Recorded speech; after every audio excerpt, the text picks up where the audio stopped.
is vibrating more and more violently! Come on, give me a compliment. Everyone, let's be even more cautious.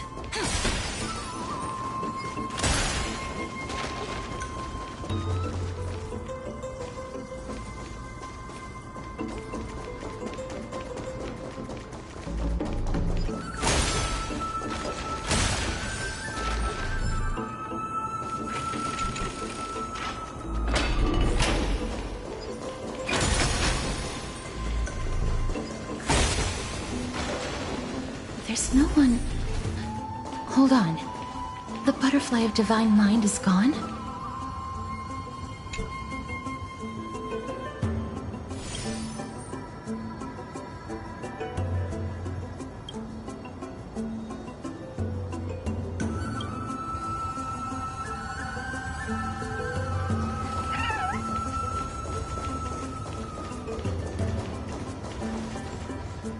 That can't be.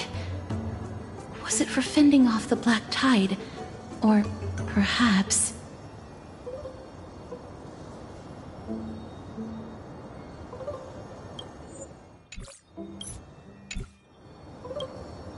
What exactly is this butterfly of the divine mind? Is it a very powerful guardian monster? No. How should I put it? It's considered a safeguard for the Titan's core flame. This butterfly is created from Nestia's remaining divine mind and bears the responsibility of guarding the core flame. Legend has it that someone can only pass the trial of the butterfly by proving they possess pure and unselfish love within their heart. Only then can they awaken the great tree to open up the path to meet Circes. But how are we going to prove it? Mem, mem, mem, mem, mem, mem, mem, mem, mem, mem, mem. Sorry, but even I don't know how. After all, this is a secret among secrets that only a select few in the entire grove and even Amphorius know. Rather than worry about this, Lady Trian, did the golden thread react to anything around here? No. That unknown thing seems to be even farther ahead and higher up.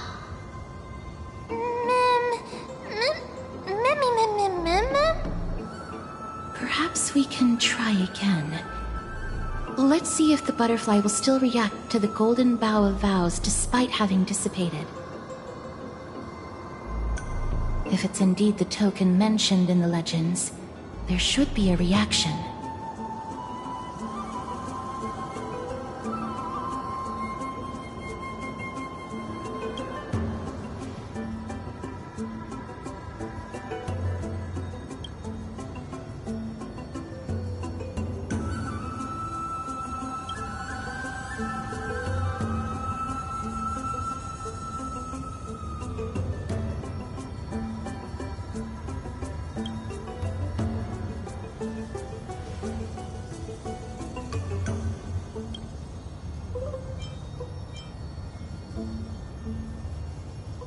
Let me give it a try. Oh, Nestia, with the weft as my vow, I beseech you, entwine my body with your golden thread and affection.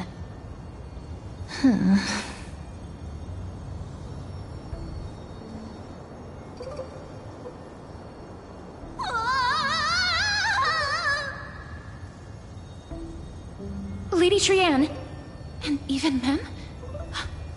Where have they disappeared to? Little Gray, little Cass, look over here, quick!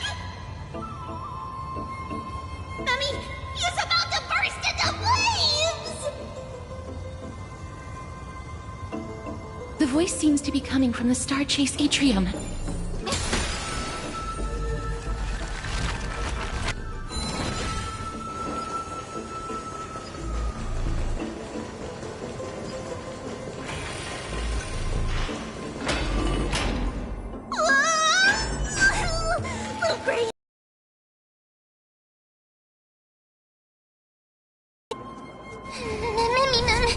I'm fine.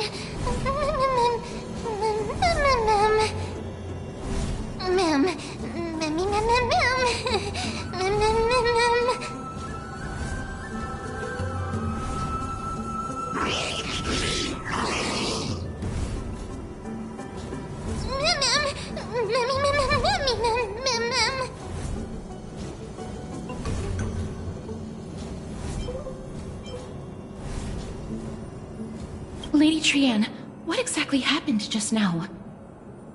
Trianne and Memmy were looking around to see if there were any mechanisms nearby. But just as they went to take a closer look at that big piece of amber, they were surrounded! I see. Let's get a move on. The orbs belonging to Ornyx's priests should be nearby. Hopefully they'll be of some use. Memmy mem. Memmy mem mem. Memmy. Memmy mem mem.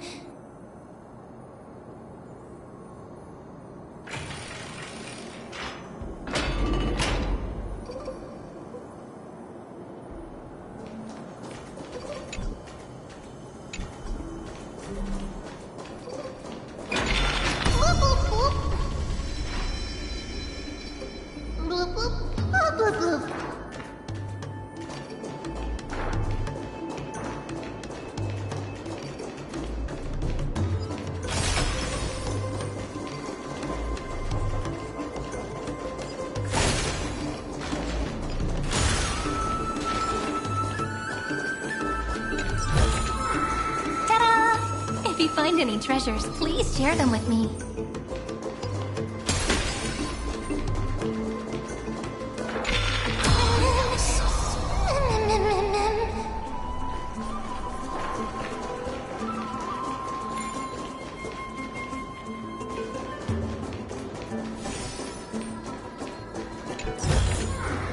Where might those lovely stellar jades be hiding?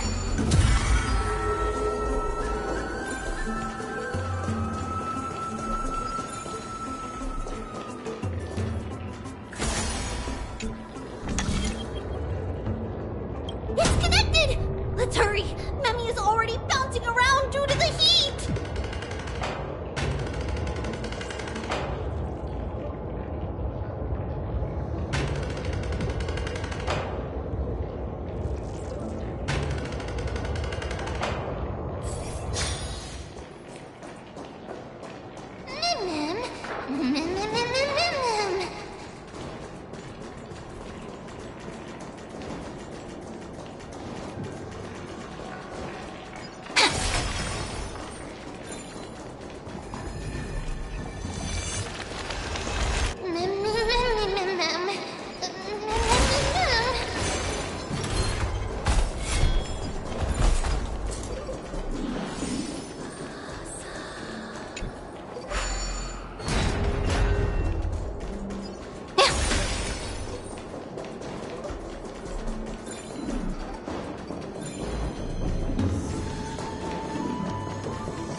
If you find any treasures, please share them with me.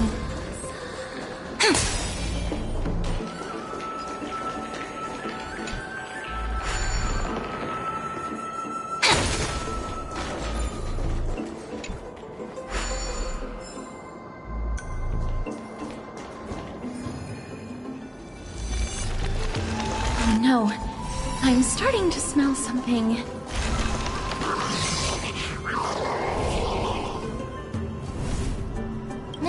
Memmy mem. Memmy mem memmy mem. Memmy mem mem. Memmy mem mem memmy mem mem mem memmy mem.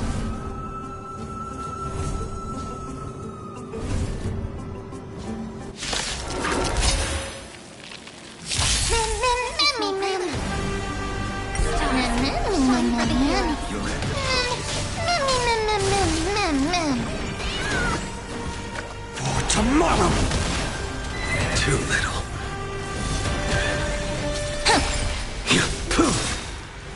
Savor it for me.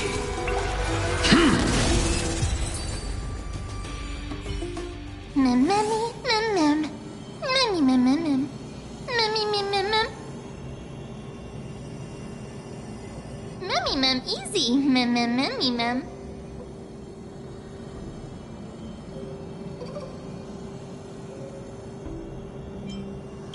Mem. Memmy mem mem mem. It's alright! Trianne only actually just flew down.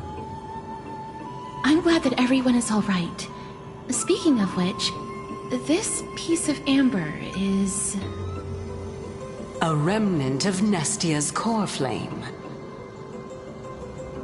To get to the throne at the treetop, gather the embers before you with the golden bough of vows, and present it to the divine butterfly. Whoa, where did you come from? You finally appeared, Lady Calypso. Yes, it's been some time. The battle just now was a true delight, and I feel quite elated. It seems like I'll really be able to rely on all of you to reclaim my true form. Lady Trienne, how does the golden thread react to her? Huh. There's no reaction at all. Obviously. After all, the fragment that you picked up just now is completely unrelated to me. All right. Just do as I say. If you're able to pass the trial, I will tell you everything truthfully. Another trial. Mem. But we have to go to the treetop to find Nax anyway, right?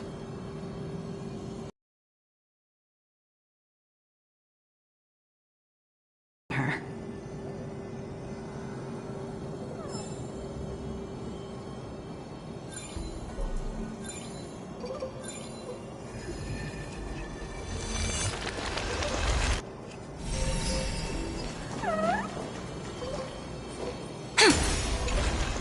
According to Calypso, we just have to gather the embers before us with the golden bough of vows.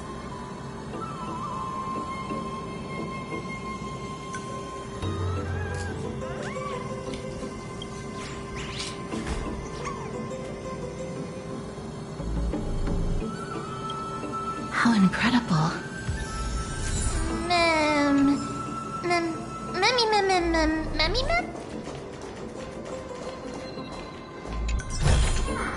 Ta-da! If you find any treasures, please share them with me.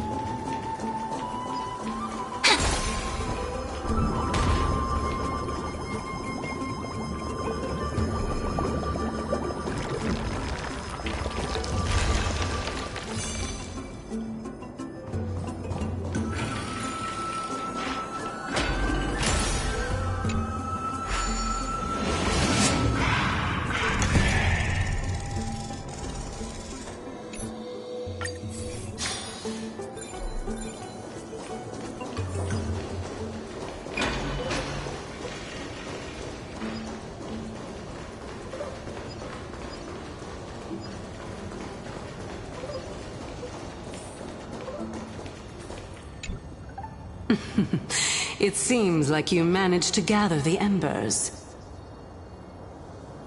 In that case, just offer it to the divine butterfly. It'll be fine. Let's just do as she says.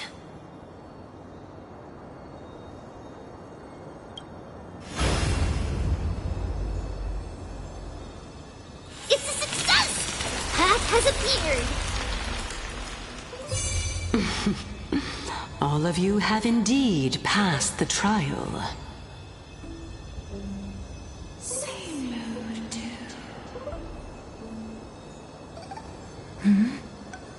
The sound of a butterfly's wings.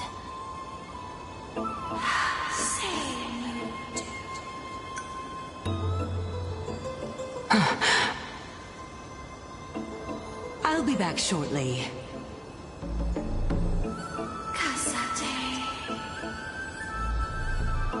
Of course, our promise still stands. But now, it's time for me to sacrifice myself.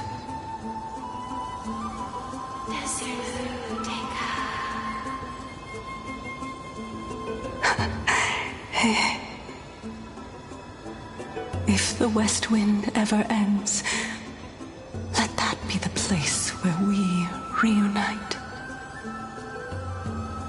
Farewell, my love. Lady Calypso, this is...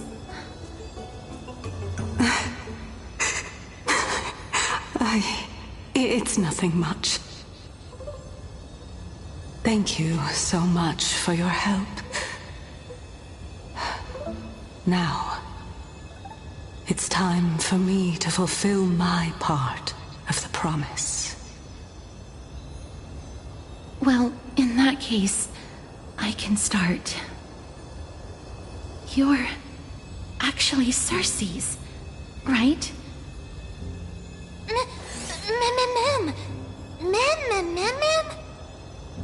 Oh my. The children of humanity have passed the final trial at last. I was wondering when you were planning to expose me. How did you know? The riddle-like trials, your distrustful yet sincere character, referring to Nestia as your love, and... The head of the Litophagus is actually called Medea, and not Calypso. Since you knew from the start that I was not who I said I was, why did you wait until now to expose me? Because I did not believe that Cersei's would walk this world in a human form. I was also afraid that the Titans were under the control of the Black Tide, and would do us harm. Also, to make a claim, one must have evidence. This is the precious knowledge that I acquired during my time at the Grove. Excellent. To think we were able to gain a new chance at life in the midst of death. Fate truly is a mysterious thing. Well, shouldn't you also tell us why you went through all the trouble of setting up these riddles? Oh, the reason's quite simple. I needed your help, and just like how you were wary of me, I had to ensure that you were not villains who were trying to get their hands on the core flame. I also had to ascertain that you were capable of dealing with the threat at hand. Is this threat related to the Black Tide? Indeed, and it's even more related to that lost item from before.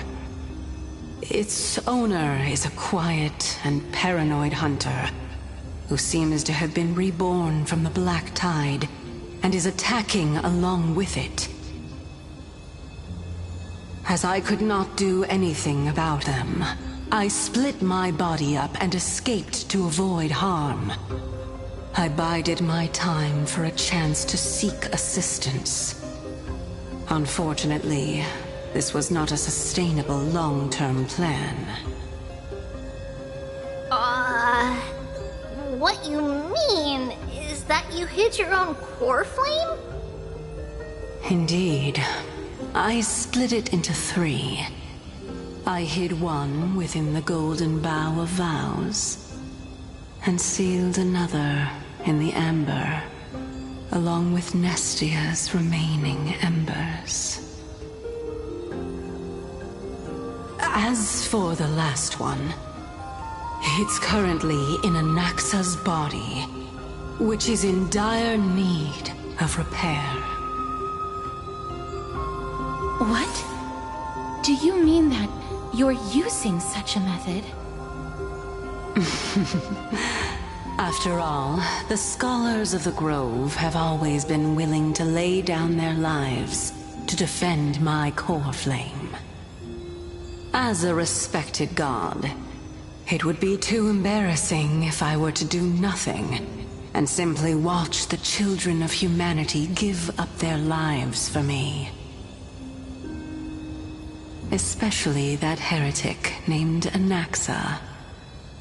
He did not even hesitate to tear his soul apart and use it to perform a miracle. He trapped all the creations of the Black Tide within the grove, so that they would not be able to harm others. His way of thinking was so out of the ordinary that I felt it would be a waste for him to meet his demise in the Black Tide. And so, I decided to save his life. Of course, this also meant that I was able to conceal myself and remain hidden. Well, that's also an equivalent exchange, right?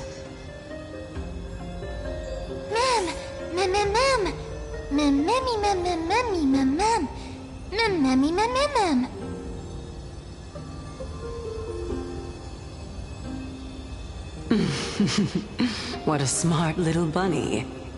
This way, I'll be able to regain my true form, and you will be able to bring the core flame and your teacher back to Akama. We'll also take down the black-robed swordmaster at the throne, together in one go. But, Circes, aren't you the reason Titan? Even if I do not have the authority of strife, I'm still a god. I just need you to buy me some time against the warrior's blade. Once the core flame is reformed, I'll be able to show my hand.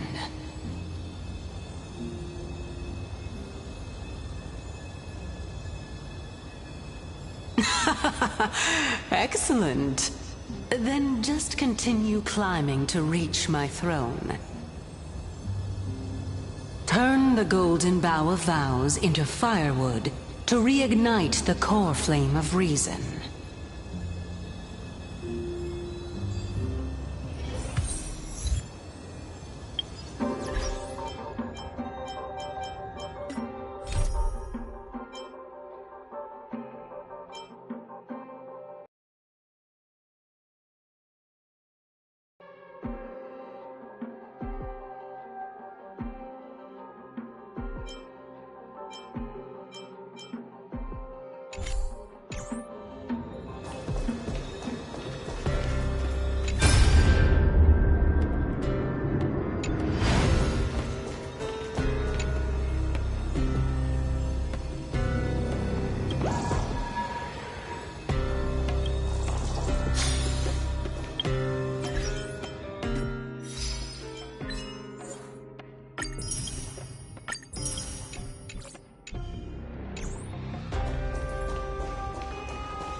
I'll leave it to you, children of humanity. May you be blessed with good fortune. It seems like a fierce battle will be inevitable. Don't worry, Trigan will protect everyone!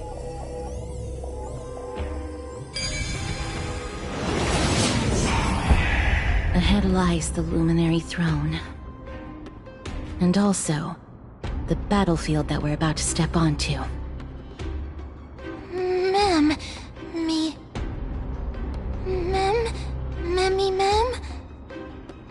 Memmy, what's wrong?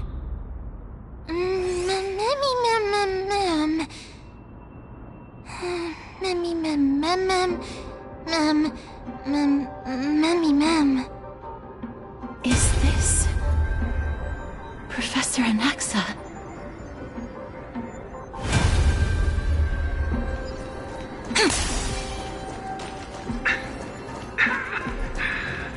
My eyes can no longer see.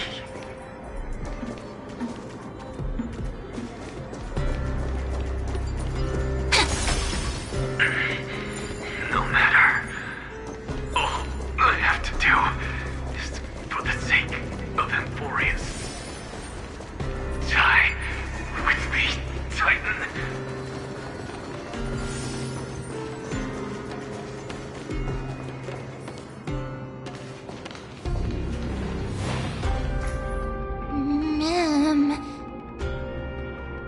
Cersei's was right. He's indeed here. Who is this black-robed guy? Mem, mem, mem, mem, mem, mem, mem. Mem, mem, mem, mem, mem, mem. Mem, mem, mem, mem, mem, mem, mem. Mem, mem, mem, mem, me, mem.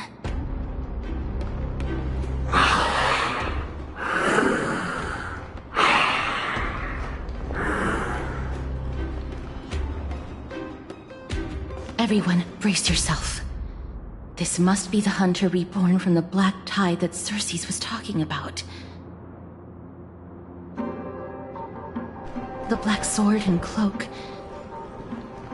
The owner of the piece of cloth. The north wind that sent over the deathly fog of Thanatos. You're not demigods.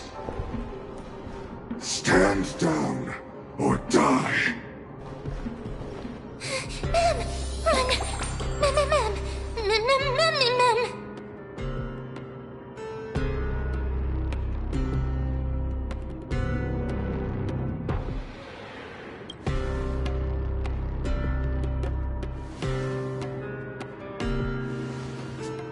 Trian will also protect everyone!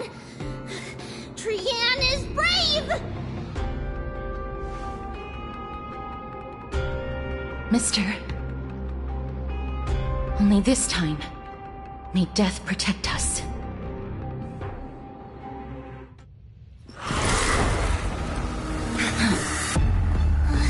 Be careful. One slash. Two slashes.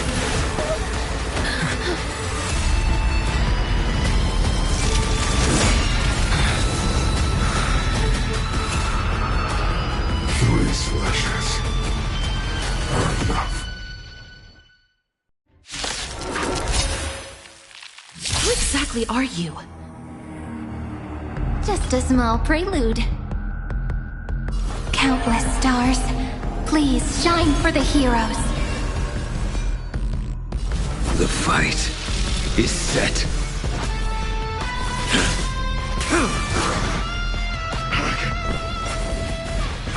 Kinda hurts.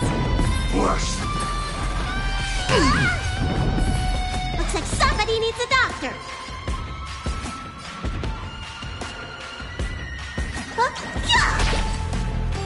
My existence is of little consequence.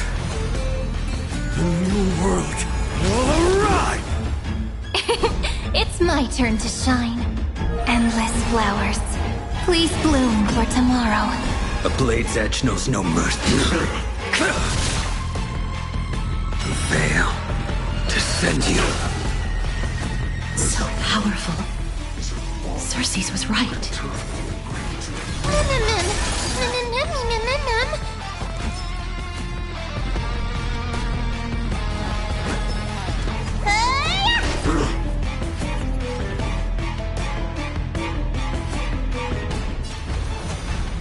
For the next tomorrow!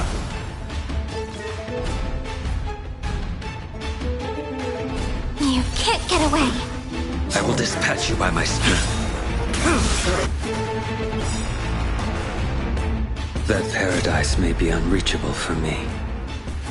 Savor it in my place.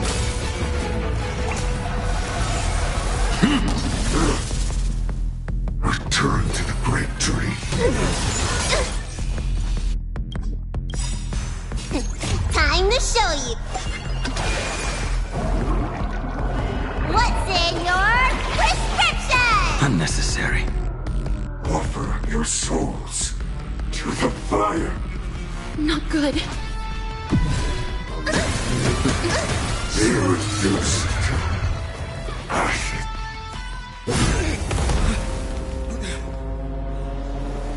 In that case,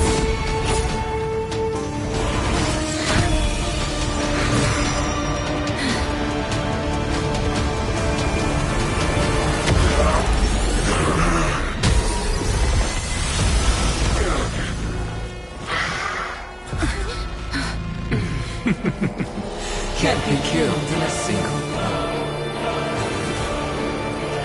You are indeed no ordinary human.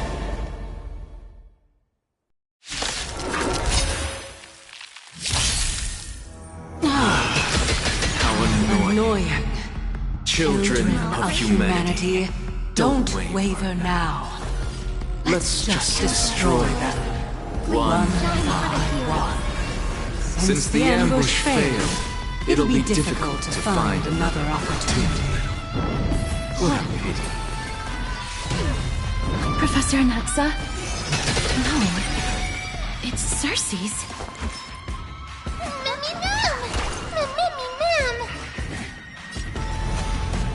The new world will arrive!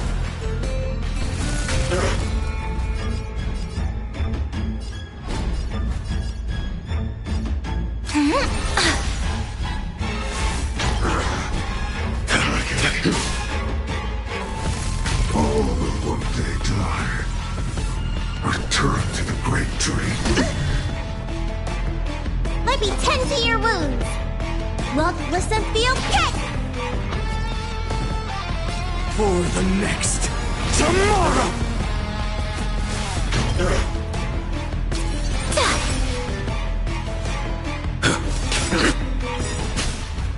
That paradise may be savor it in my place.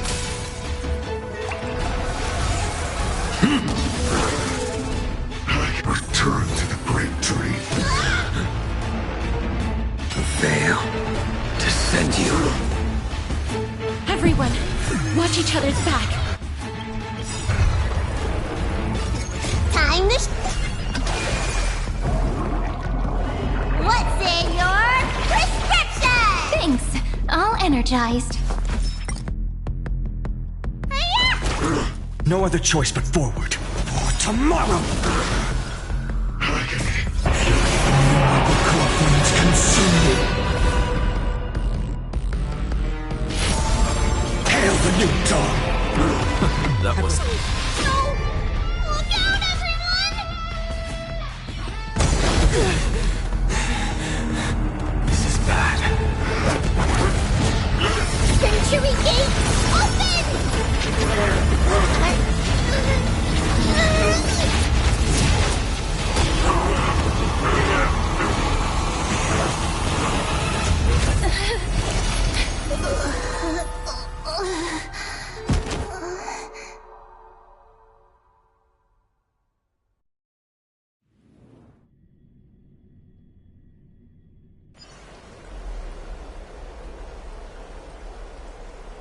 Phew.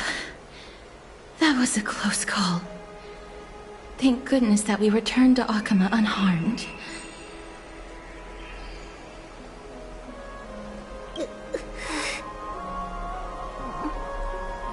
Little Cass, my head, it still hurts. Sorry, I know you told me not to open the gate. Please don't blame yourself, Lady Trianne. If it weren't for you, we would have already met our end at the Grove. I feel awful.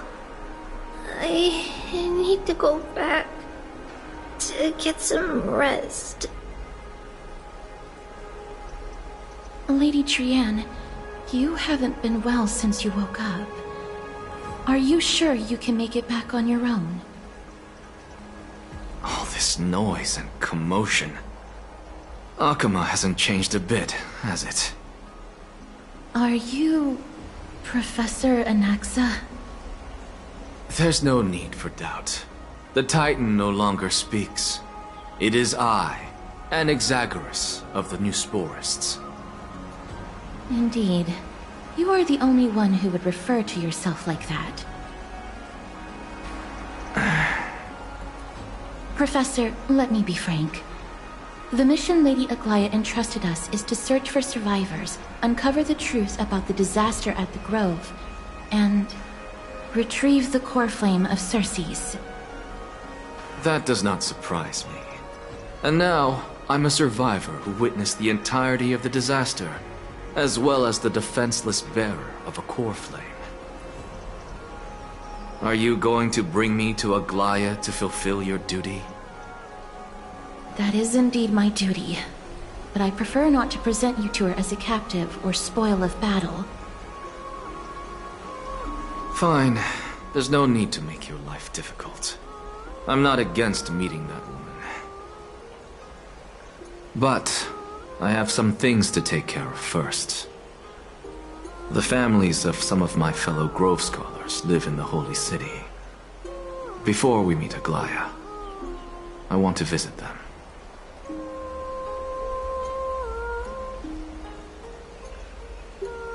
Because Lady Aglaya will probably be against it. Let me guess. That woman will not only prevent me from visiting the families of the deceased, but will also suppress any information about the Grove. She's always been that cold-hearted. My fellows at the Grove gave their lives defending the Core Flame and fighting the Black Tide alongside me. Their families deserve to know the truth.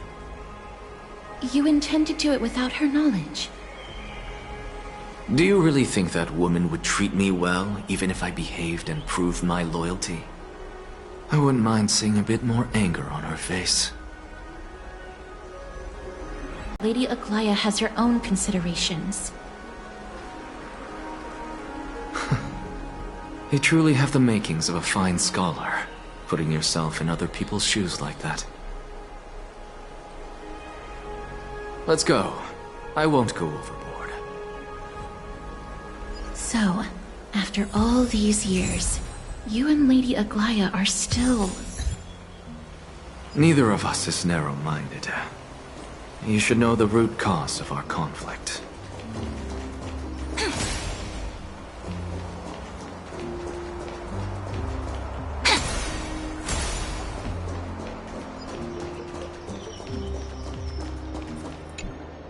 Hello. And you are? Hello. If I'm not mistaken, you are Callinicus' wife, right? Yes. Oh, are you a messenger? No wonder I haven't heard any news for so long. There's been a change in personnel, hasn't there? Ma'am, Callinicus passed away a few days ago, defending the Grove against the Black Tide.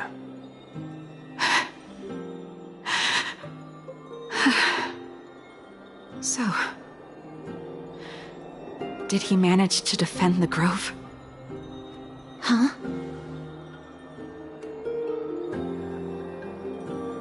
Yes. He managed to protect Cersei's core flame, at the cost of his life. I see.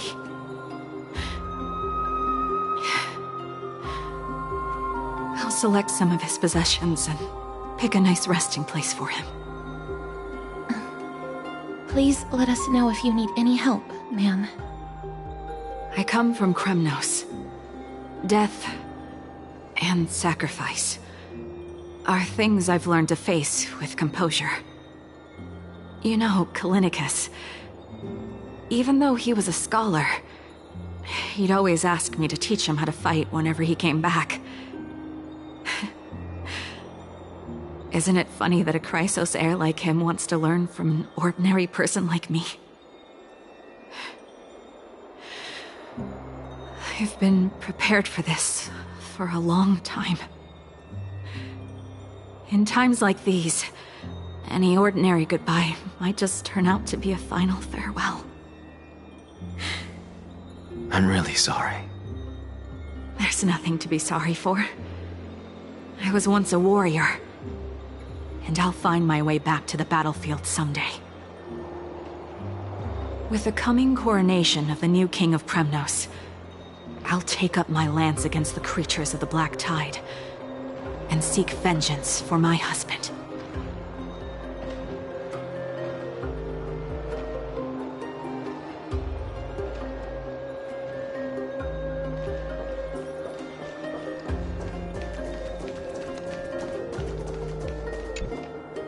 Oh, hello, young ones. Is there anything I can help you with? Are you the father of Keinani and Artakama? Ah, yes. Did my daughters cause trouble at school again? Alas, forgive this old brain of mine. Both of my daughters graduated long ago, and they are now scholars at the Grove. As I get older, memories from years past tend to blend together. What's the matter, young one? Why so quiet? Did my daughters really get into some trouble? If they refuse to apologize, just let me know. Their old dad can still talk some sense into them. What should we do? I really can't tell him.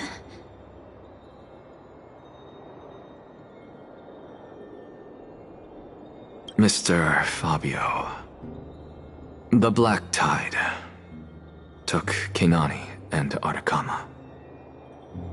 What? They fought until their last breath against the Black Tide to defend the Grove.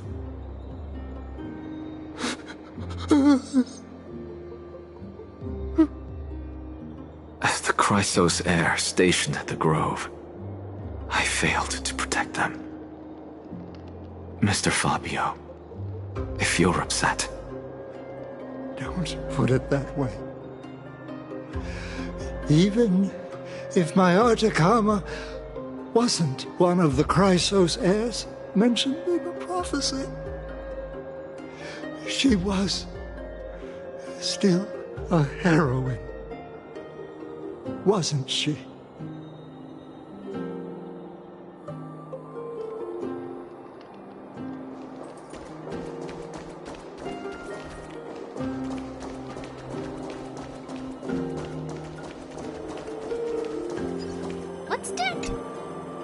What's wrong? I'm busy. There's a lot going on in the city, and I've got my hands full. Mister, we're sorry to bother you, but... No, wait, Lady Castors, did Lady Aglaia send you because of some mistake I made at work? Keep your cool, Titus. I'm Anaxagoras from the Grove of Epiphany, and a colleague of your father, Old Titus. A few days ago, your father passed away. Wait, what? My old man died?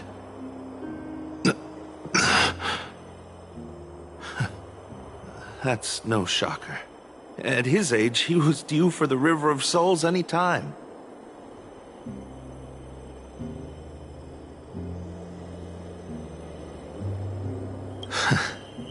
Just up and left me behind. That old man. I've been telling him for ages to stay in the Holy City and enjoy his retirement. But no, he just had to go off to that grove and mess around with those scholars. Still wouldn't budge after all those arguments. That stubborn old thing. I already got him a retirement home and was waiting for him to come around. All my effort is wasted now, and he didn't even give me a chance to say goodbye. That bull-headed old man, stubborn as a mule.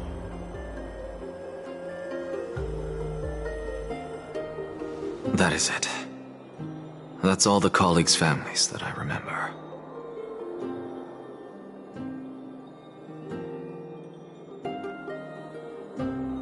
Good work, Mister. And Professor Anaxa. Let's go. Take me to see Aglaia. All right. I'll lead the way.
Miss Castoris, my lord, you're back. Hello. We have an important matter to discuss with Lady Aglaya. May we trouble you to inform her of our presence? My apologies, Miss Castoris. Lady Aglaya has just informed me that she has no time to receive anyone at the moment. That's just great. She refuses to even see me. Answer me this, friend. Did Aglaya order you to take me directly to prison? Who are you? Please don't jest. It's possible that she really is busy. Let's wait here a moment, and I'll try to contact her using the slate.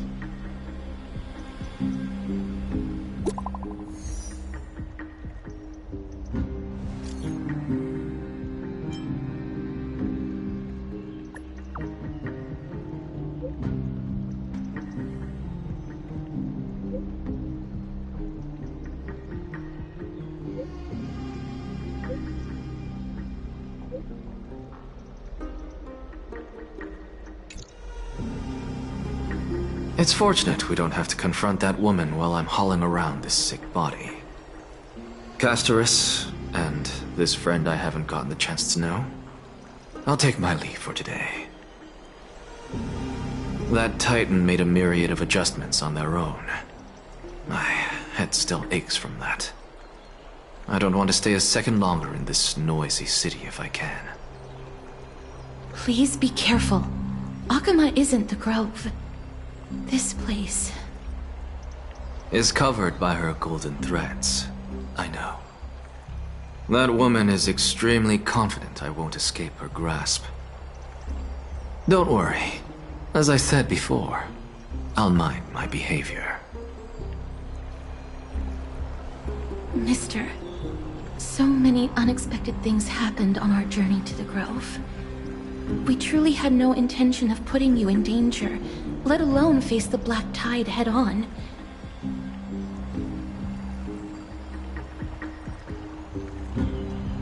The Black Tide is not just an enemy of Akama, but all of Amphorius. Even back when the forces of strife coveted the Holy City, their warriors still undeniably halted the Black Tide outside Castrum Kremnos. Negador's core flame now sits vacant, and the Black Tide has returned. The Grove is an academic city with the best understanding of the Black Tide.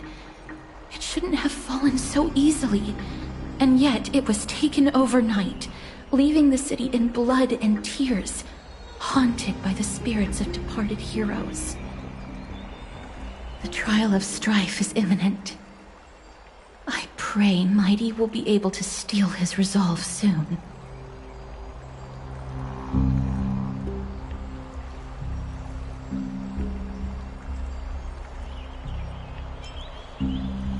Lady Tribi once traveled across thousands of cities in Amphorius to repel the Black Tide. But even they have no recollection of this powerful enemy in all their journeys. Perhaps the fall of strife has triggered even more terrifying events in unseen places. As for me, I detected a strong stench of death from that entity. But it wasn't because it had a connection with Thanatos. I'm afraid it's purely because it has sent countless others to their deaths. Speaking of Thanatos, Mister, there is something else I wish to verify with you. You must have an idea of the curse I bear by now. I was born as the shadow of death, a poison shunned by all living beings. Yet when you caught me in the Grove, I'm curious why you weren't affected by my power, Mister.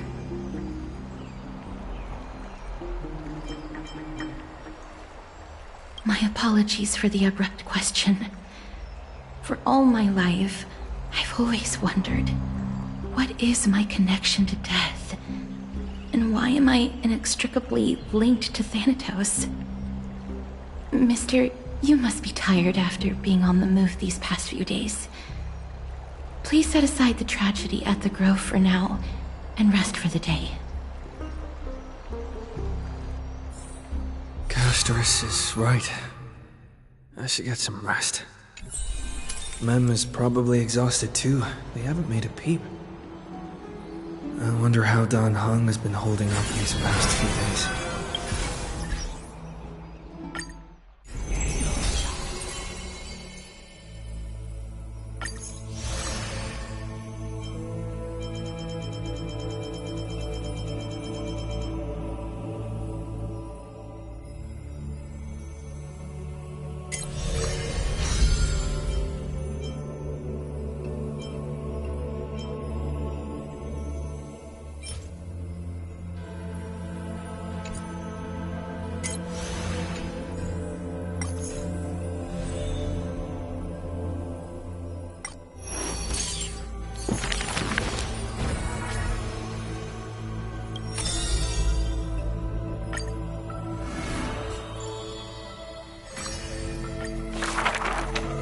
Before meeting this you keep your Grove, he calls him yet, for the rep pupils often prick. Apart from fit. Mere magic tricks are the monkey, but using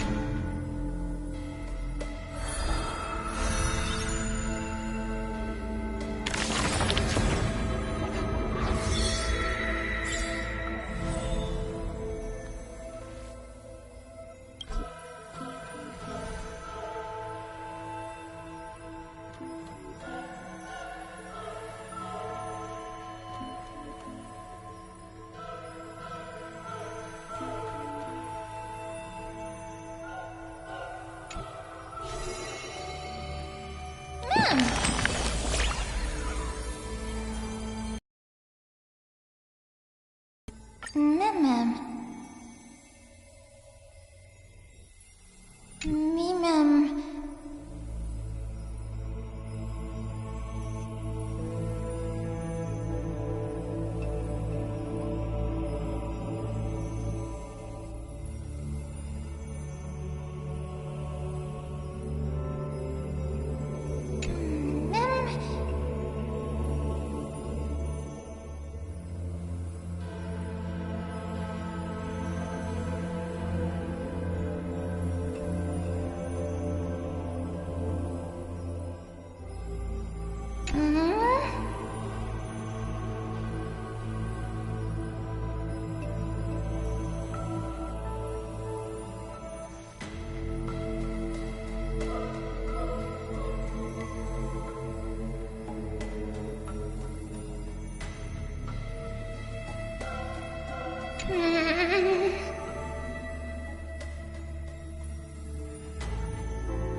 Love to go in and look.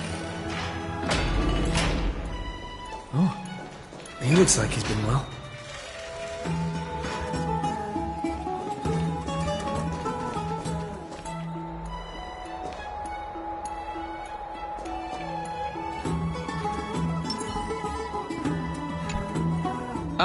Long time no see.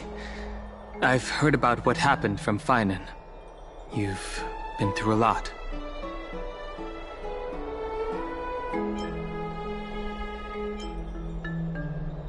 It seems you took things pretty hard.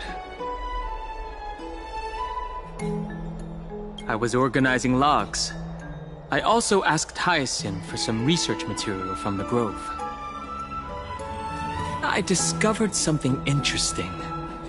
Do you remember that Amphorius' sky was sealed away by a Titan?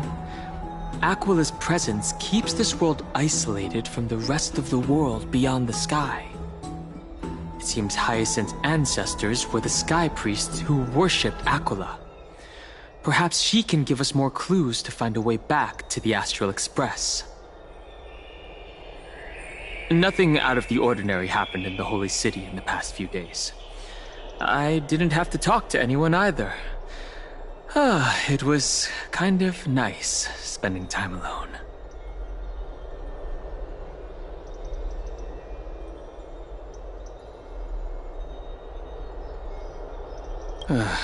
After what happened at the Grove, there's sure to be unrest in the coming days. We should rest for now. You look tired. You should get some sleep before we set off tomorrow. Oh, by the way, I heard some rumors. If you're going to wander around, I suggest avoiding the hot bath.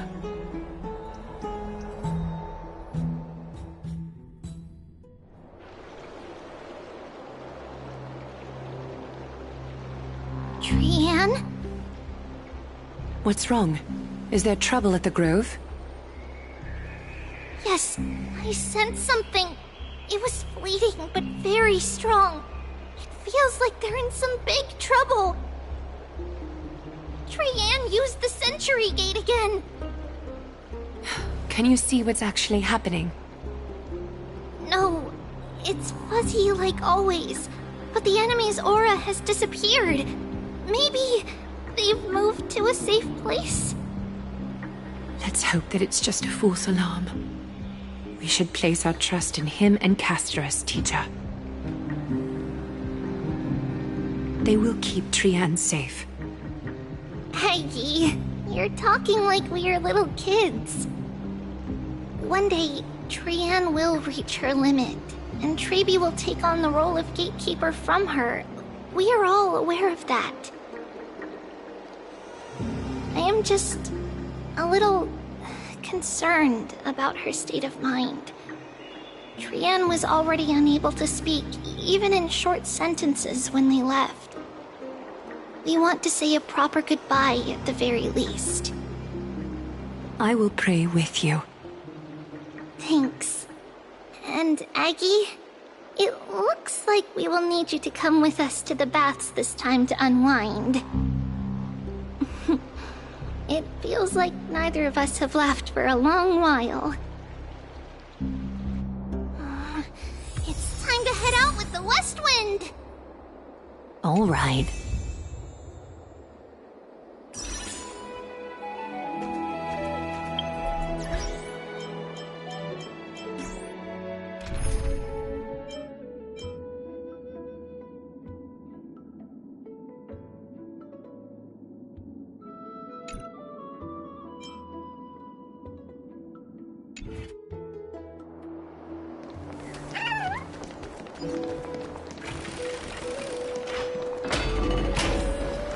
Here's really hot and heavy. Has it always been like this? Is someone... What happened here? Watch out! Watch out! For the Cremnoan! Cremnoan? This is... their doing? Aggie, now's not the time to dwell on that. Let's help the injured people first. Excuse me! Coming through! Oh, you two are here as well. That's a relief. Even the Twilight Courtyard is involved? What in the world happened here?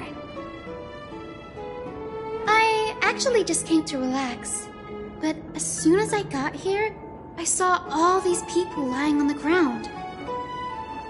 I've examined them, and they don't seem to be seriously ill. It feels like they've just spent too much time in the hot water. Multiple individuals fainting simultaneously from the hot pool steam? Where is the manager of the Bards? He disappeared, and no one knows where he's gone to. Some people have been saying that the Kremnoans are behind this. Lady Aglaya, what do you think about this? Let these people rest. The two of you, please come with me. Have you thought of something, Aggie? Yes. While their intentions elude me, it's time to bring this farce to a close. What's going on? This is really bad.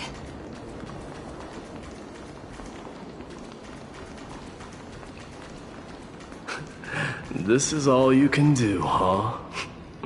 Pitiable deliverer.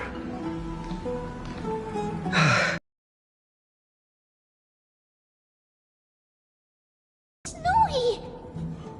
The culprit...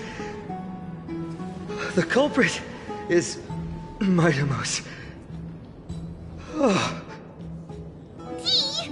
What did you do to everybody? It's just another duel where I claimed victory. Duel? As I expected. On the surface, these two are the mightiest warriors in the Holy City, but they're still impulsive youths at heart. Speak up, Mighty. Tell us exactly what kind of foolishness you and Finan indulged in this time.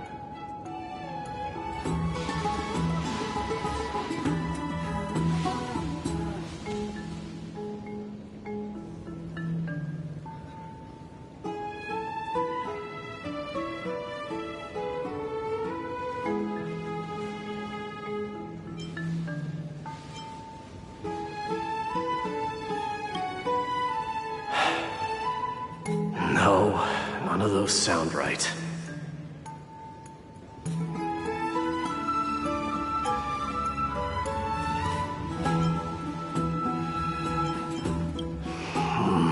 Forget it.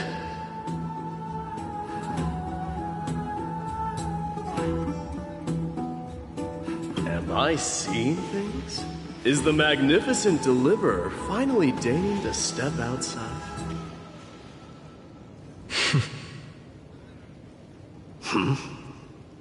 What kind of response is that? Nothing. I was just imitating your usual response. I don't feel anything special from you. Have you passed the demigod trial?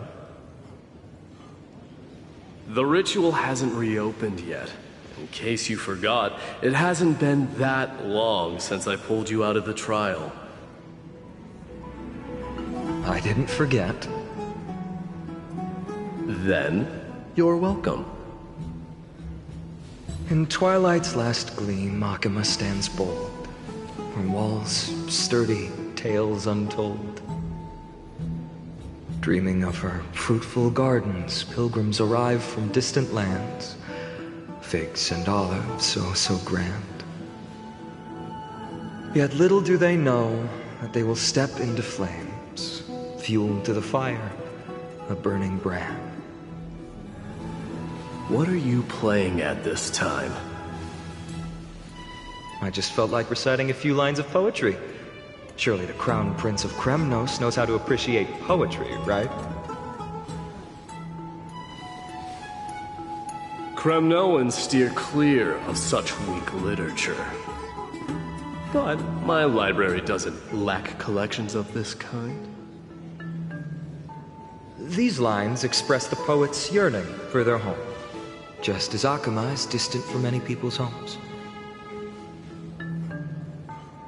I know how to interpret poetry, Haikis. There's no point in pretending to be profound, my friend. Thank you for helping me out when I was in a tight spot, but it seems to me that you aren't prepared for the trial either. Don't compare your situation with mine. My people are still relying on me. I can't ascend to godhood on my own without first resolving their issues. So, are you suggesting that you, the mighty Midamos, and the heir to the throne of Kremnos, wish to defy tradition that has endured among your people for millennia?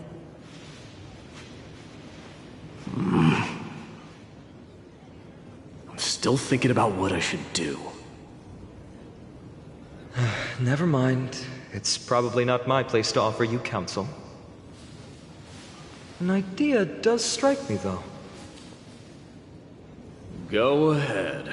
Let's see what terrible ideas you've come up with this time. Maybe we both need to relieve some stress. Come, Midamos, let's recommence our previous competition. This time, we'll see who can stay in the super hot bath for longer.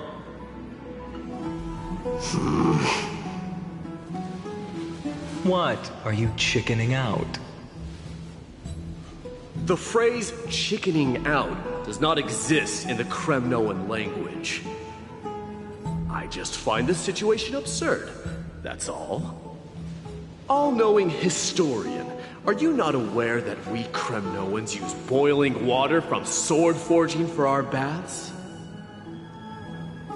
Looks like I'll have to teach you some royal etiquette today. And thus, an unprecedented sauna battle commences! With unparalleled resolve, the two warriors' determination even alters the very hue of the steam. Flames intertwine with scalding vapor, reaching toward the heavens, shrouding the sky and the sun. The spectacle is so magnificent that none dare gaze upon it directly. Since we can't see what's happening in the competition, why don't I regale you with a tale of kings to pass the time?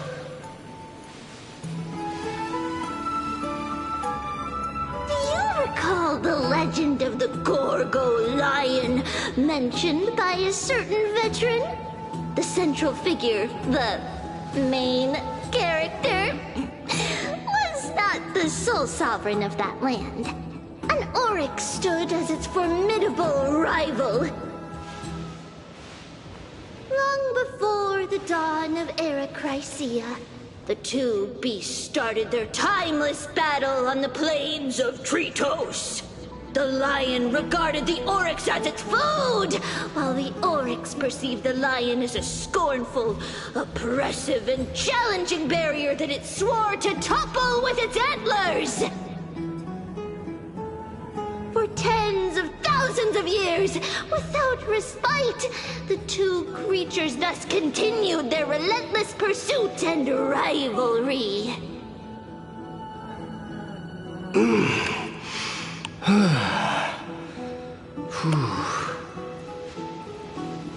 It fixated on its rival's fleeing form in the chase.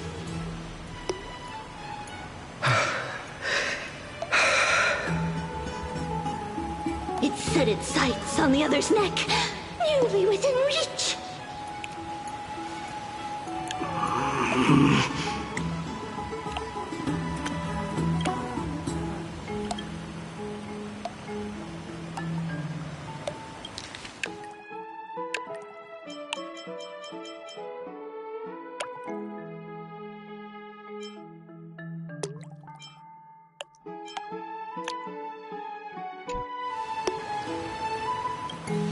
It was stuck in a corner.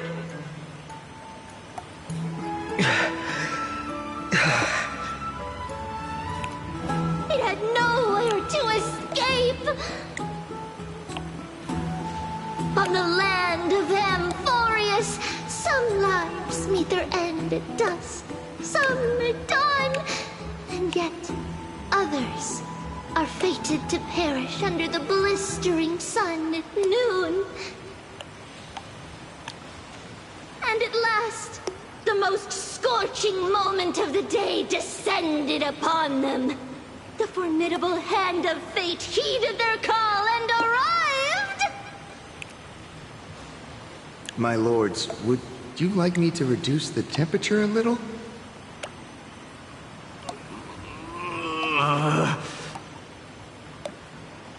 What? You're chickening out already? Get lost. Are you asking me to get lost, or...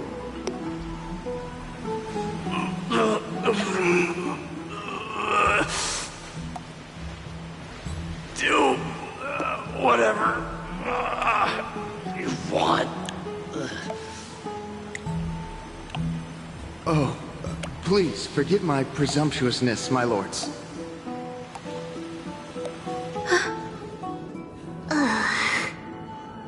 What a spectacle of folly. This is what you get for daring to challenge a Kremnoan without understanding your own place. What I'm saying is, your little game dragged down quite a few innocent souls alongside you. You will personally escort back home the customers left awestruck by our formidable presence. This isn't fair. You're wearing way less than I am. Is this the latest trend now? Getting into the baths while dressed in full armor? Don't look at me like that. It was he who challenged me. There is no word for flee in the Kremnoan language. Very well. Let us bring this farce to a close, shall we?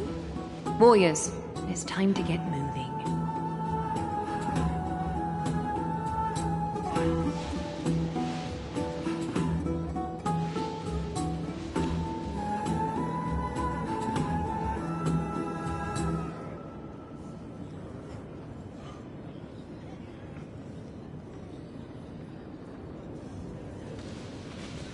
Alas, the Flame Chase journey is destined to be a lengthy one, replete with obstacles. But thanks to those two, all the gloom has vanished into thin air. Oh, we just had quite the commotion. It's not every day we find the Marmoreal Palace this serene. Shall we continue with our previous plans? Hyacinth, would you care to join us? Such an empty bath is indeed a rare sight. I was looking forward to unwinding after work. I'd be delighted to accept your invitation, Lady Treeby. How about we go to the biggest bath?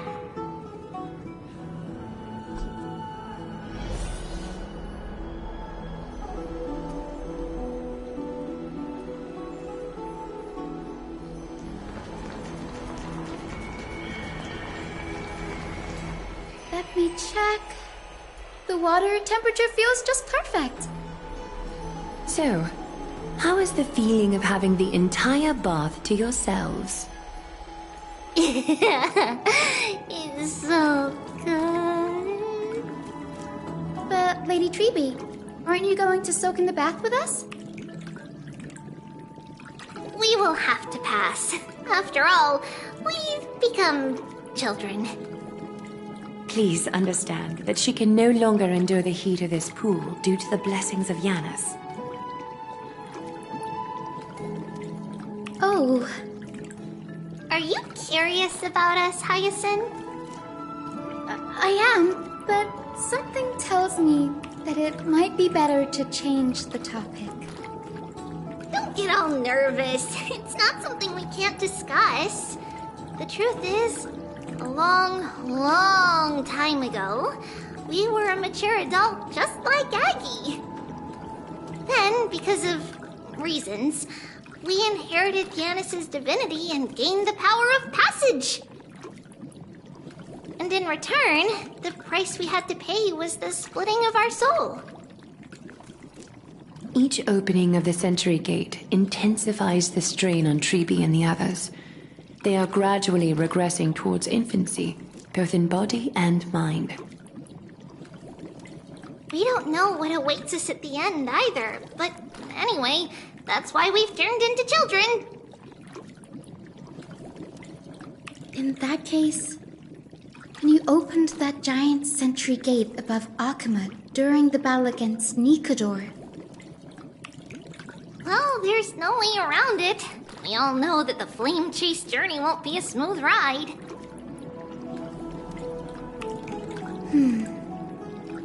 Maybe we can find a way to fix it.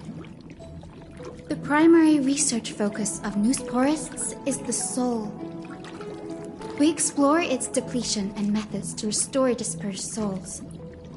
As long as research continues, there might be a breakthrough that can help. We will do everything we can. So your first reaction is in fact denial. You're indeed an Access student.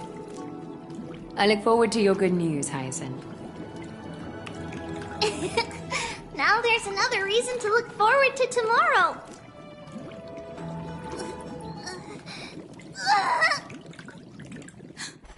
Lady Treeby, what's wrong? Something's off. It's that strong feeling again. Is it Trian? Wait, no. It's not Trian this time. It's Trinan. Trinan is a danger.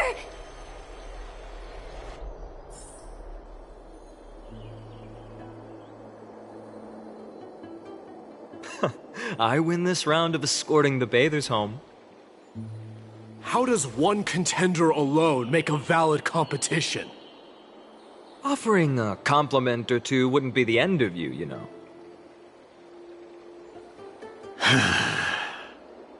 Haikas.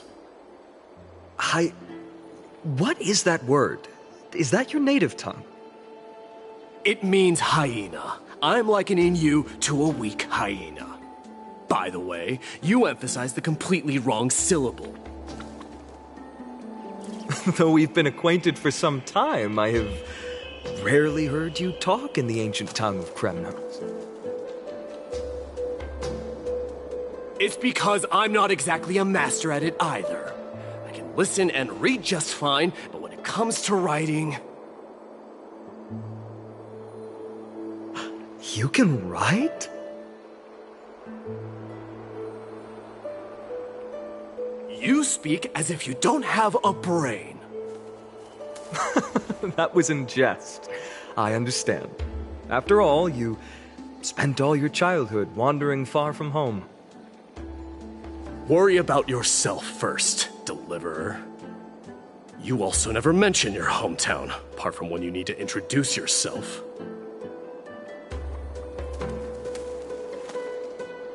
Well, it's because there isn't much to say. Ides Elysiae is simply a tiny village that disappeared many years ago in the flames of war. The only times I get to see it are in my dreams, and in the trial from the Lance of Fury. I knew it. Yes, I saw it all. Ides Elysiae ablaze with everyone. My family, friends, and my kin, lying in a sea of flames. A blood-red half-sun hung in the sky, just like on that day. And before my eyes, that murderer killed Cyrene. But I saw its form this time. A black cloak, an eerie mask, and a broken giant sword that carried an ominous aura. I fought it in the trial. But even though I've been fighting, improving, and resolutely getting stronger all this time, I still couldn't defeat it.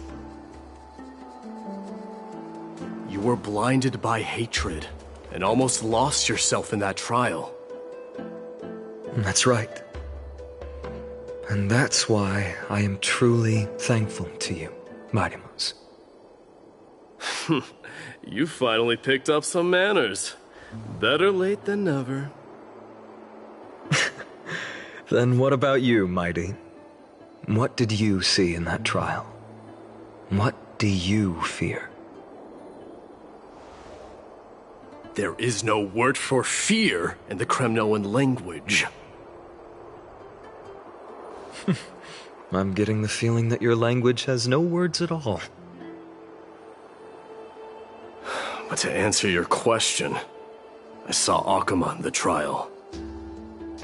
As well as... my old comrades. Hephaestion. Perdiccas.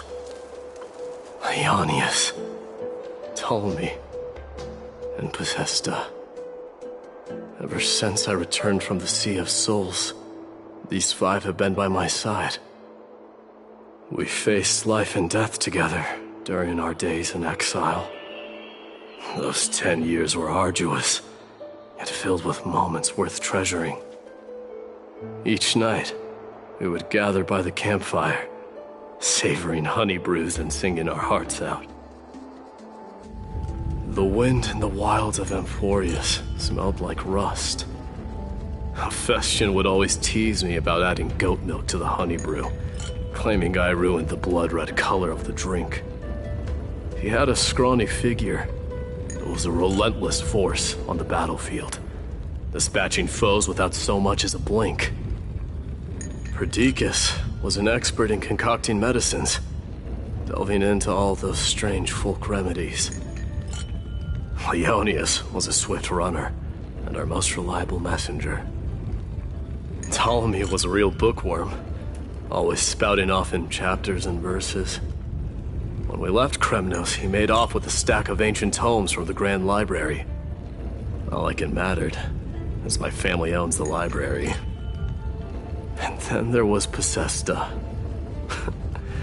He was the silent type, but a truly masterful musician. This is the first time I've heard you mention these 5, and their names. They died on the battlefield before the Kremnoan detachment managed to join Akuma.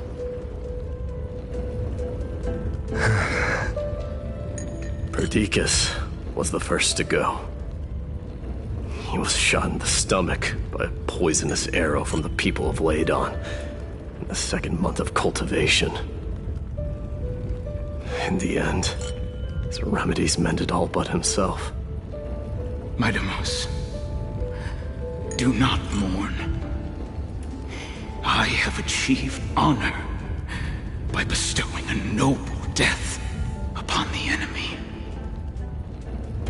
Leonius died in the 5th winter.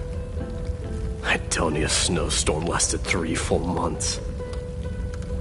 On the night of the fiercest storm, our foes launched their assault.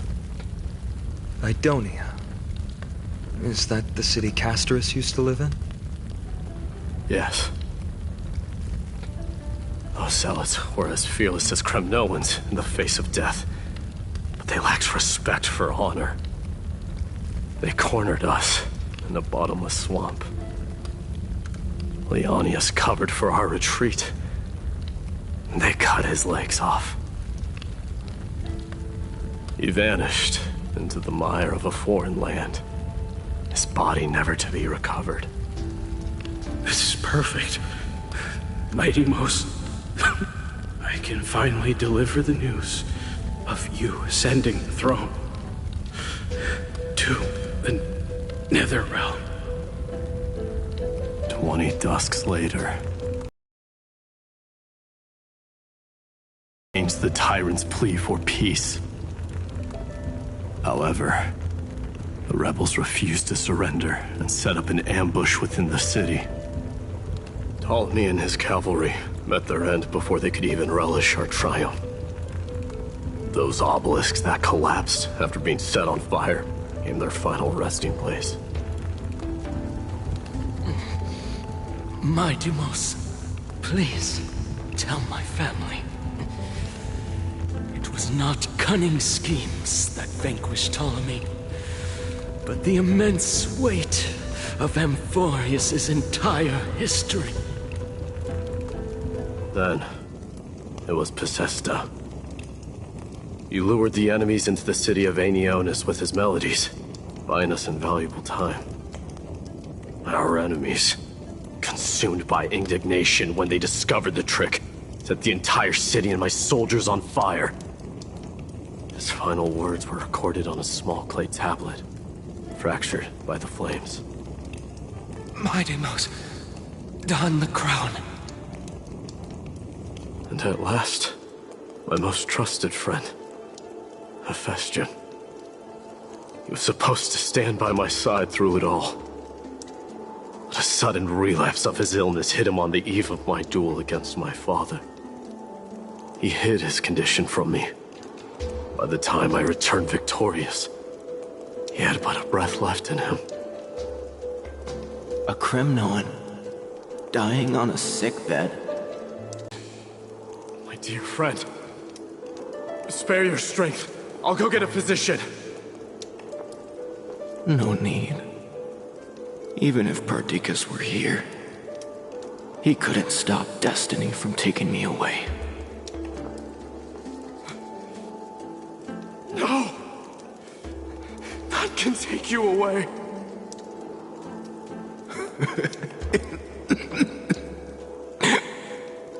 Mightymost, our king, do not shed tears for me. It's not befitting of your status. Farewell, my dear friend. You must lead us back home. What a grave trial indeed. Now I understand why you see immortality as a defect, or even a curse. My father threw me into the Sea of Souls to break the wheel of karma. But little did he realize it would grant me an immortal body and summon a fated revenge on his head. Following his demise, I considered leading my people back to our homeland. Kremnos had already turned it into a wasteland. Only darkness and insanity thrived there. Against the dissent of many, Crateros included, I made the Kremnoan detachment stay in Akama. But I know that their glory will never be doused out. The instant of strife shall inevitably arrive. If you take over Nikedor, then you must begin the journey back to your homeland. So, you hesitate because you think leaving your people in the Holy City is a better choice?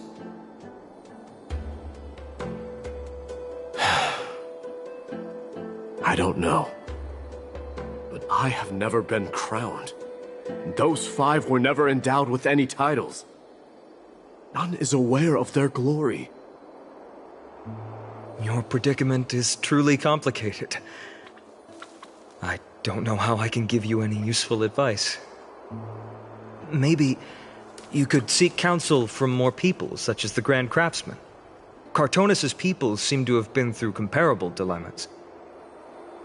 And that teacher of yours, Crateros? Dee, we've got a big problem! Big problem! Lady Tribby, what's making you so flustered? Hurry up and go save Trinan! She got abducted by Crateros! Crateros!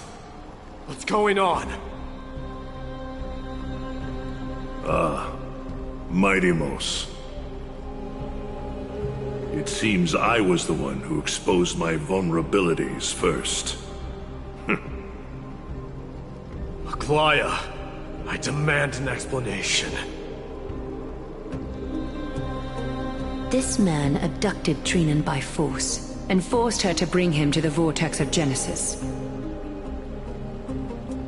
He then brazenly stepped into the trial of the Lance of Fury, and naturally failed. Is she telling the truth? Why did you do that? Because I don't want to wait anymore. Your hesitation made me desperate.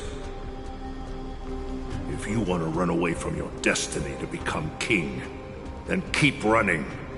Someone will eventually stand up and fill in the gap left by strife. Then they will lead our people home. Age has blinded you, teacher. Can't you see that I'm hesitating because of this very recklessness seared into your blood? Crateros, do you truly believe you're worthy of entering the trial? To blaspheme against the prophecy? Does the mission we Chrysos heirs bear seem like child's play to you? Do you know how the Kremnoans see you, Aglaya? You're a hypocrite and a megalomaniac. The prophecy of Genesis and the Flame Chase journey are just excuses for you to seize power. Silence, Crateros. Do you even know what you're saying? Are you defending this woman, Mighty Mos? How many wars did people start because of her and her so-called prophecy? How many cities fell in the past millennium, their people massacring each other? Even if this so-called Genesis really exists, will there be a place for the Kremnoans in that new world?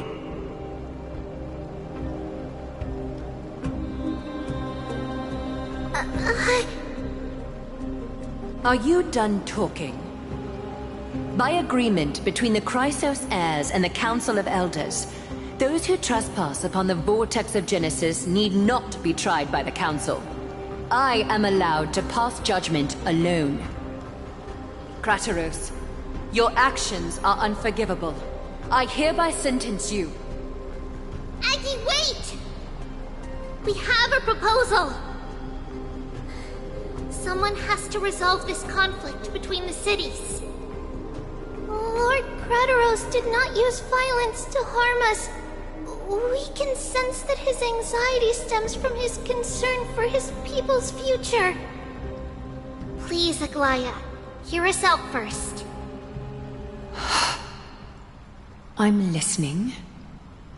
I'm sorry, Lord Crateros. We were so preoccupied with deciphering the fragments of prophecy that we neglected those of you not favored by its message. Your accusations were harsh, but justified. We wish to earn your trust, and those of the Kremnoans. I think the best way to do that is to take you to witness the source of the prophecy for yourself. How are you going to show me something that has no form? You've heard about that Outlander, right? He has somehow made a connection with Orynyx and can completely replicate scenes from the past. We will ask for his aid. Tomorrow, at the Abyss of Fate in the Temple of Yanisopolis, we will show you everything from that distant memory, Crateros. A fair proposal. I accept. Until then, you will be stripped of your freedom. That is my one condition, and I will brook no argument. It is not the first time I've been made someone else's prisoner. Do as you please, demigod. Teacher, why did you do this? Forgive me, young master. But I just cannot wait any longer. Ever since your father died, our people and I have been waiting for a day to revive Kremnos. We placed all of our hopes in you, but never received an answer. This obsession for returning home has become a sickness for our people. Wise as you are, I refuse to believe that you can't see the truth. You have a clear head, which is why you're also incomparably alone. A smart person can only choose to tangle himself with the mundane of this world. If you're truly capable of leading our people beyond this blood-stained fate, then prove it to me once more, Mighty Mos. Just as you did back then.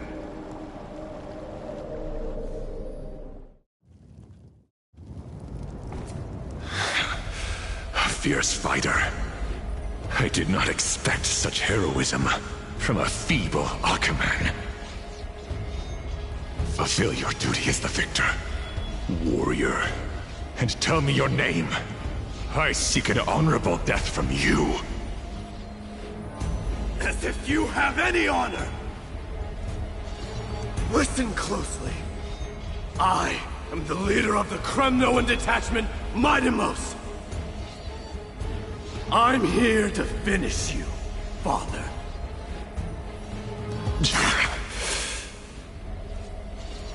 It's you. The beast spurned by all. So you did defy death.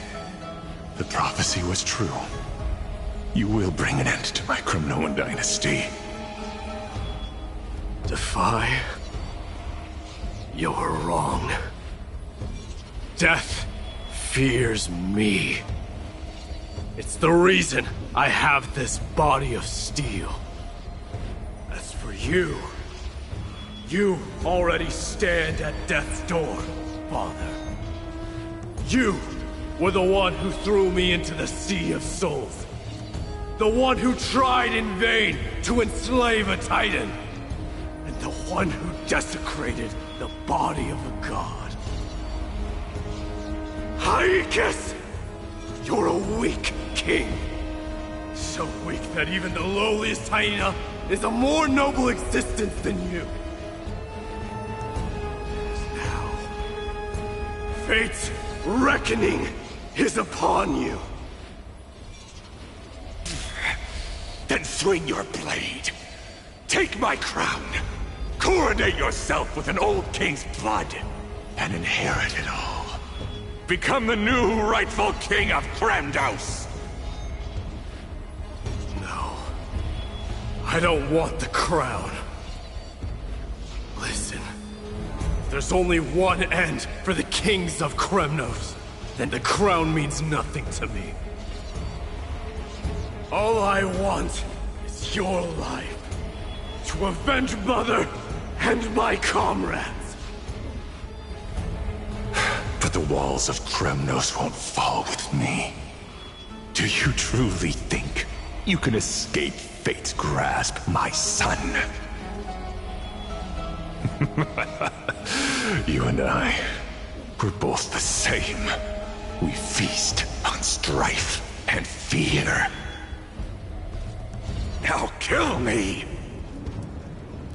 The son of Gorgo is destined to be crowned in blood!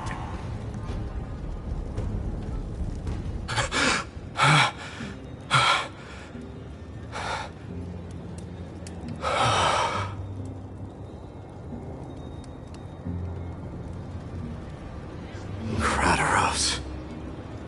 He said the Grand Craftsman Cartonus might have some suggestions. Might as well go see him. Grand Craftsman, how have you been? King of Kremnos it is.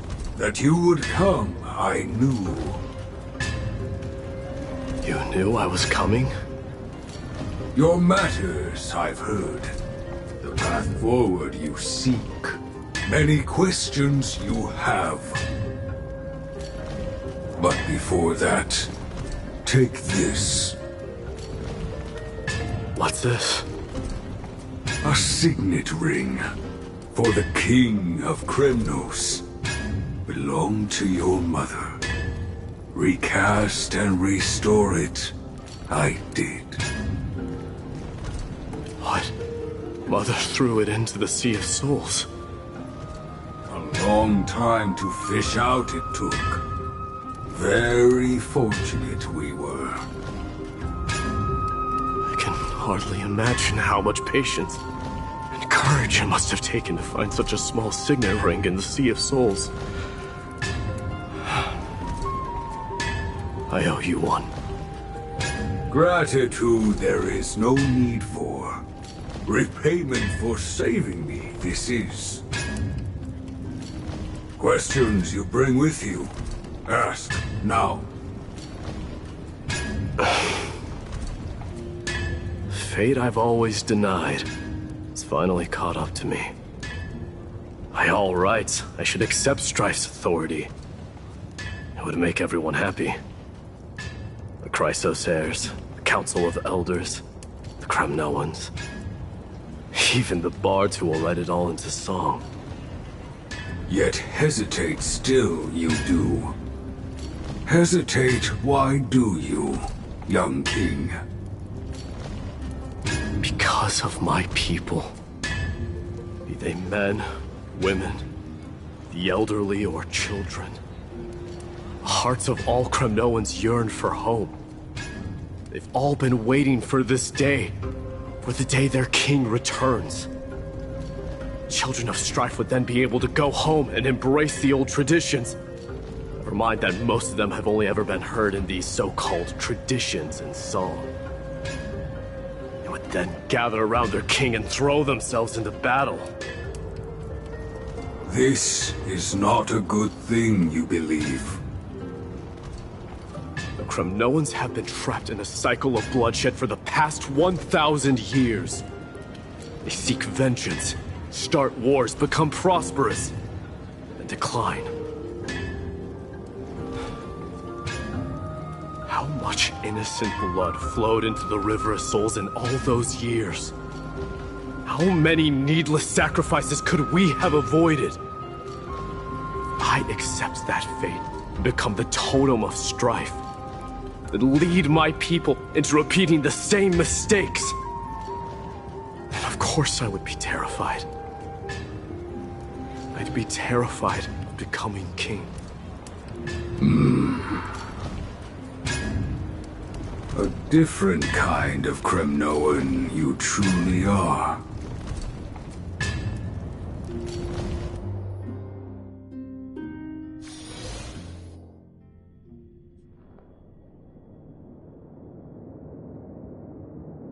Mama, I had a dream last night. Oh. Now what did you dream about, my darling Trebios? I had a dream that I turned into many me's. Then we made the moon into a ship and made the stars into our sails. Then we floated on the ocean and let the wind blow us in any direction it wanted. Well, that sounds like a lovely dream. Yeah! The ocean and the sky were really, really dark. But there were so many of me that I wasn't scared at all, because we'd all sing together. The ocean wind blew us onto an island where the wind tasted like flowers. There were bleating sheep and chirping birds inviting us to be their guests. There were so many animals on the island, but none of them ever fought. Giannis's holy maidens can receive guidance from the God of Passages. Perhaps what you saw in your dream is a divine land somewhere in Amphorius. You think so? What's wrong, Trebios? You look unhappy.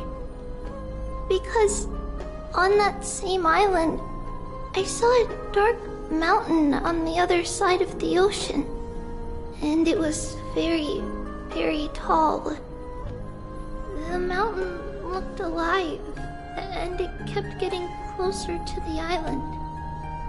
Then I realized it wasn't a mountain, but a very, very tall wave made of water.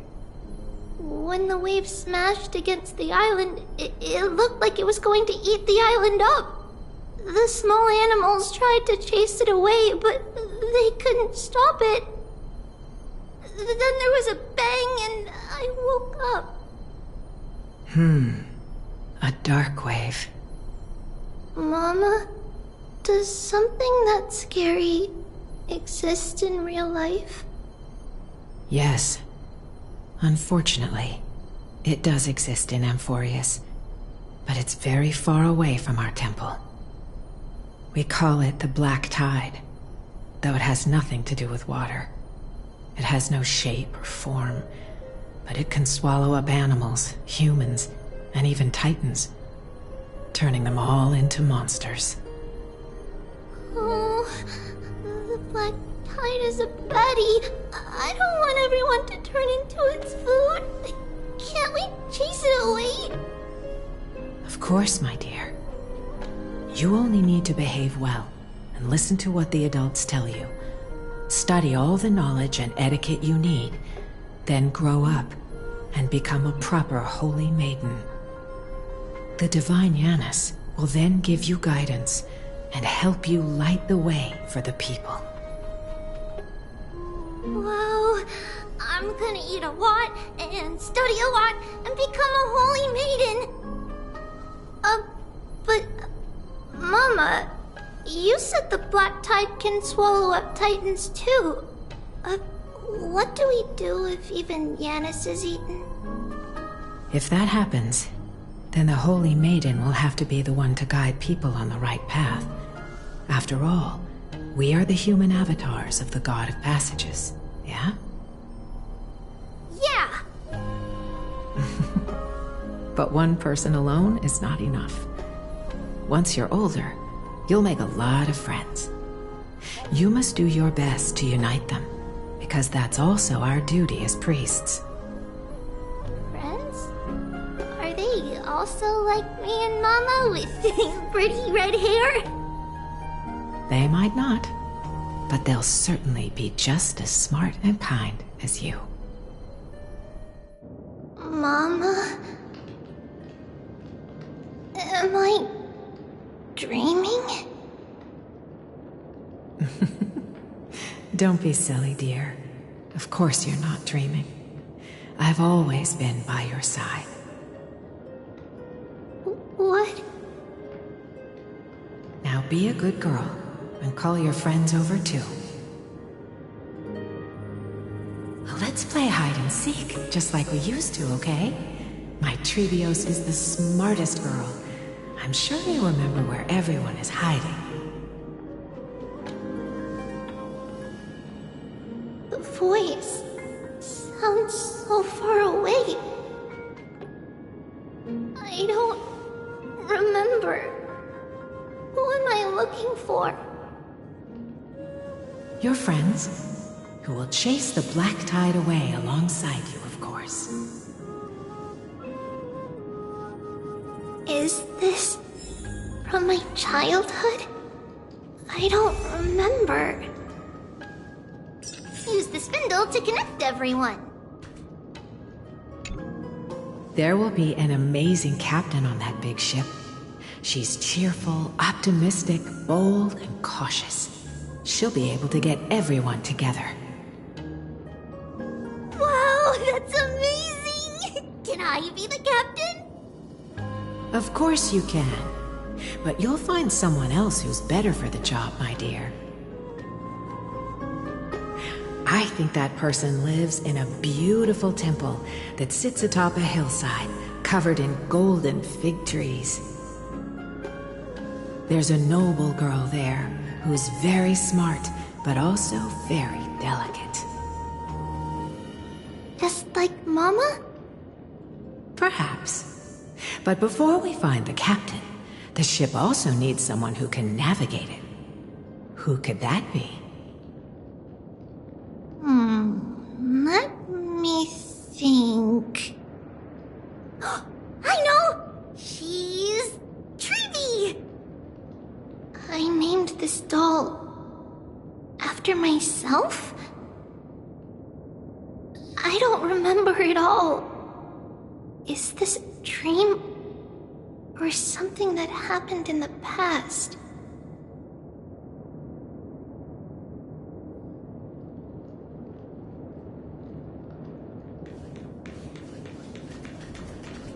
Bad chest! You can't lock me away!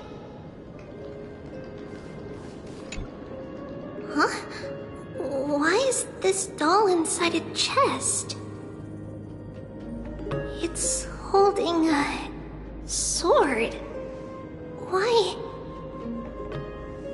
Many years later, many brave warriors will board this ship. They're skilled combatants who fear no danger. Ooh, I can learn how to fight too and protect everybody! Silly girl. You're Yanisopoulos' holy maiden. It's not your duty to fight. There will be many others to protect you. Alright. Then where will they come from? I believe one warrior hails from a lovely village where bulrushes flourish, while another comes from a magnificent royal city. Though each has their own troubles, both are ready to lend their strength for the ship's long voyage. In that case, let Trian fight by their side! This way, they'll always stay on course! Trian back then... Was it just a coincidence? Or...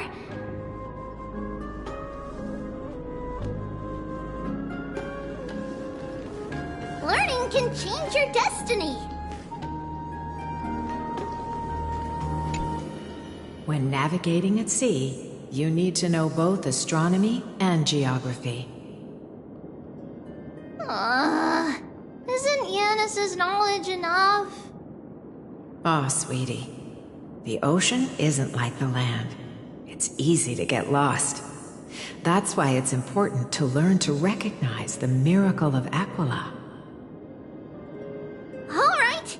Even though my brain is already super duper smart, I'll still try my very best! Circe also favors children who try their best. They will send a wise scholar as everyone's teacher to help you reach your dreams. I want to be a teacher too! Oh, wait. I'm super duper smart. So I want to be the teacher's teacher!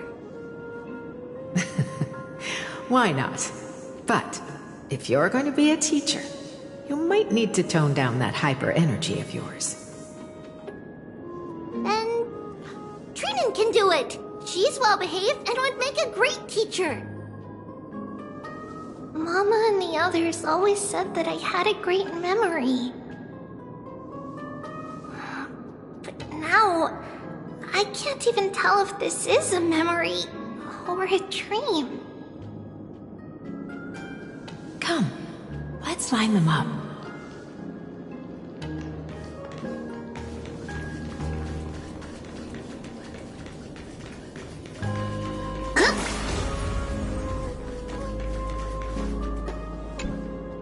Now, Trebios, set them on this music box and let them compose a melody for our song. Music box? What's that? Sweetheart, are you still groggy from your nap? You invented it. I invented it? What does it do? Oh, my lovely Trebi. You're usually so bright. What's gotten into you today? Well, you might as well see for yourself. Put your good friends on it and see the wonders it can do. Put the dolls on. It's rotating, and I can hear something. That's right. It's a music box. If you place the dolls in the right spots, it will start rotating and play beautiful music. Out of all your inventions, this one is my favorite.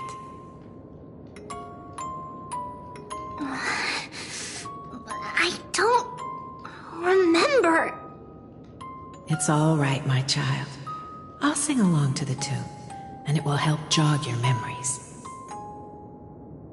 Happiness abounded in this lush land by God's chosen. Giants raised their glasses in a toast, beheld by the 12 constellations. 3 carved the heavens and the earth. 3 wove the threads of fate. 3 molded life with their hands, and 3 guided Calamity's gate. They declared the world too unstirring, hence wished endless laughter upon the living. Thus you and I were created, with words and song to weave, and love and intimacy to give. Thus creation was complete. Who then will bear the weight of humanity's souls, to lighten the steps of the living as a whole?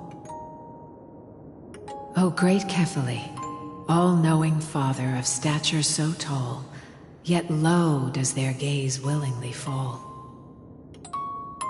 With light of dawn heavy upon their shoulders, golden blood spills unto the land, converging into a boiling river that flows to the heroic heirs of this world.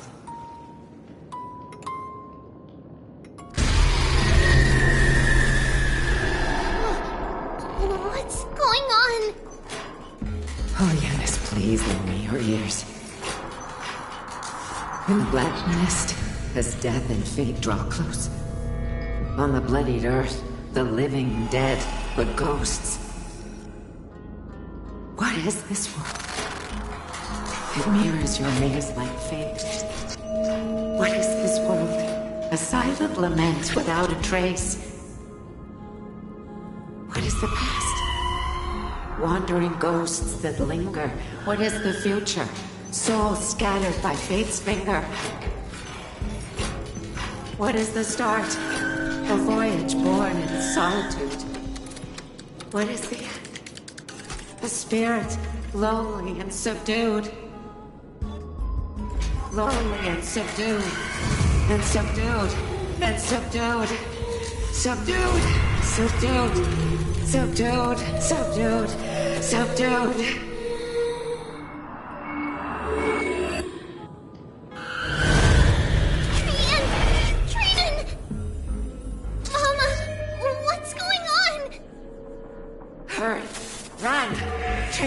Run!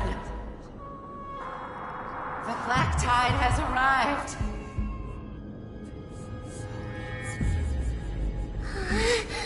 Where can I go?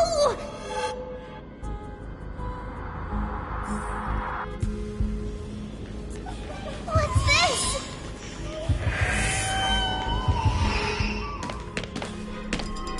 Why?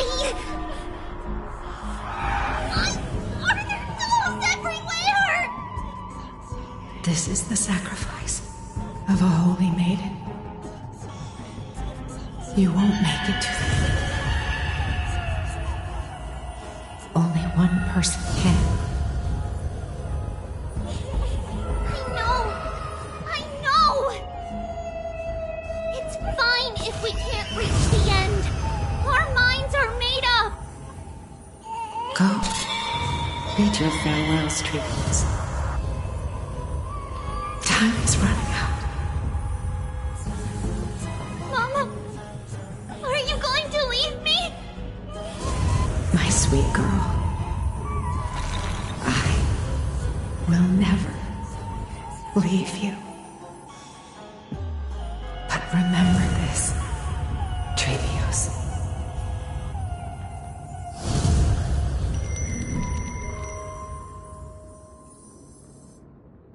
All shall bid farewell to one, and that person alone will witness the miracle. Since your mind is made up, then traverse the black tide and dispel the fog for Amphorius. I shall see you tomorrow, my dearest Trevios.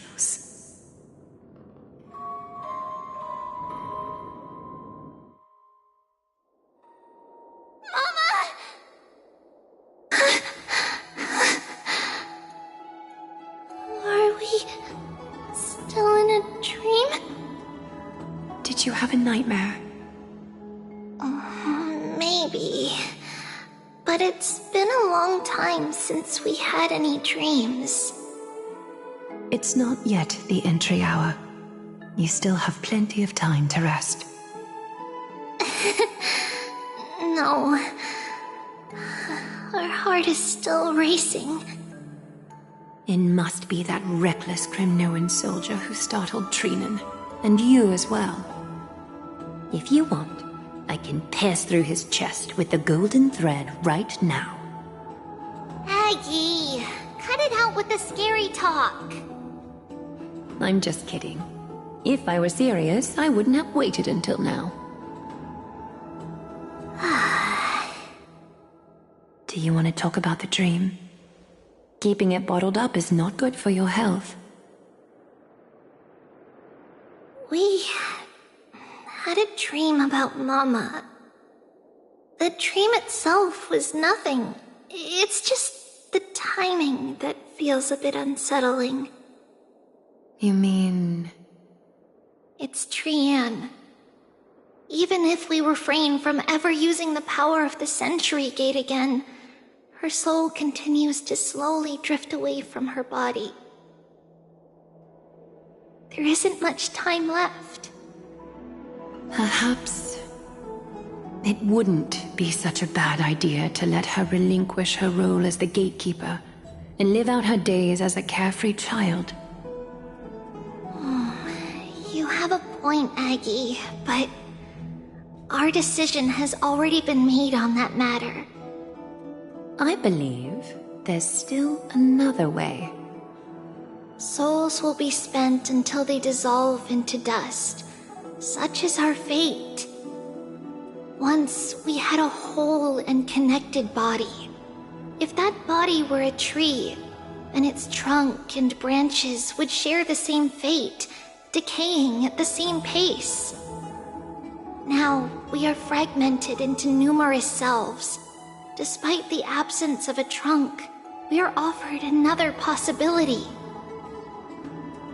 We can choose how our branches will perish in a way that is most beneficial to the Flame Chase journey. Compared with saying farewell to one person, watching many fade away before me is even more sorrowful. But advancing is the destined end of Yanis's trial. There's no retreat in our path. Don't feel sad about saying goodbye to us. We've already agreed on this, right? It won't be long before I forget what sorrow tastes like.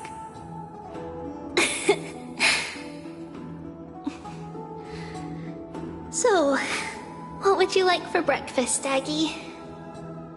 What? Where did that come from? After all this talking, we are feeling a bit hungry.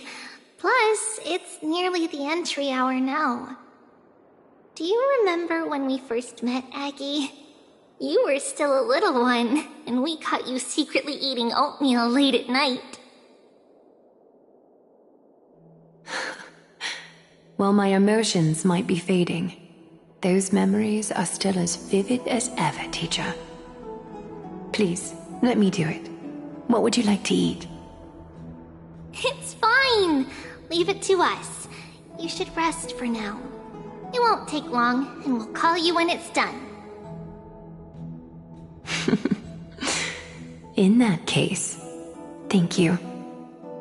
Then, see you tomorrow, Aggie.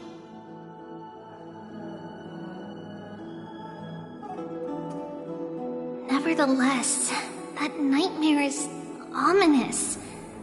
Memories are slipping away, even the image of Mama. Just as expected, another trip must be made into the abyss of fate. Hopefully Orynyx will be willing to help us.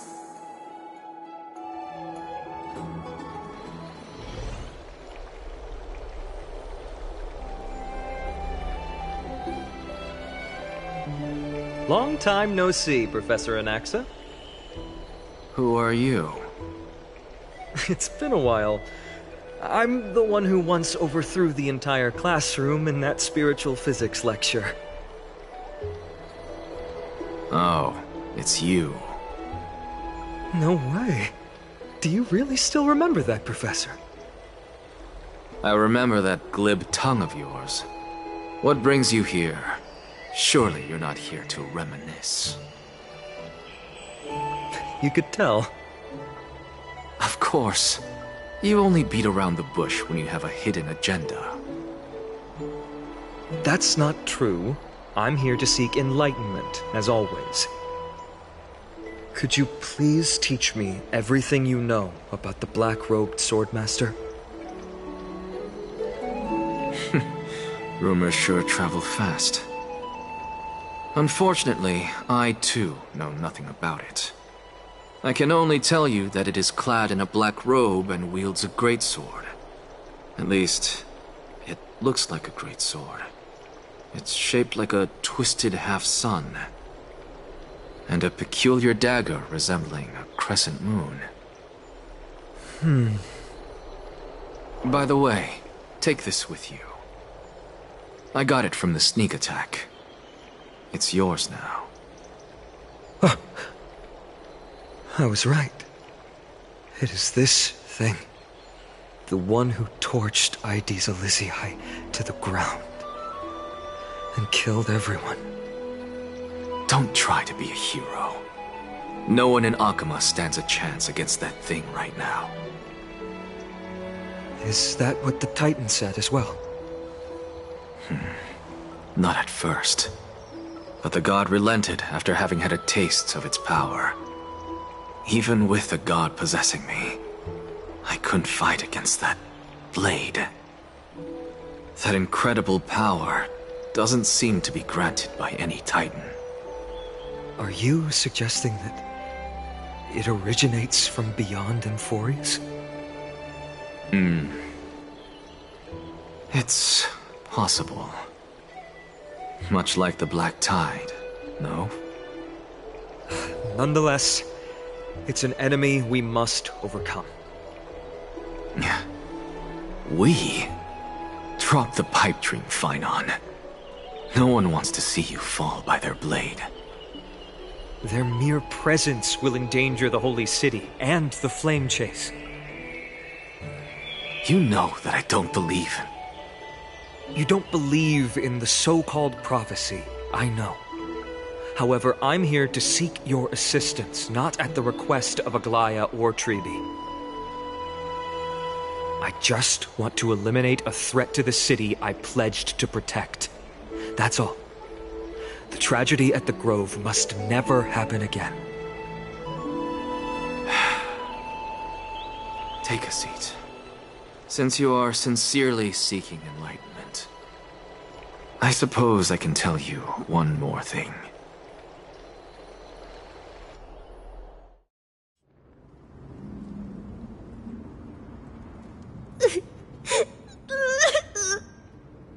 What's wrong, Trian?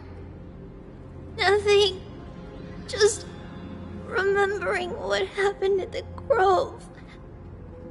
Monster in the black cloak. So scary. Everyone in danger. Nightmare. I can't forget. Don't be scared. There are no bad guys here. Didn't you save everyone with the Century Gate, Trian? Trian threw it away. Far, far away. It's never coming back. We got back safe from the Grove because of you, Trian. You're the reason the Flame Chase journey can continue. Sorry. Trian feels a bit dizzy. Why are we here again? For the same thing, of course. Remember? Tomorrow we will reveal the prophecies past to everyone. But first, we need to restore the memories that have been blurred by the fragmentation. We hope to present the full truth to everyone without hiding anything. Since Yanis caused the fragmentation, we can only turn to another Titan or an Nyx for help. Also, remember to get breakfast ready for Aggie before the lucid hour tomorrow. Oh, yes! Trian remembers now! Oh, on that note, we had better prepare some saffron before we meet with the Titan. Saffron? Oh, it's an essential offering for rituals in the Temple of the Three Fates. You think we shouldn't go to Orynyx empty-handed? Yes, it's also a symbol of Yanisopolis. If we are to replicate memories, we need to use something that has experienced those days. And when we first met Aggie, we added that to the porridge we made for her, and she really loved it. I see! It's like killing 3 birds with 1 stone! But it all depends on whether Orynyx is willing to help us. This could be a problem. After all, it was us who took the core flame from Yanis, from Orynyx's kin. We will have to give it a try. If there's truly no other way... In our current state, we probably can't do anything to them. We'll cross that bridge when we get there.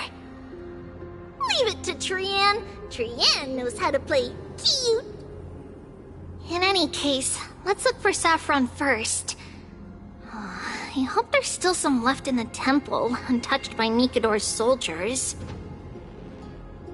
I remember that aged saffron is preserved in sealed jars.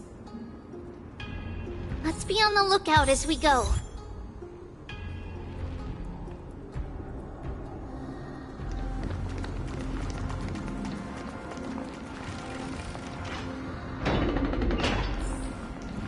It's a dead end ahead. Turn back, teacher. What? Aggie?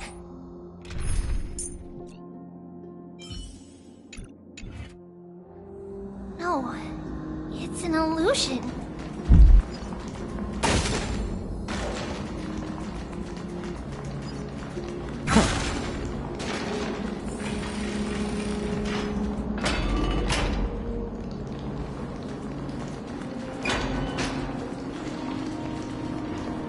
Wow, this room is huge. Trinan, did you? Yeah. I saw it. Was that a warning from Orynyx? What are you two whispering about? Treeby? Trinan? Trian can't even hear our own telecommunication. Well, never mind. Trian suddenly feels like this place is quite familiar. There's a whiff of safari in this room! It's right over there! Over here! Follow Trian! Trian, slow down!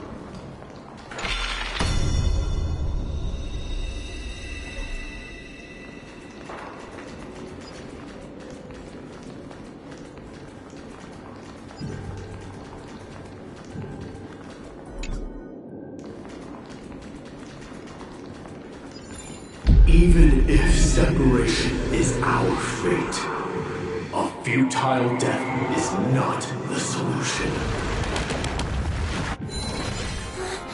It appeared again!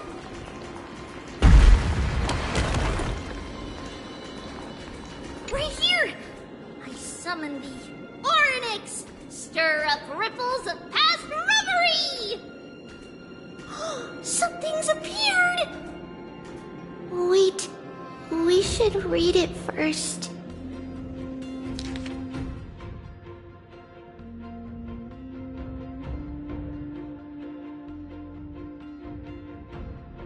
Wait, this is a letter? It mentions something about saffron and Treebios? Isn't that name Never mind that for now. Why is this letter here? And how did Trian sense it? Could it be our lost memories? Is it possible that we were already noticed by Oryx and entered their trial? But why haven't they said a word? Oryx has the whims of a child. Perhaps they're toying with us on purpose. Come on, this isn't the right time to be playing games.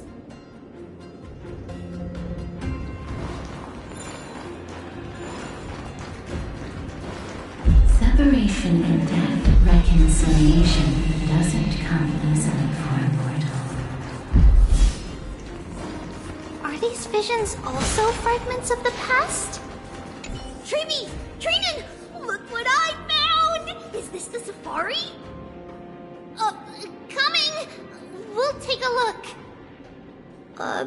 But Trian, there's nothing in here.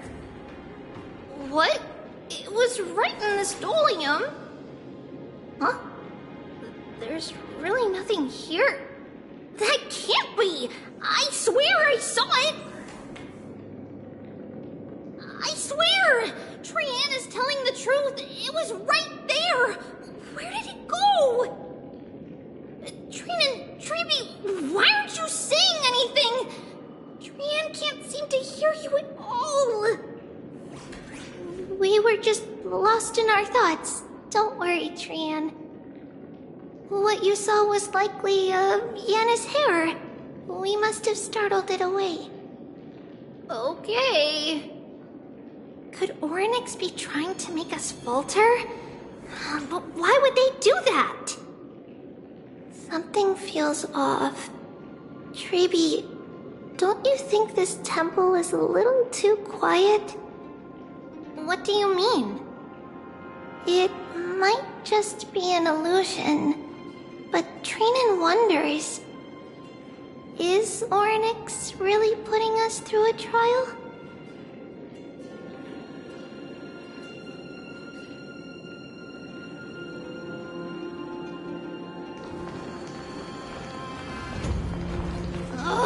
Still no luck finding any safari. I suppose we can do without it. Let's try to convince Oryx. At least they didn't toss us out straight away. Whoa, Treeby, Trinan, look at this! So cool! So many of us now! Man, it's really quiet in here. Do all Titans live in dark places like this?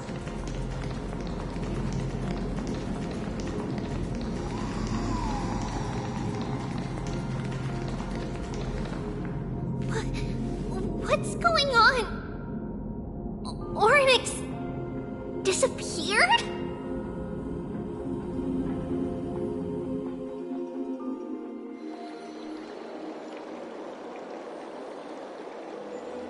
Are you saying that the Black-Robed Swordmaster is not just tied to the Black Tide, but is also hunting for core flames everywhere? This is the most plausible possibility. First, it has a vessel that can hold core flames. Second, I'm one of its targets. Let's start with the first premise. Its peculiar ceremonial blade can interact with a core flame, as evidenced by the pull I felt when it stabbed into my chest. I hypothesize that the blade can sense, absorb, or even retain core flames. The second premise is even more explicit. When it was engaged in fierce battle with many of us and was heavily distracted, it remained consistently focused on me. Or rather, on the Titan Ceres inside me. So it's plundering the flames. But if your argument holds up, wouldn't they be headed to Akuma soon? The Vortex of Genesis is full of the Titan's core flames.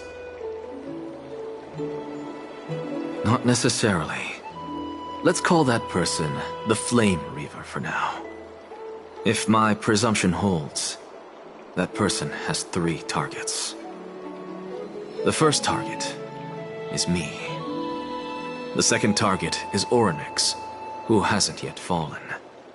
And the third is Akuma and the Vortex of Genesis, where the core flames are housed. But I suspect Akuma won't be their first target. Kefali's core flame is guarded by the Council of Elders' arcane power. And Fagusa's water curtain should be able to block out any external perceptions. What about Thanatos and Aquila? Their core flames are yet to be restored. The whereabouts of Thanatos remain a mystery to all. As for Aquila, can you fly? No, I can't. Why are you asking that? Can that Swordmaster fly? Good point. But what if they do grow wings? If they had wings, I wouldn't have made it out of the grove alive. That's a relief. Anyway, since the Flame Reaver has 2 targets, we need to move fast. With the distances between Akuma, the grove, and these potential targets, I believe we should bolster our defenses and... Bad news, Finan. Treepy is missing. The last time the 3 of them were seen was in... the Abyss of Fate. Orynyx! Are you in here? No response at all. Did they foresee that we were coming and hide in the fog, or...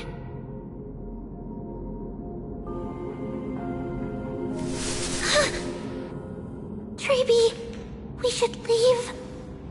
This temple has other people in it. What? Oh. Listen, footsteps. Fast ones. 3 or 4 people coming this way. Come on, we need to hide. Whoever they are, we can't let them see us! Treeby, Trinan, come check this out! What's this? Trian feels like... it's so familiar.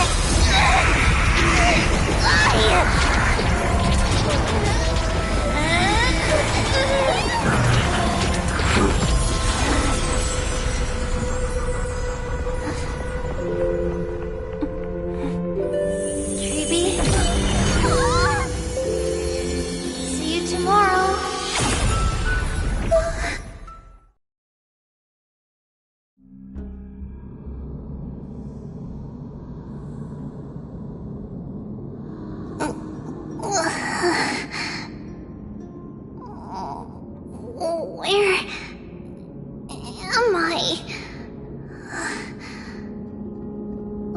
Little Gray, Snowy, and... wait, where's Trian? Is she back?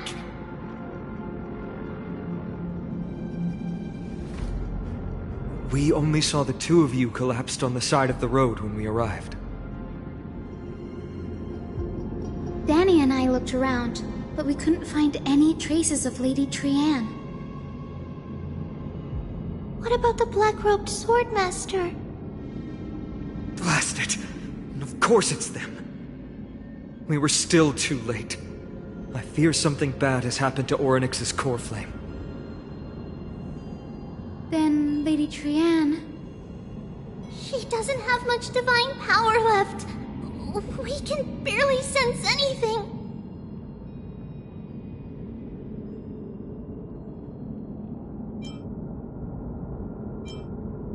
That you're both safe is already a blessing. Everyone, we must take action now. We should split into 2 groups. One group will stay in the Abyss and meet up with Aglaya's reinforcements, then search for Trian's whereabouts. The other group will come with me to pursue the Black-Robed Swordmaster and recover the core flame. Do you know where it's headed? I didn't get to tell you this before, but Anaxa and I already have our misgivings about the Black Tide, so we've made preparations. I'll tell you the details as we move. Opportunities are fleeting on the battlefield. We should hurry.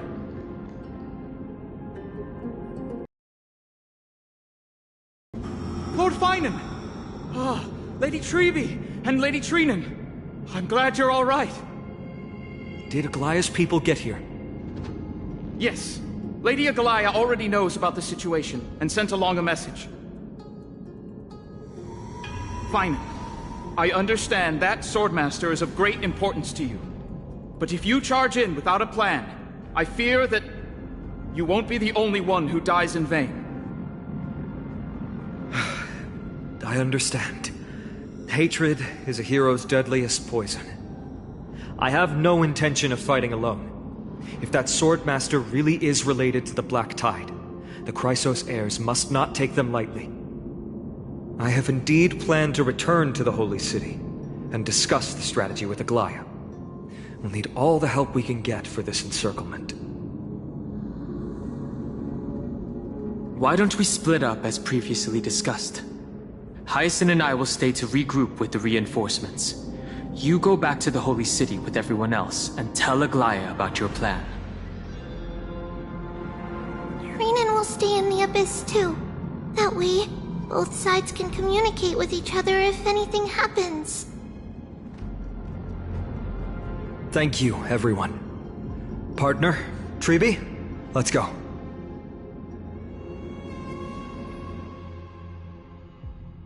We're back, Aglaya. You should have come to me first, Finan. Aggie, there's no need to scold Snowy. Akama is currently in grave danger. I know. It's beyond my imagination that the only 2 titans humankind can still rely on fell in such quick succession. I've never seen the golden thread pulled this taut, as if it could snap at any moment. Finan, tell us your plan. Time is of the essence.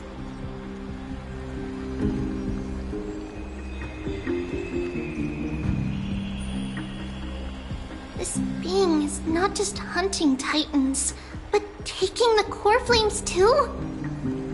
Yes, just like the Flame Chase journey is doing. Professor Anaxa thinks the Flame Reaver's arrival is likely a sign the Black Tide has spread further.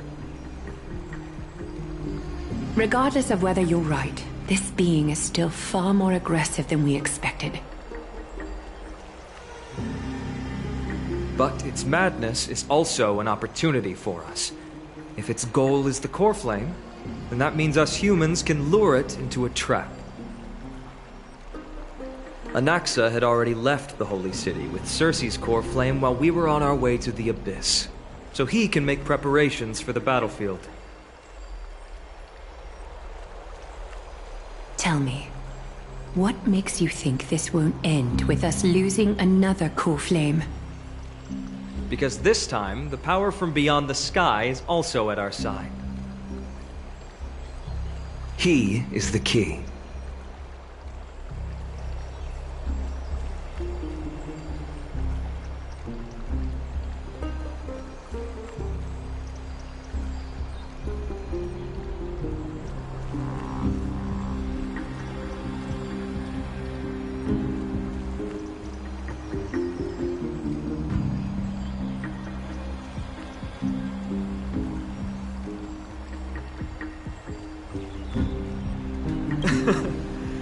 We need your other companion, too.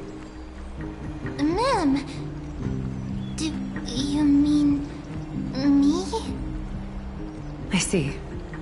Finan, that battlefield you mentioned, is it Castrum Kremnos?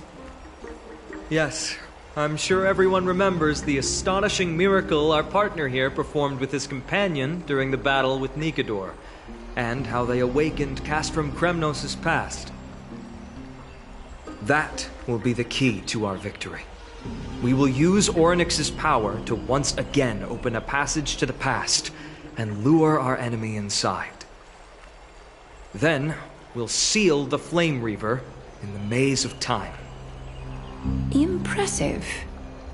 Orynyx has fallen, and Yanis's divine power already belongs to Akima. Once we take back the core flame, the Swordmaster will have no means of escape. It's very clever, using the element of surprise instead of brute strength. Can you do it, little one?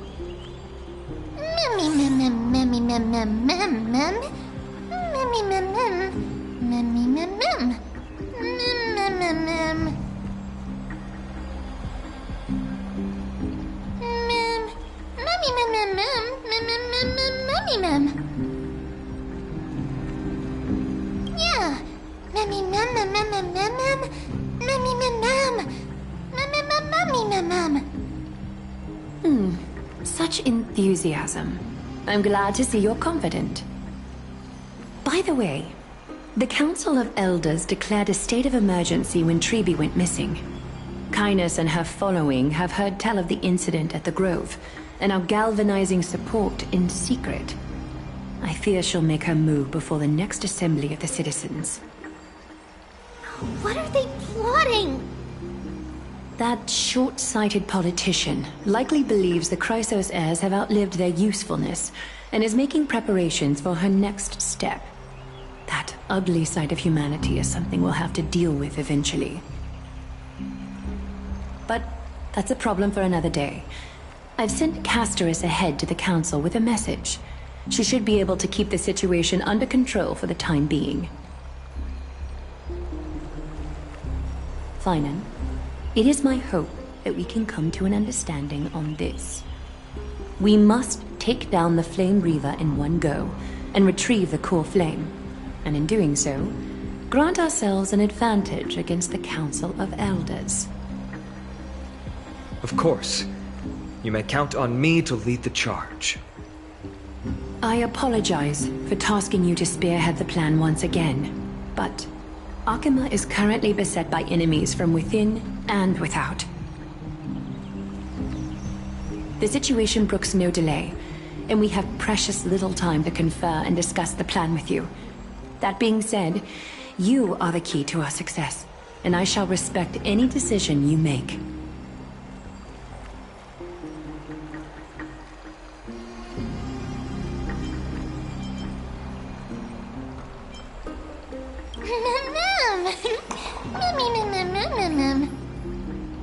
We are grateful to you for your aid, and to the rest of you as well. Now, let us be off to begin the hunt. May Kethely sharpen our gaze and grant us victory over the enemy.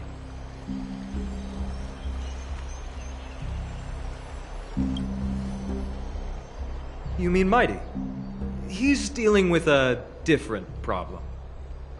Don't worry, that man would never miss out on this fight.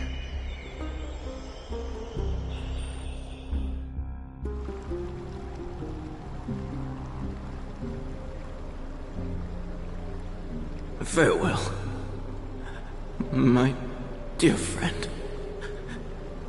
You must lead us back home. You and I, we're both the same. We feast on strife and fear. If you're truly capable of leading our people beyond this blood-stained fate, then prove it to me once more, Mighty Mos.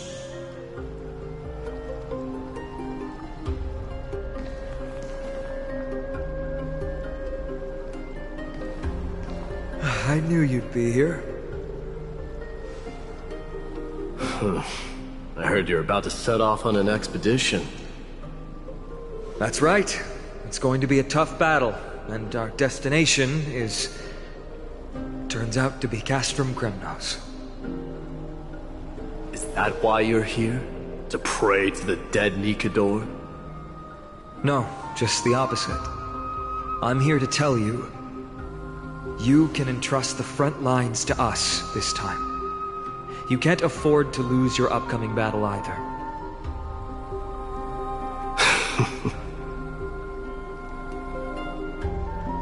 Have you heard the story of Geocles the Mountain Breaker? Sounds like you've spoken with Cartonus. That's the name of the legendary mountain dweller, right?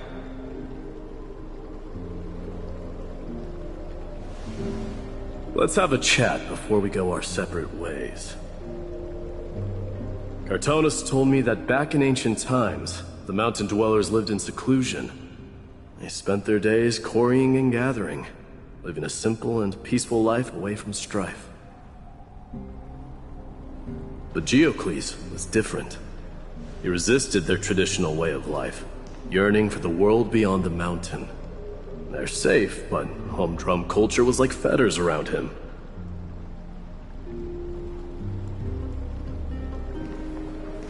He sounds a lot like you. Yes. That is why he, too, faced the same dilemma as I do. One day, during one of Geocles' many ventures beyond the mountain, he spied a battalion of Laedonians stationed at the foot of the mountain. The Laedonians were at war with their arch-enemies, the Companions, and they used the mountain as a base to carry out guerrilla warfare operations. When Geocles, who had taught himself the common tongue, approached a soldier, he learned a shocking piece of news. Laedonians were planning to plant mines and explosives all over the mountain, and then lure their enemies within. With danger lurking with every step, the mountain dwellers' homes were no longer safe. Geocles quickly returned to his village to bring the news to his people. But... let me guess. They refused change and chose to put up with the situation instead. That's right. The mountain dwellers were fearful of even the smallest change to their lifestyle, let alone leaving their home. Despite the imminent war, the elders would rather negotiate for peace instead of leaving the mountains. This made Geocles both angry and sad. But he didn't give up. If you were in his shoes, what would you have done? Lead my people on a resistance, perhaps. I'm not sure. I can't think of a solution that would make everyone happy. A solution that would make everyone happy, huh? That's how naive we are. Well, let me tell you what Geocles did. He took the mountain dwellers' store of gemstones and traded them with the Laedonians for a massive amount of gunpowder. But he didn't do this to fight the Companions. Under the cover of night, he set ablaze the forest surrounding the settlement, forcing his people to flee the mountain. That great fire marks the beginning of mountain dweller history. Since then, their people became part of civilization, and giants became a common sight in the Holy City. Meanwhile, that mountain they once lived in has turned into little more than foam inside the black tide. But leaving their homeland also brought many mountain dwellers misfortune. They were hunted by Kremnoans or enslaved. Indeed, that is undeniably also part of their history. But that is Geocles for you. The merits of his actions, or lack thereof, have been scrutinized by many, but historians nevertheless hail him as the Mountain Breaker. Why do you think that is? It's simply because he took action and enacted change with his own hands. He didn't try to make everyone understand him, nor did he even waste time trying to make everyone happy. He started a great fire and burned the shackles of tradition to ashes. And then forced everyone to march toward the coming of a new era. You've made up your mind, haven't you? I'll be leaving Akuma soon to fight the great darkness of this world. To shoulder Nikador's destiny. So, listen well. If there comes a day when we meet again on the battlefield, and I stand opposed to the flame chase, remember to stab your sword into my back through my 10th thoracic vertebra. That's my weak spot, and the only way to kill me.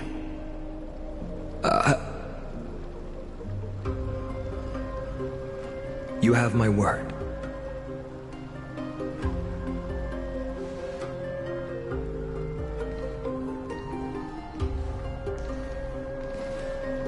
Go now. The battlefield calls. Send that flame-thieving hyena to their death.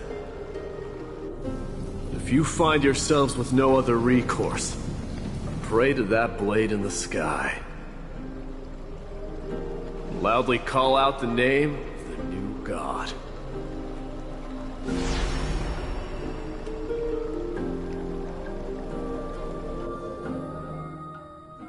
That's the sound of an all-out war. Not the kind of ruckus Professor Anaxa can raise on his own. Let's hurry. The battlefield is just ahead.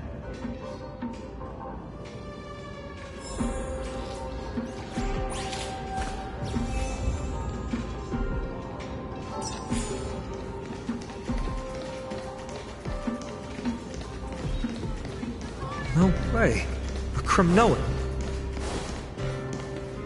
I didn't think she'd manage to send the Kremnoans to assist. Brave warrior, what's the situation on the front line? And Ackerman, why are you here? What? Didn't Aglaya tell you? We have been instructed to assist you in trapping the Flame Reaver. Aglaya, that vile usurper. I spit on her name. Our king will be back soon. He'll be able to deal with you and that black road.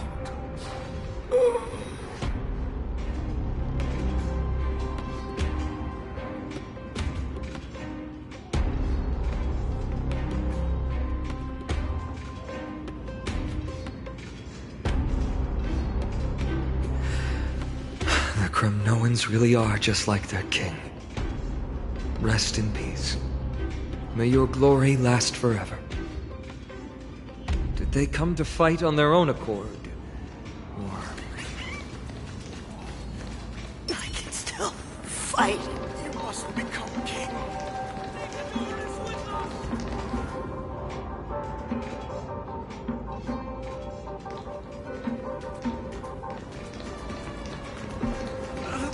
That sound! We're almost there. I can't see. Once we take back the core flame, Yanis's passage will open. When that happens, you must evacuate immediately. Don't stay behind. The rest will be up to how well we work together. But remember what Mighty said before? Cast aside all distractions once you're on the battlefield. Let's go, partner. Today, destiny shall stand with us!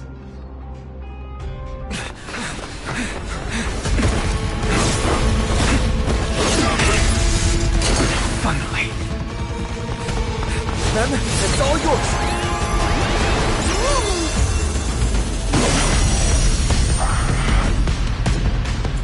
Pent in the memories of the dead!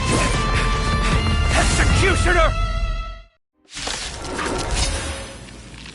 You sure know how to keep a man waiting. Small prelude. Any later, and I fear the Titan would have sacrificed me. Frail child of humanity, 'tis more effort keeping you hale and whole against that blade than it is in seeking the truth of the world. It's my turn to shine. The fight is set.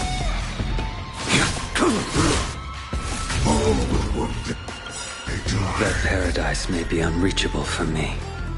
Savor it for me.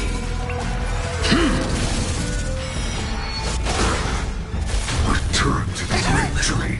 Let me tend your wound. Existence is of no consequence. For tomorrow! Together we can do anything. Stars, shine for the heroes. Return to the great tree. They're trying to overwhelm us with numbers. Split up and take them out! Oh, what a spirited display, Deliverer.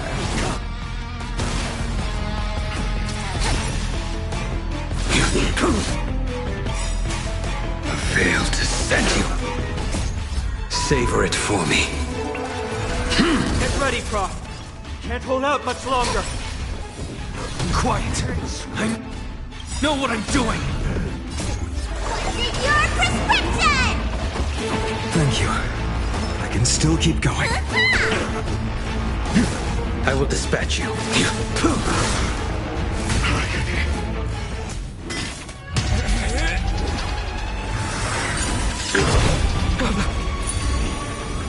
At long last.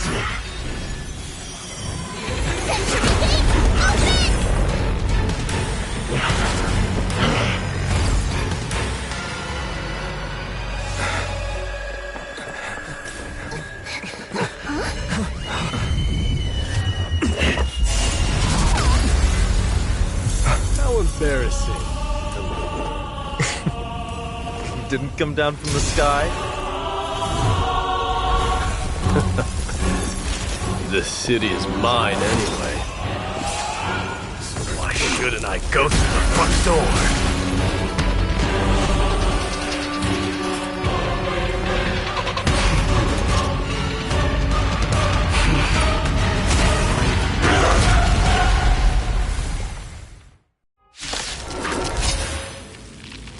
Minion of the Black Tide.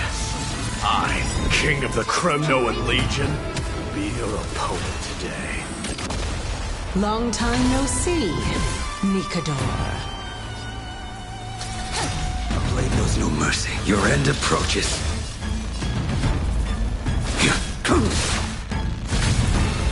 Need a doctor?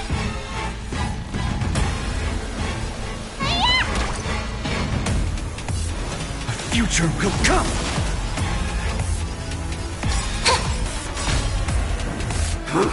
Such petty tricks.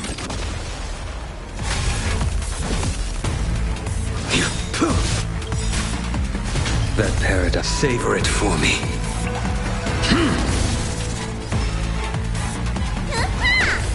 No other choice but forward. For tomorrow! Flowers, bloom for tomorrow. Leads to self-destruction. I am not sending a dynasty to its end.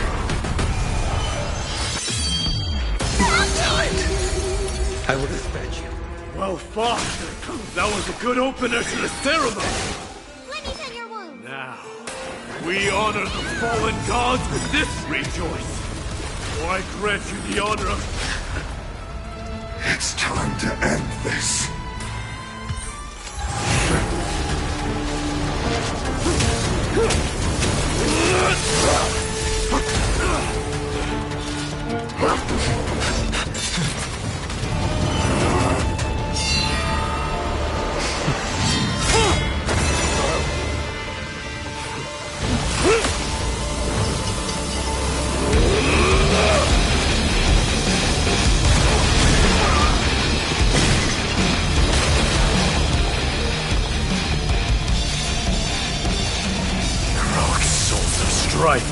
Heed my call! I am the Lance of Fury. The agony this world needs!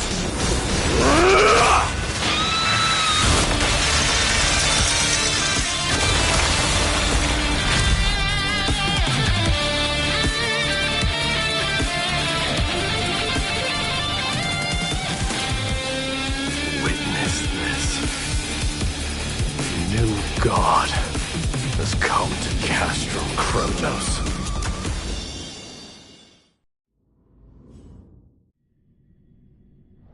Look! The warriors have returned! But are the rumors true?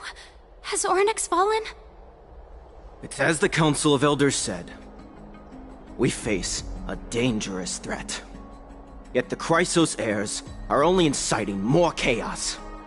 They don't care about the people's safety. They really gave the core flame of strife to a Kremnoan at the end. What a noisy crowd. This, doesn't feel right. It's probably because Oryx is gone. Oryx was a generous titan in the eyes of the people. They graced us with miracles, allowing humanity to reap many a convenience from the past. What they don't know is that the Titan didn't do all of that of its own volition. Regardless, the Titan has fallen, and we must surrender Oryx's core flame. A meeting with that woman again so soon? I just can't catch a break. Professor Anaxa, why don't you find someplace to rest first? Matters that require Aglaya's attention are piling up. You two meeting again will, forgive my honesty, only distract her. Just try to stay on your best behavior, if you know what I mean. That's not up to me, I'm afraid. I've been trapped in her prison the moment I set foot in this holy city. The price of having a Titan living in my head, I suppose. Don't worry, I don't want trouble either.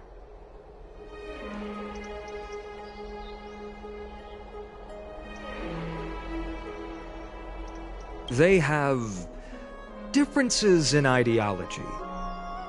All right, I suppose that's putting it lightly. Don't worry, you'll figure out the intricacies of these relationships sooner or later. I'm sure you don't need my help handling Oryx's core flame. So I'll be off. I have some personal matters to attend to. It somehow feels like D has closed himself off even more after he completed his trial. Yeah, a lot has happened in the past few days. You've been lost in thought for a while now too, Treeby. Did Trinon bring news? Yes. She has found Trian. She was at the bottom of the valley outside the temple. But that's where the good news ends. I'm sorry. It's alright. They also found someone else besides Trian. He was no better than a corpse when Trinan and Hyacinth arrived. He had suffered more cuts than could be counted and leaped off a cliff from a great height, all to free Trian's body from the clutches of the black-robed swordmaster. What a brave soul. Do we know who he is? Yes. It's Crateros.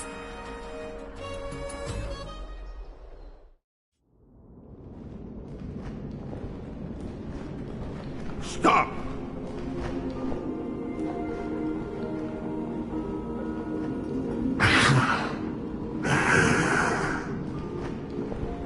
If you want this girl dead, you'll have to kill me first.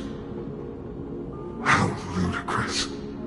Your body made of flesh and blood as it is will not survive more than a single strike from me. Valorous death before glorious return.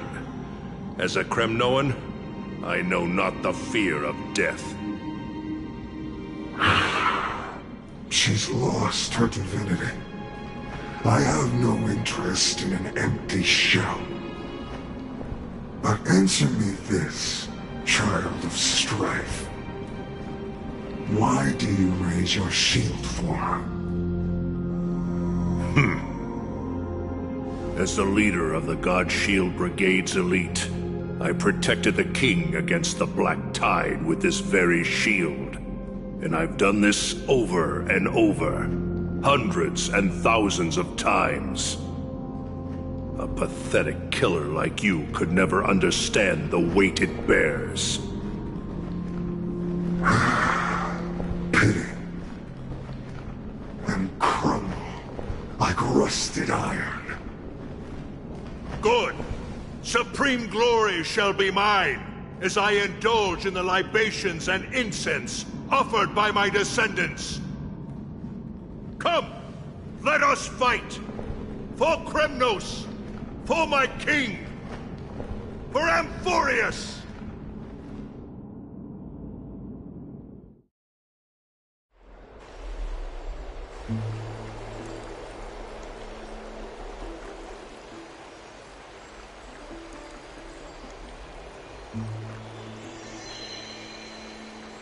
We foresaw this cruel parting 1,000 years ago. Today is but a reminder of that bitter taste. But Lady Aglaya, I don't understand. It wasn't life itself that Lady Trian lost. Why does she look like she really turned into a doll? I don't understand. Don't be sad, Hyacinth. Trian has used up her borrowed time from Yanis, that's all. Her spirit is now riding the west wind, flying ahead to a world free of sorrow. If a world like that truly exists, does that mean everyone from the Grove is there too? It exists, Hyacinth. Do you not remember? The prophecy that guides the Chrysos heirs is the voice of Kefili before it fell silent. It loves all of its creations dearly, and would never bear to lead us astray with lies.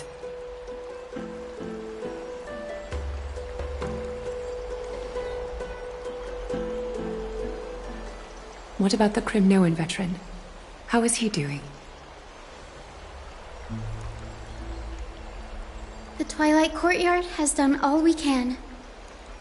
Even so, we've only managed to keep him from breathing his last. I had to use the Sky Priest's techniques to help him to walk again. But if light ever disappears from Akama for good... No. Let's hope that never happens. This is already nothing short of miraculous. When we found Krauderos, he was no better than a corpse.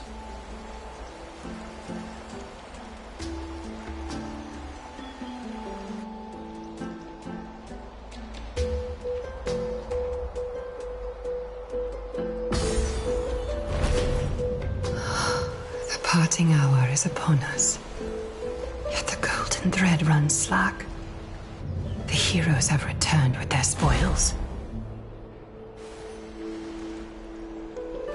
Everyone, please take this opportunity to rest and prepare for what awaits us. You've returned unscathed and brought tidings of triumph. Truly a moment worthy of celebration.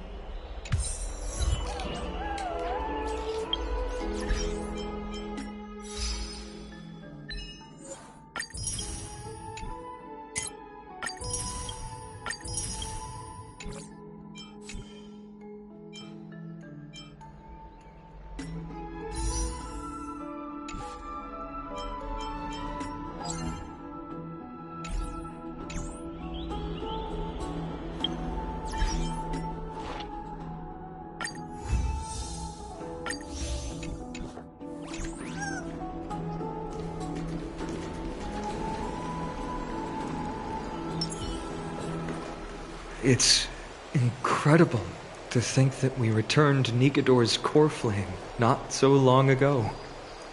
It wouldn't be an exaggeration to say that you and your friend's arrival has melted the glaciers of history.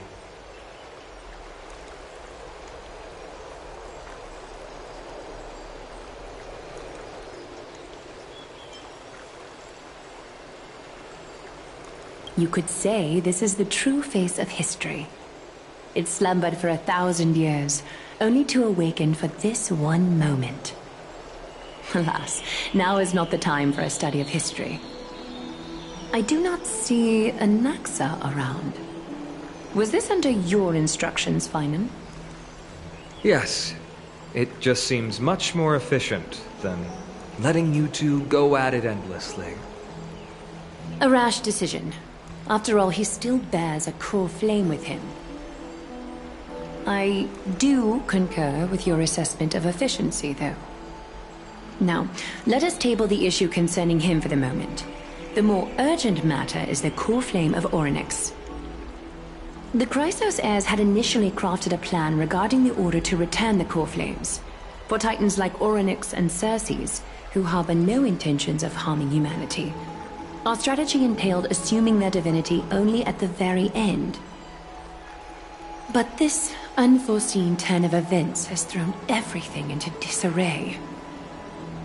If we don't return the core flames to the vortex of Genesis, and we leave the Titan's divine positions vacant, we can't even begin to imagine the disaster that would follow.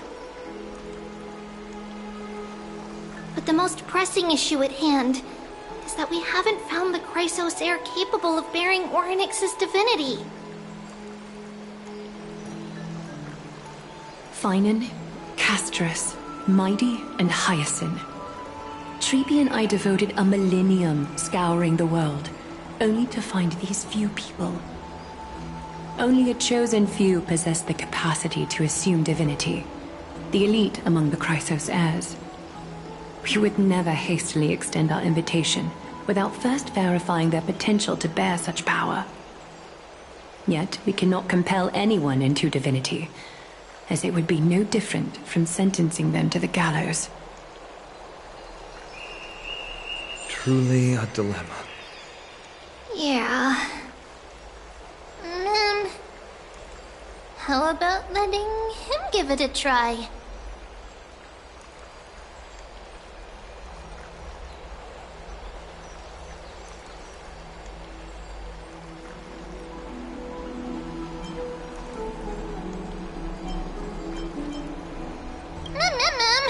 Mem special, mem. Mem.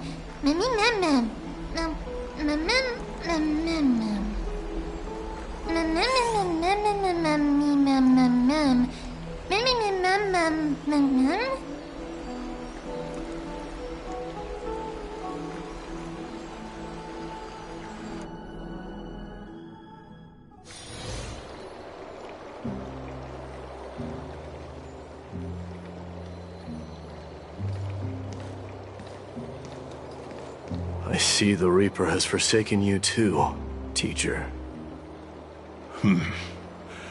It simply put my life in the hands of the Twilight Courtyard. That priest girl's medical talents are truly exceptional.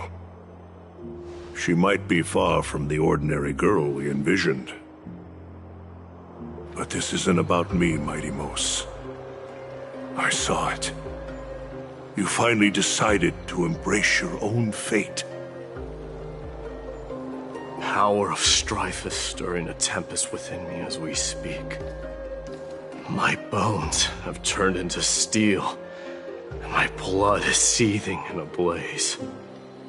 Past rulers of Kremnos could only aspire to this might, yet I have merged with it. I've made history, and henceforth divinity and kingship shall coexist as one. Indeed. You've realized the aspirations of every former king of Kremnos. And now, you can at last bring our people home and reforge the glory of Kremnos. Unfortunately, I harbor no such desire. What? What do you mean by that? Over 2 millennia past, devotees of Nikador's might banded together beneath their feet and erected a city of their own. Ever since then, Kremnoans have served as the blades wielded by the god of war, following the Titan's path in its conquest. Yet, gazing upon our history through the lens of my newfound divinity, I now see it with unprecedented clarity. This history is sheer absurdity and inferiority. People surge onto the battlefield like ants, plundering and slaying for their own greed, only to be trampled upon like ants. The city and the beliefs that Kremnoans hold so dearly, alongside the supposed tradition, mere anthills that could be crushed with a single touch in the eyes of the Titan. You! Are you trying to strip Kremnoans of the pride we've amassed over thousands of years with mere words? That pride holds little significance, Kratoros. Now that I've assumed the divinity of strife, my next step will be to renounce the title of king. No. No! Convey my message to every Kremnoan. This is an order. Do not do this, Mighty Mos. I beg you. Our history commenced in the year 2506 of the Light Calendar, concluded in the year 4931. I, Mighty Mos, last king of Castrum Kremnos, son of Gorgo, do hereby proclaim the Kremnoan dynasty comes to an official close today. You have killed us. You have killed us all. No. I am granting you a new beginning. What is this? My mother's signet ring. It served as a symbol of kingship, and I now imbue it with a fresh significance. Take it, and rally those who have lost their identities. Convey the words of Mighty Mos, now ascended to divinity. You no longer need to chase fleeting honors or face death on the battlefield as if it were your sole destination. However, you must adapt to fit into the city you once observed with indifferent eyes. A cruel fate awaits Amphorius. No matter how illustrious a dynasty may seem, it crumbles to rubble and gravel before formidable foes. Yet, you shall tread the only path out, one that leads to a brand new world at its end. Why task me with being your messenger? Why not explain all this to them yourself? Because only humans can guide the path to be trodden by humans. It's not the lot of humans who crave the power of gods and spiral into madness for it. But humans who stand ready to raise their shields high to protect the lives behind them. I failed to save that child. That is irrelevant. As demigods, they have long been prepared for it. What truly matters is that you showed up there and shielded her. The one who persuaded Aglaya to set me free that night. Was that you, Mighty Mos? Yes. She's not one to easily make a concession. What did you offer her? I staked my mother's name to guarantee the integrity of your soul to her. And I promised her that I would dedicate all I have to the Flame Chase journey. And what is next, Mighty Mos? Where will you be headed now? To the place where I belong, to fulfill my promise. The madness that has plagued Nikador and the darkness that has consumed Amphorius. It's now my turn to fight against it. There are some people to meet with before I leave. Let's go.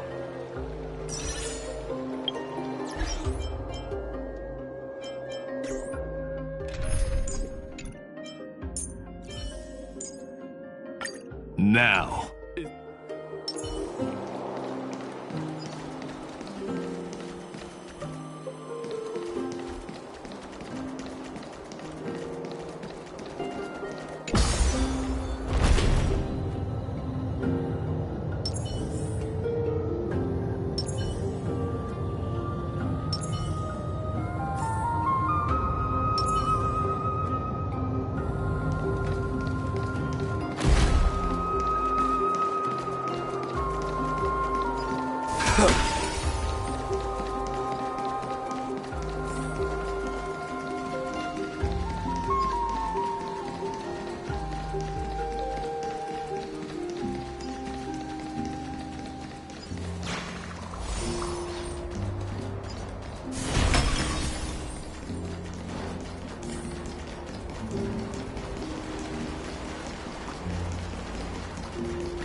You're here, my Deimos.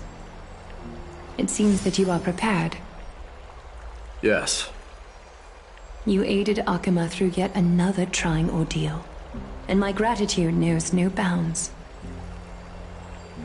Isn't that exactly what you wanted? Not everything unfolds according to my plan. In the current state of the world, I can only proceed one step at a time. Furthermore, you are ready to dedicate all that you have, regardless of the promise you made to me, aren't you? Throughout my time in the Holy City, I've gleaned valuable lessons from you. Strategy, leadership, and adaptability to change. Yet, it's only recently that I've come to realize the truly remarkable quality you possess. And what is it? It's the magnetic allure in your presence. It draws people to gather around you willingly, to seek your guidance. They strive not to disappoint you, not due to fear of repercussions, but out of sincere alignment with your ideals. That is precisely what every ruler of Castrum Kremnos has been missing. I am truly honored to hear that. And now, my Deimos, you have risen as the most powerful demigod in the world. How do you intend to wield this newfound power? I shall see Nikador's aborted mission through to completion, and become the strongest bulwark for Amphorius to defend against the Black Tide. I will secure enough time for the Flame Chase journey, until you manage to lead everyone to reach the miracle of Genesis.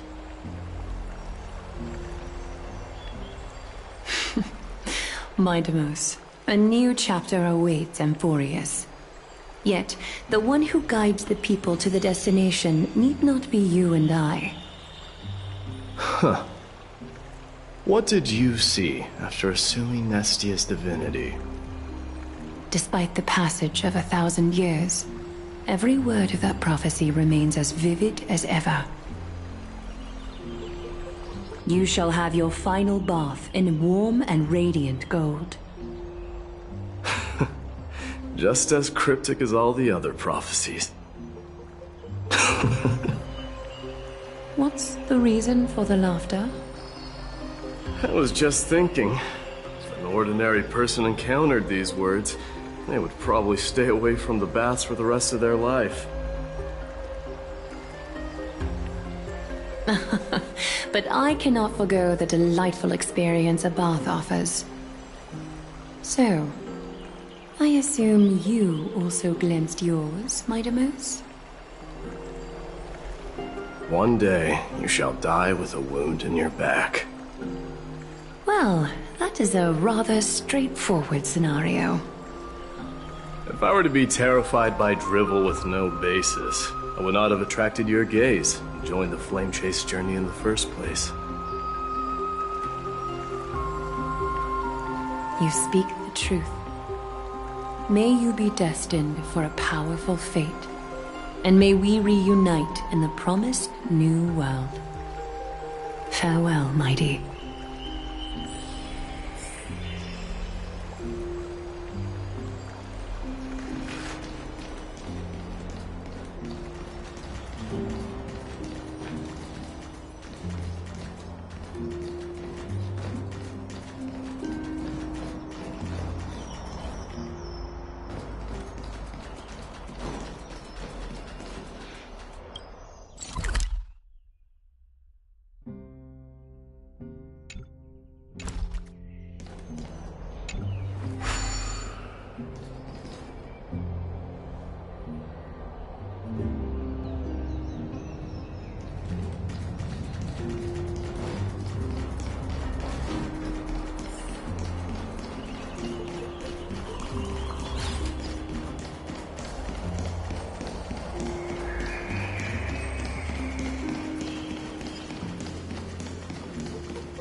Is Lady Trebios not here? Lord Mighty! Hyacinth. So you are the physician Krateros spoke of. It's no wonder then that he was pulled back from the brink of death. You have my gratitude. I can take that as a compliment, right? I've heard about what happened at the Grove. I'm deeply sorry for your loss. I've heard far too much about death and grief recently. To quote Lady Trebi, we should all focus on tomorrow, shouldn't we? That's a valid point. You've always been the most optimistic one among us. Well, I must say, it feels quite incredible to see a new demigod standing right before me. You should prepare yourself as well. Humanity has already taken hold of strife, and one day it will also reach the sky. Do you really believe I can do it? Even my ancestor, that hero of legends, couldn't conquer the core flame of Aquila. Given your good rapport with the demigods, you should know that the path to assuming divinity is never limited to swords and spears.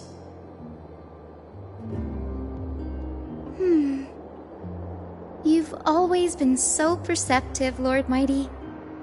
Rest assured, if fate has truly selected me, I'll be ready. Right. You are here looking for Lady Trebi and Lady Trina, no? They're not around at the moment. Is there a message you'd like me to pass on to them? No need. I've already bid farewell to Aglaya. Meeting with the Oracle is simply a matter of courtesy. You've bid farewell? I'm heading back to Castrum Kremnos to fight against the Black Tide. In all likelihood, I will never again return to Akama. Oh. On second thought, there is something that I'd like you to help me convey to them. I'm all ears, Lord Mighty. I'll make sure to convey every single word. Tell them that there is no longer a need to send scouts behind enemy lines. With a single message, the Lance of Fury will target anyone who dares oppose Akama.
Lord Mighty.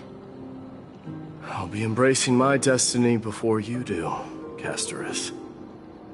Can you feel Thanatos right now?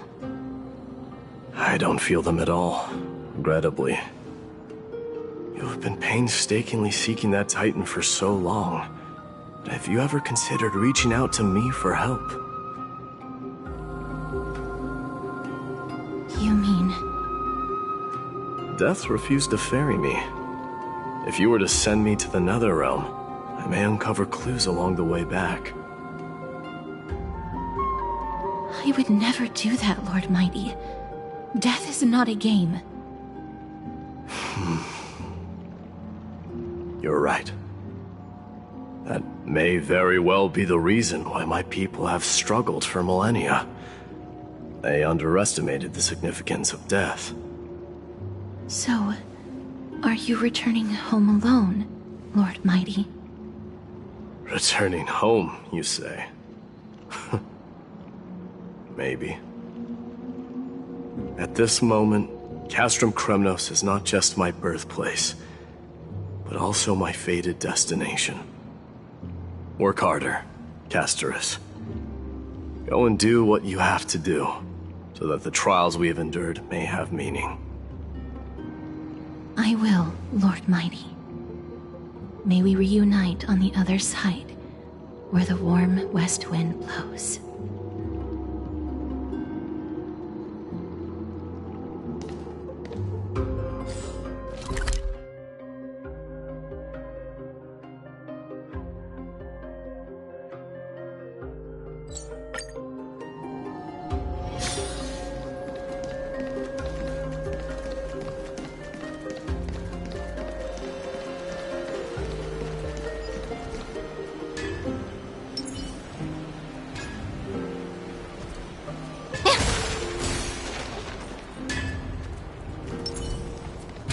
The King of Kremnos, without the signet ring, but looking more like a king now.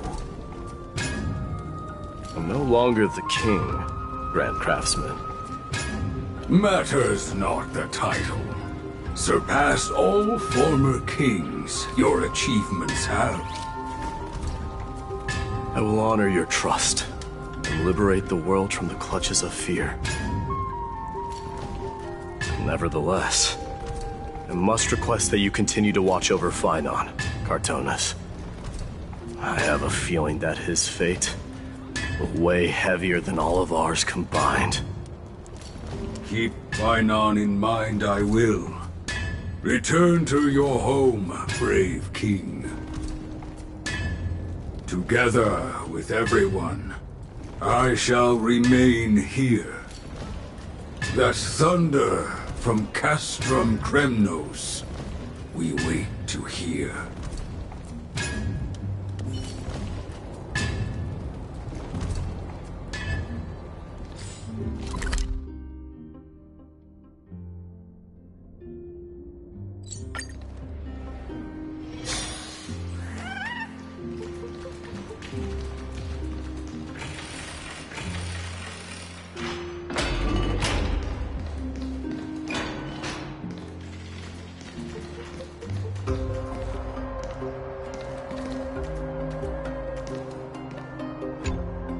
Mighty?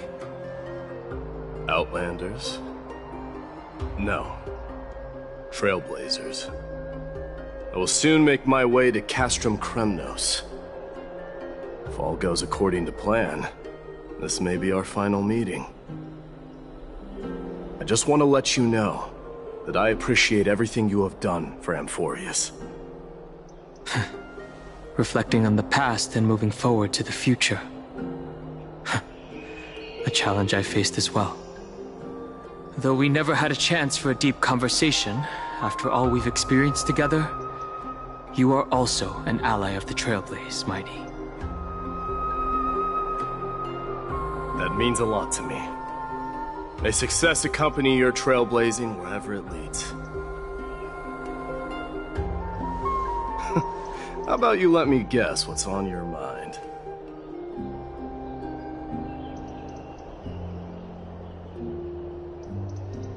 Are you thinking about saying something inspiring?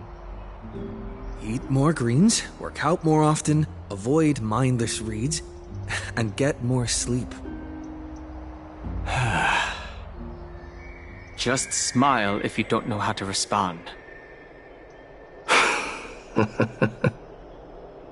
Now that I bear the divine within me, I can get the vague feeling that you have a great significance for the future of Amphorius. With this departure, I fear that I will never again return. Can I entrust you both to watch my back? And to continue supporting the Flame Chase journey in my absence? Rest assured, we'll do everything we can. You have my gratitude. Then, farewell. Hold on. Yes? Let's at least snap a photo together to capture this moment. Shall we? Sure, let's do it.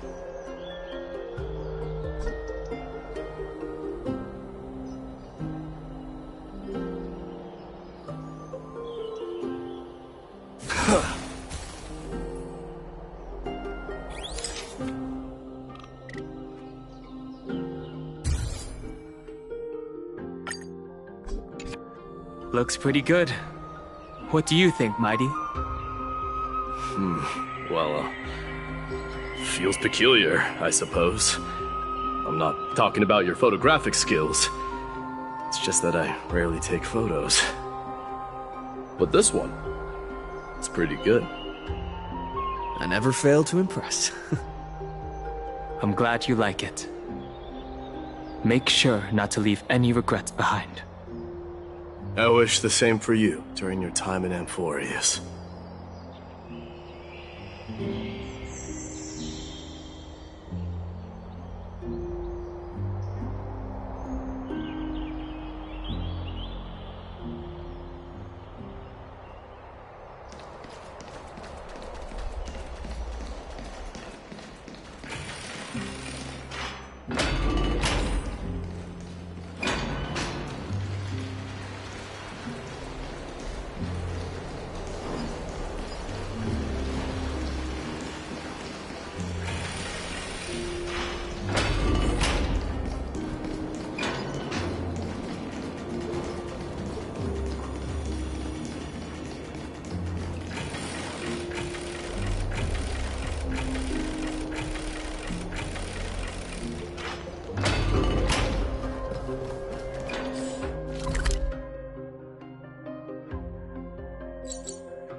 Isn't the prince anymore. He's now the guardian of Amphorius. What's going on?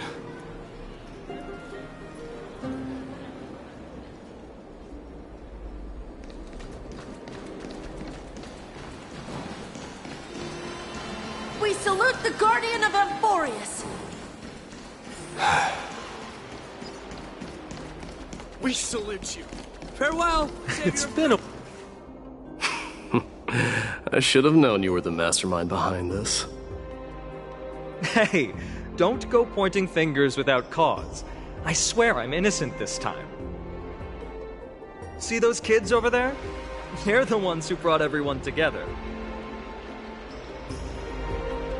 I admit, that took me by surprise. Were you seriously just going to sneak off without a word with me? Well, I was actually on my way to bid farewell to you, but ended up running into this. Oh, that's quite an honor, I suppose. We better not leave them waiting too long, don't you think? The road to Castrum Kremnos from here is long. Perhaps it wouldn't be a bad idea to take a moment and etch their faces in my memory one last time.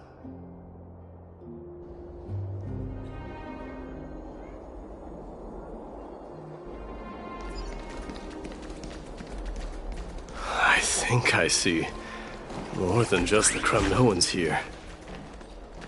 I'm thinking maybe it's about time the god of strife gets a new name. How about the god of solidarity or preservation? All right, it's about time for us to part ways. Any final goodbyes you want to share? This might be your last chance.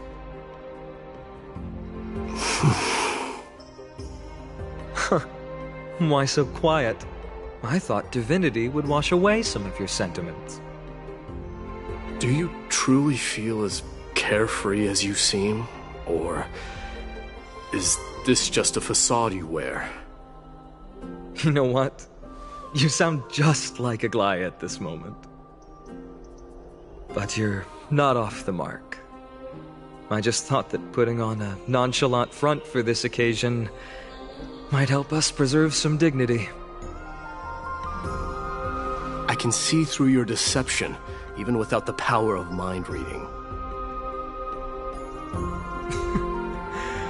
Am I really that terrible at controlling my facial expressions? Well, with that said, thank you for aiding me in defeating my archenemy, Mightimos. No need to thank me. This triumph brings no delight, nor does it signify closure. You understand that more than me. Indeed. In the end, I still haven't unraveled the mystery behind that black-robed swordmaster. And I can't even ascertain their demise. Maybe I've never managed to cut off my destiny. But that matters not. Pain may be cured, but scars remain. And this should not be effaced. Even with the divine might of Ornyx, you cannot stop the past from leaving its marks in our blind spots. Can you genuinely let go of everything as soon as that swordmaster is dead? That's impossible. Revenge is merely an obligation that must be carried out, and no one can find mental fulfillment through it. You're right. Look forward. Chew up and swallow your past. And make sure emptiness and bitterness are not the only flavors you know. Remember that there is a whole world behind you waiting to be saved.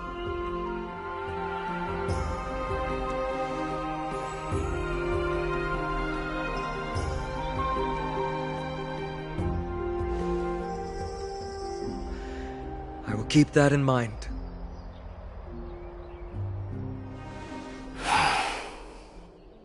I have a final favor to ask. Please look after the Kremnoan warriors in my absence. They will undoubtedly face challenges while assimilating into Akama. It is my sole regret that I cannot stand by them during this time. Do not worry. Leave it to me. And, while I'm at it, I'm going to find out if the Kremnoan language is really missing that many words.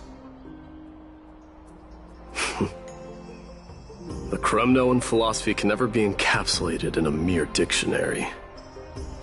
But if there's a chance in the next life, you should come visit my library.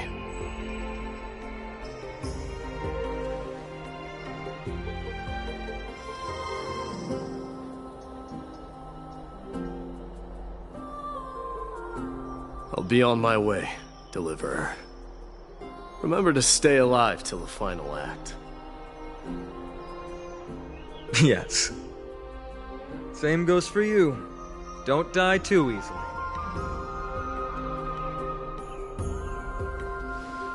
May triumph always be yours, Mightimos.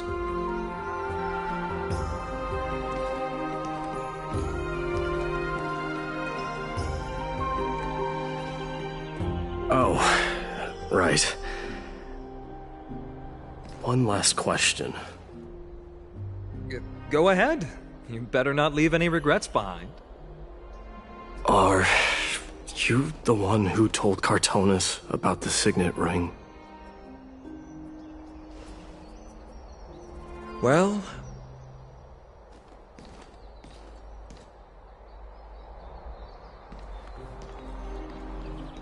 who knows?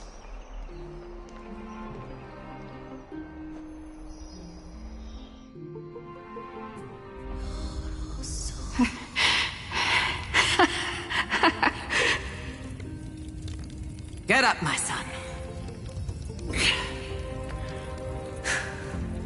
You showed great courage in today's training.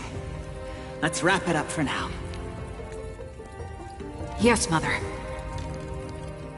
Mother, there's something I want to ask you.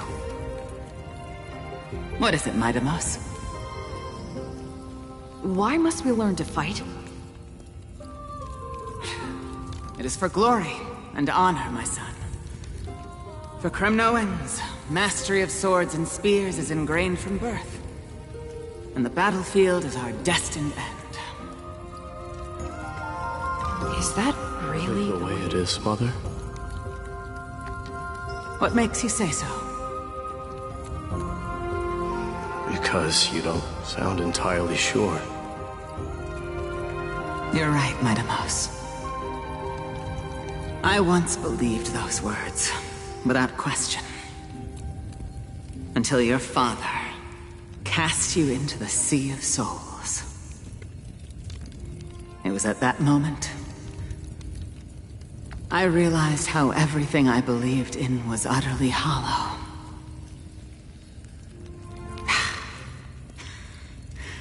Perhaps the spirit of Kremnos had once existed. But as greed bloomed in the hearts of humanity over the years, such spirit had long faded alongside our glory. I no longer put my faith in any oath or doctrine. Now I have just one role. That of your mother, Midamos. Your guardian.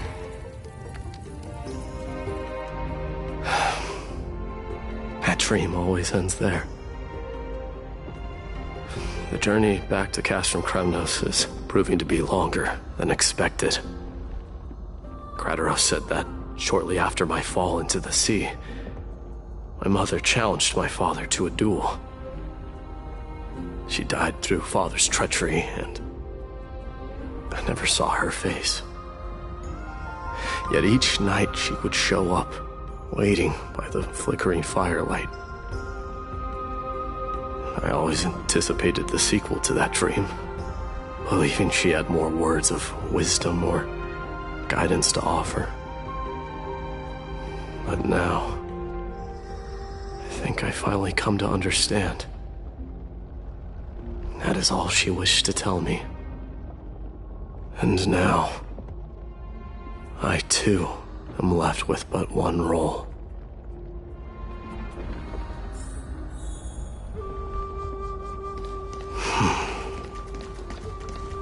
It is time for this journey to reach its end.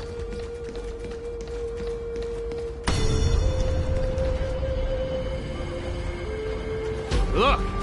Midamos is back! Glory belongs to you! We've got fresh pomegranate juice. Welcome back! Want to try some? We meet again, Your Highness. Welcome back!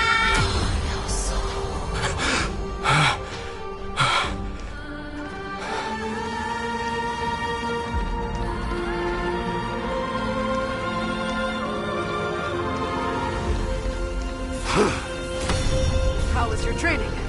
Ooh, say, come and check out what I just wrote. Midamos! Did you just come back from training? May Nikador defend you! It's been a while. I'm gonna beat you at the festival. Welcome home, Midamos. Have you found something deserving?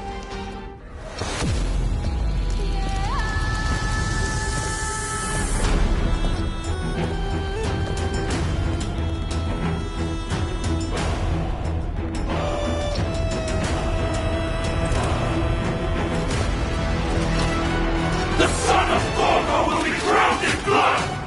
The son of Gorgo will be crowned in blood!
smell sunlight and the wind of Akama. This was your favorite spot, wasn't it, Trian? Lady Trian, why did it have to end up like this? Take it easy, Cass. Departure is a part of life. It's just that ours isn't as tumultuous as it is for ordinary folks. When we started our journey, Yanis had already provided their prophecy. Just like how that Titan divided themselves to create the countless passages in the world. It's only natural for us to follow the same path since we inherited their destiny. If you don't mind, Tribi, are you still willing to unveil that past for us? The past regarding the prophecy?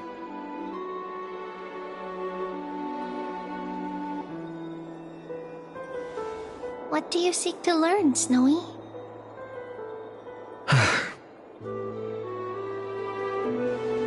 Midimos has left the city to face his own fate. That is, the fate of every demigod. We will all eventually let go of our past to follow the same path as his. So, what I want to know is, as Amphorius' first demigod, what compelled you to take the first step on this journey? And what has sustained you to make it this far without looking back? Despite the fracturing of your...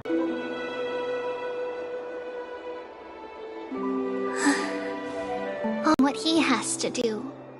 What reason do we have to keep it from them? Then... we will leave it to you. Trinan, would you mind? Tribi, are you not coming with us? I want to stay here. See you later, teacher. Cass, are you not going with them? No. I'd prefer to remain here to accompany Lady Trian. She hated being alone. What's this? A little gift that I had hoped to deliver to her personally, though fate had other plans. Oh, so you saw us arguing that day? Yes. I figured Lady Trian would like it a lot, so I bought it. Piece from Yanisopolis. Then why? It's just that Trian had forgotten far more things than I. For example, she forgot that this glass object meant something unfortunate according to the traditions of our homeland.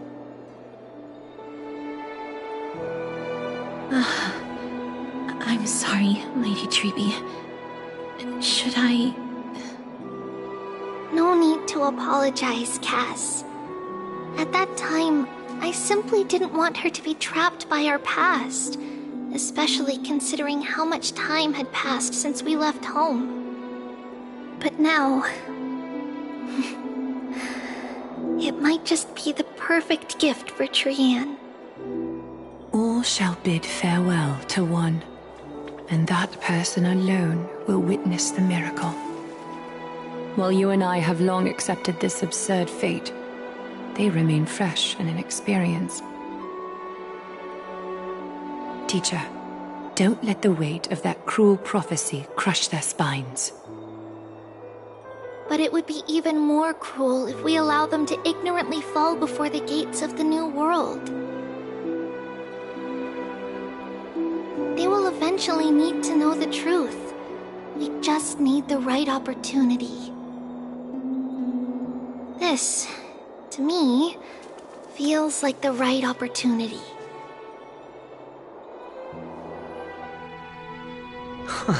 So, this is how the Temple of the Three Fates looked back in the day. At this point, Yanisopolis still resides under Aquila's protection, yet it is already fated for decline, and only contains a beautiful facade. Is it because Amphorius has entered Era Bellica? Yes, strife remains distant from this part of Amphorius right now. But in 5 years' time, at the same entry hour, this temple will become the source of another war. Then, where are you at this time? Right over there. Why does she look somewhat different? It's because we don't quite recall how we used to look. Oh, my apologies. Please don't. We should be the ones apologizing. Come, everyone. It's time to witness our last conversation with Orynyx.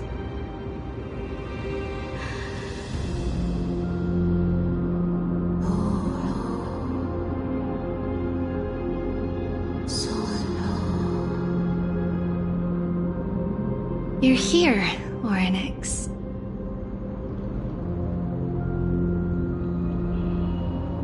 This is our memory, so your senses are also aligned with the Trebios of that moment.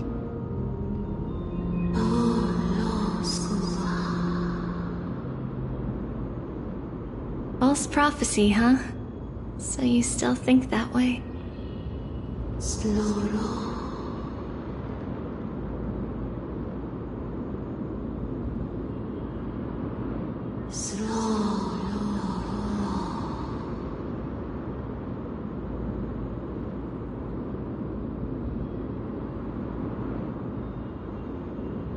But the Black Tide has already arrived, and Yanis remains in slumber. If even the God of Passages, known for guiding mortals, cannot resist this catastrophe, then what can we do against the incoming destruction?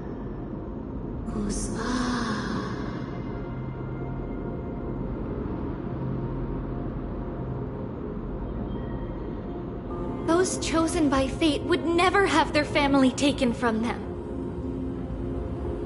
And how can I alone remain safe and secure while watching the entire world crumble before my eyes?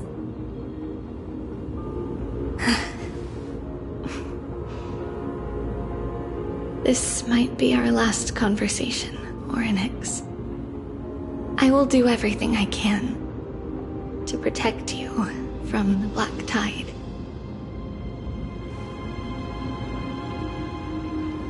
The family she just mentioned. It's our mother.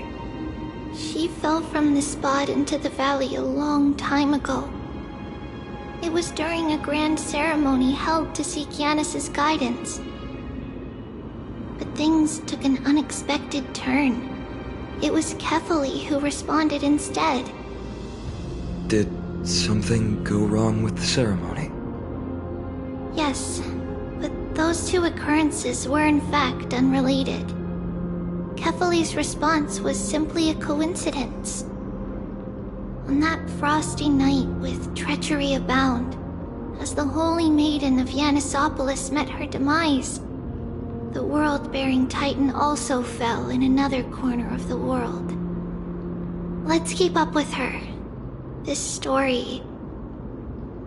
she should be the one to tell it. That thing ahead. It's the altar of Talantin. But that's not our destination. We're heading to the left. This place used to be passable.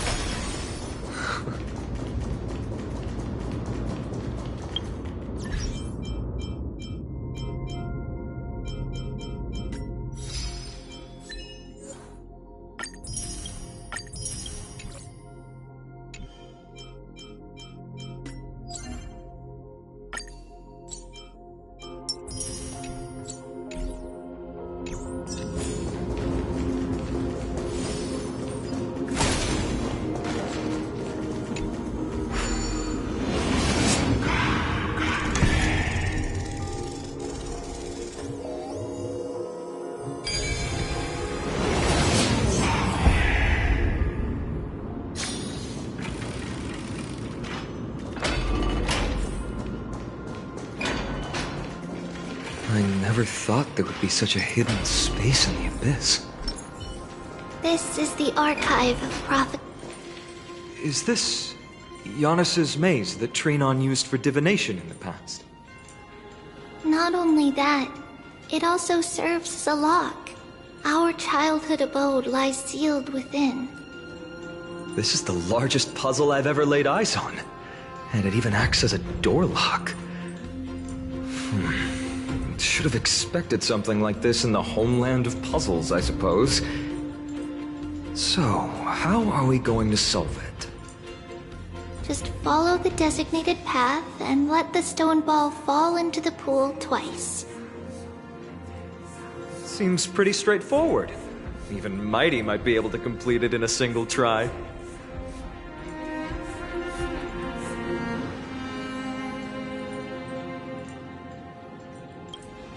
That's not talking smack. It's clearly a compliment. Mighty. If he were still here, we'd probably take a lot fewer detours to solve our issues. Enough with the talking. Let's just get started.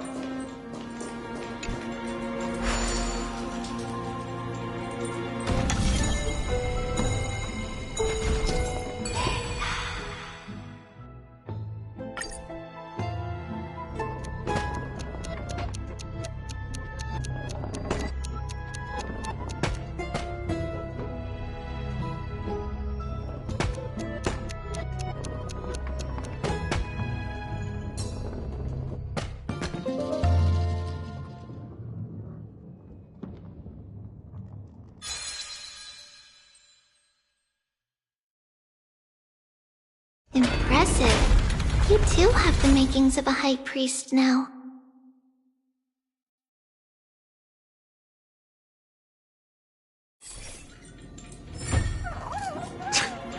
Getting that stone ball to the endpoint looks pretty tough. My hands are shaking just from looking at it.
The secret door is open. Go inside, and you'll see the place where we grew up.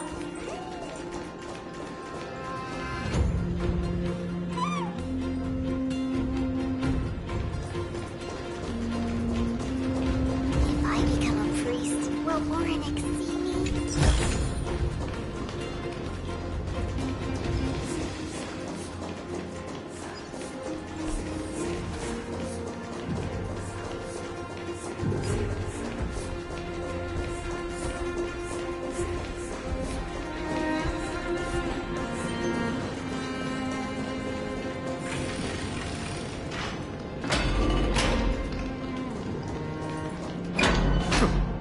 You grew up in a place like this. By the time we were born, the role of the Holy Maiden had already diminished to a mere title. Those in tune with the Titan's guidance are bound to become messengers for others.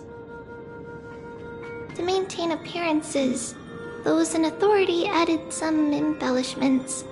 And with Mother around, our childhood wasn't entirely without joy. Even so, I still find it hard to imagine. 20 years can go by in no time. Trinon, for most people, 20 years is a long period of time. Right. Becoming a demigod sure changes how one lives through time. It's hard to believe it's been so long. Your power is exceptional, Little Gray. This place looks exactly as before. Let's explore the room a bit.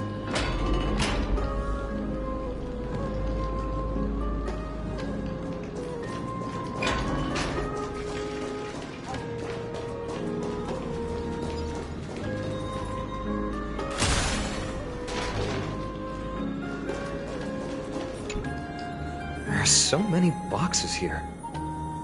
These should be our belongings. Huh? What's this? A red glass fragment?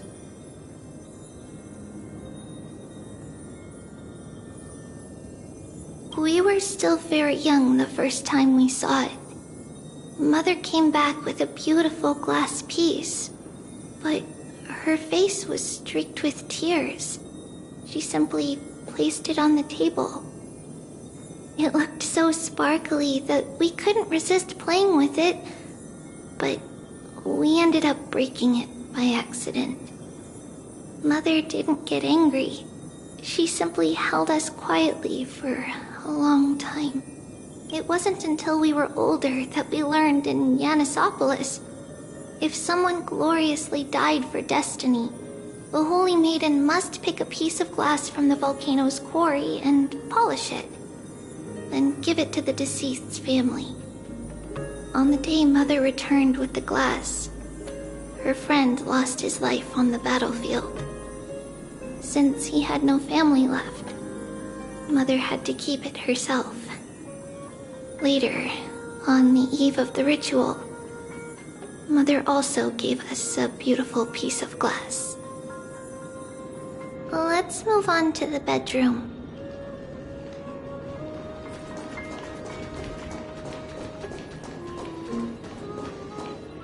It's Trebios. Just as expected. It's time to get going after all. Mama, are you going to that ritual tomorrow? That's right, my sweet girl. What's the matter? I wish I could go too. I have something to ask Yanis. Oh. What do you want to ask? I want to know how to chase the black tide away. Ah, I see. Unfortunately, it's a secret ritual, and only I can preside over it. If you want me to consult the Titan on your behalf, you'll have to promise me something. What is it? Be a good girl and go to sleep now. And whatever you dream of, don't be afraid. Just sleep through the night until morning comes. Until the next time Aquila opens their eyes. Can you do that for me, sweetie? That's it? Of course I can! Trivios is the most amazing holy maiden of Yanis! Well, little holy maiden. But why, Mama? Because this ritual might take a long time. How long? Tomorrow, my sweet child. I'll be back tomorrow. If not tomorrow, then the next tomorrow. If not, the tomorrow after that. But if I still haven't returned for a very long time, that means the ritual has succeeded. It means I've found a way to chase away the black tide and reach the new world on the other side. But for various reasons, I can't return to bring my sweet girl with me. But I'll be waiting for you there.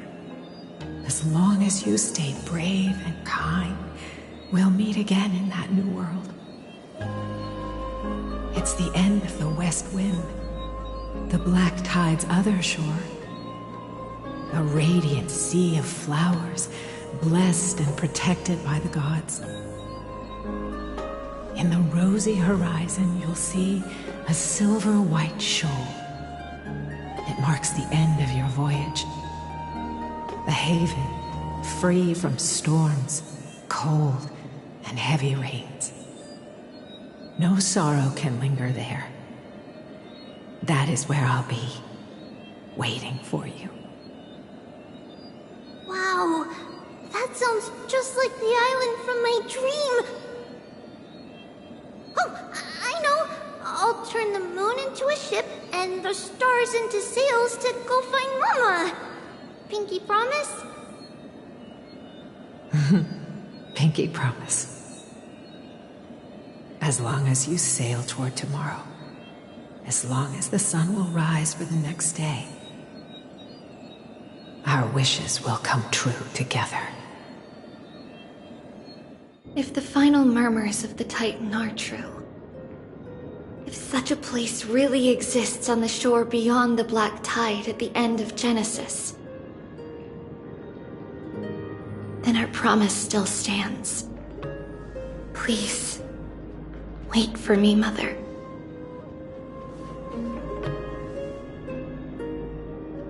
After those 10 years of darkness, when Aquila opened their eyes for the last time, we finally set off. Where did she go?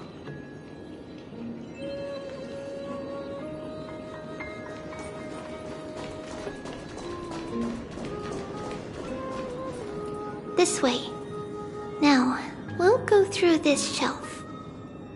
But how? With Yanis's power?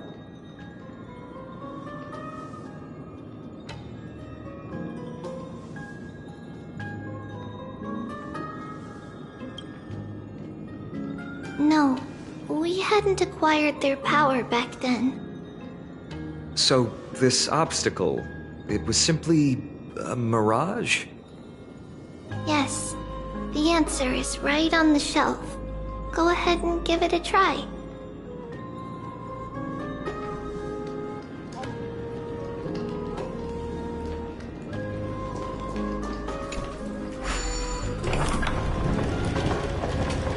It's a secret passage. It was a secret passage prepared by the Holy Maiden's supporters for Mother and me as a precaution. And now, it is turned into our passage to escape, just as anticipated.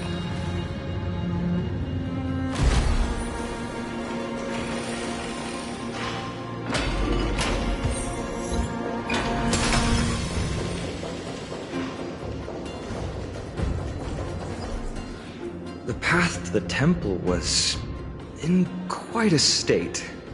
Did someone do it on purpose? No surprise at all.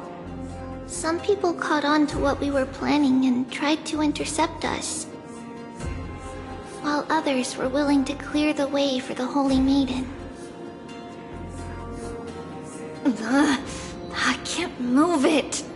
I can't climb over it either.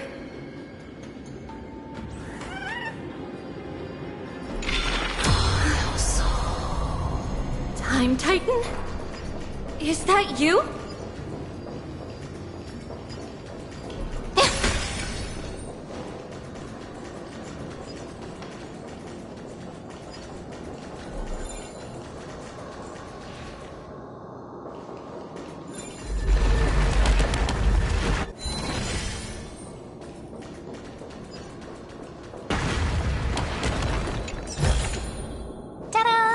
If you find any treasures, please share them with me.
I knew something like this couldn't stop you.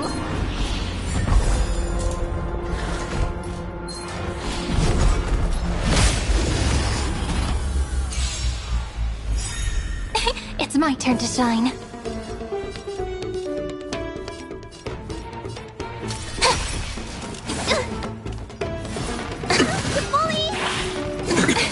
I'm gonna cry. Let me tend your wounds.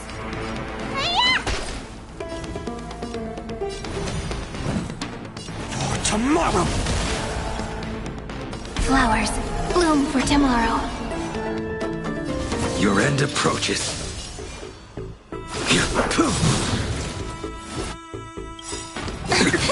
A veil to send you. Savor it for me.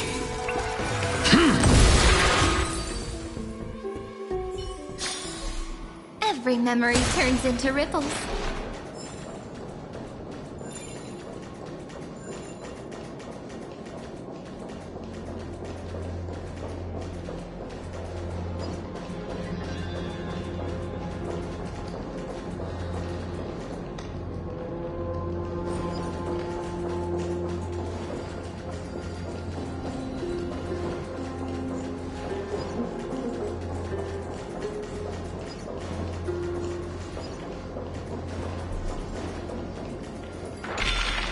Just like this. Regardless of our actions, the past will remain unchanged. It was someone else who helped Trebios in the actual events of history. We don't remember the details. As for why memory recreated the past to be like this, it must be because it's closer to the answer within our heart. Passage is now cleared. No soul.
If you find any treasures, please share them with me.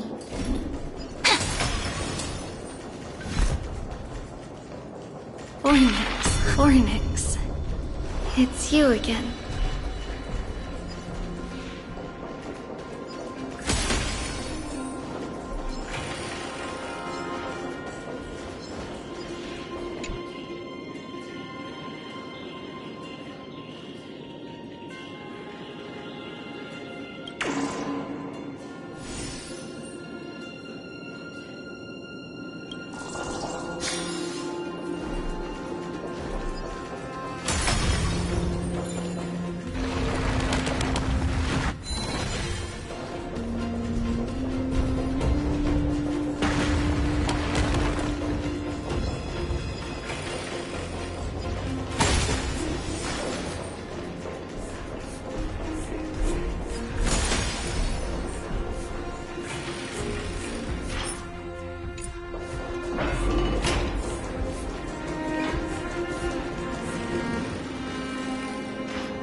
Whoa!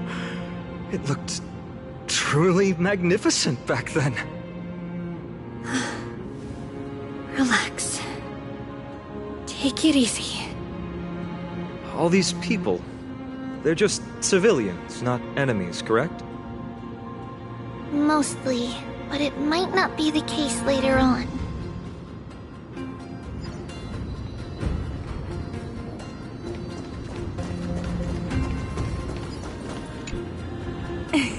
Hey, little ones. How did you sneak in here? Shh! Please keep it down. We have to be really sneaky to get in here. Okay. But what did you sneak in here for? I heard there's a lovely holy maiden living in the temple, and I want to meet her. I couldn't stop her, so I had to think of a way to sneak her in. Oh, really? I was here to meet the Holy Maiden as well, but the guard said she had to go somewhere far away today. Huh? What a bummer. Mommy even asked me to bring her gift to the Holy Maiden. It's getting late. We couldn't go home now, okay? Okay then. We'll come back next time. Thank you. By the way they are dressed, the siblings look like civilians living outside the temple. Mother mentioned that when she was a holy maiden, she caught a girl sneaking into the temple to steal the tributes. Stealing from the temple was punishable by death, but that poor girl had no family and just wanted something to eat. So Mother took her outside and even gave her some food. Perhaps these two children are the descendants of that girl from back then.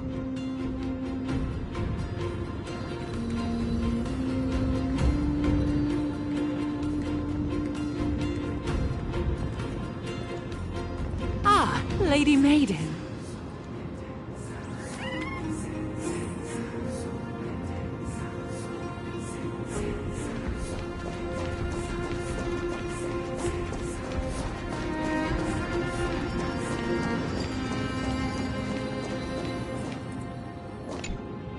Lady Maiden, you need to dress warmer. It's pretty cold out.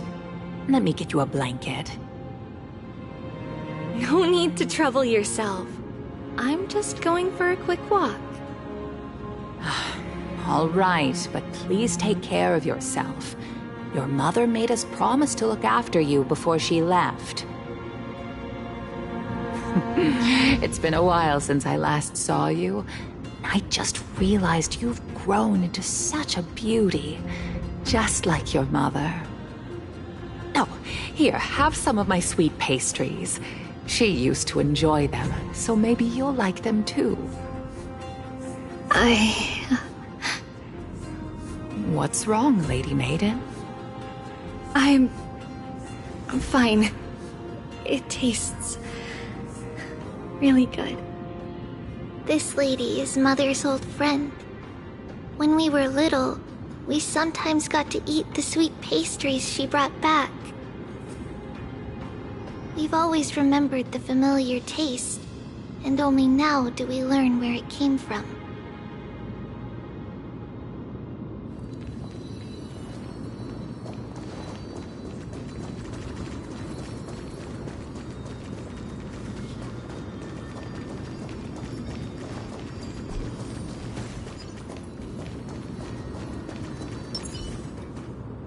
Apologies, Lady Maiden, but the Yanis Vault is under maintenance today. Perfect. That way, no one will disturb me while I'm talking to Mother.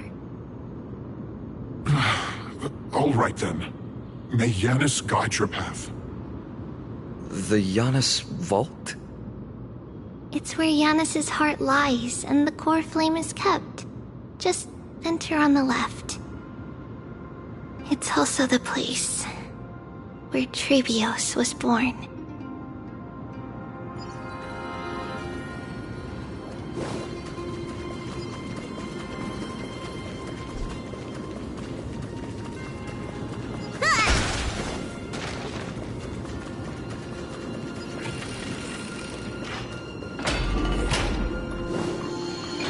Trebios. What does that name actually mean? The one with 3 lives. Mother believed our birth was blessed by the 3 titans of fate. She named us thus to express her gratitude. Looking at how things have unfolded, fate might have had a role in it.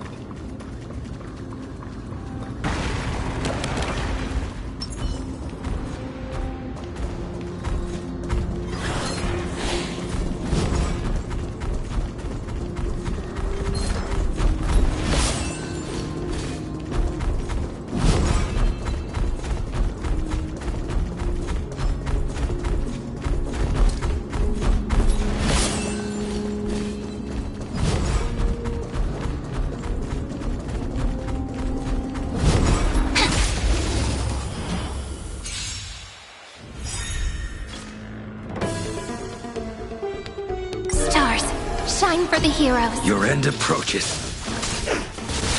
Spider-Man! For tomorrow!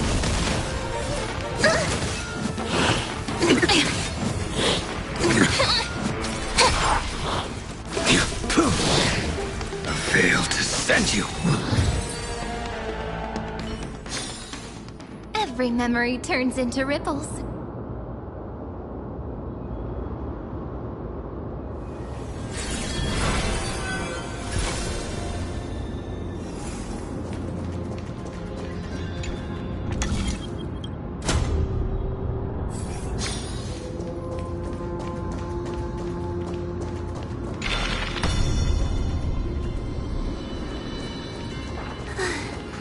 Finally, the Yanis Vault is right ahead.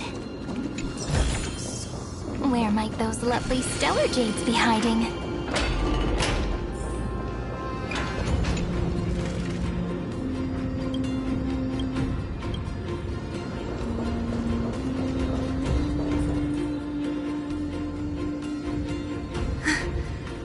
At long last.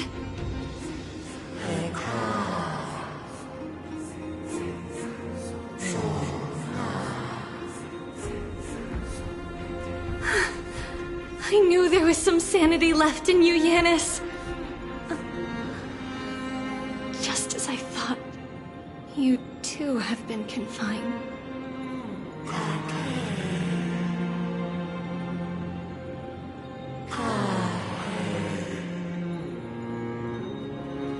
No, Yanis. I've come here to take on your fate.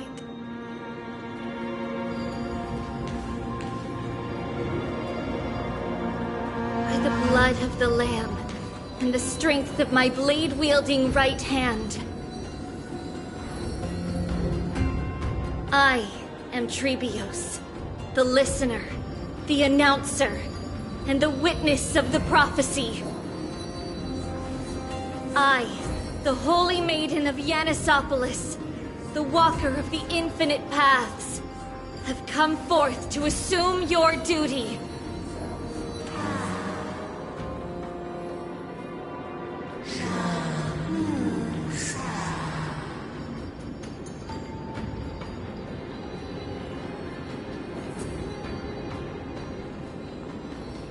Just as I wished. This journey promises to be a long one, with 1,000 selves to accompany me. I'll never be lonely.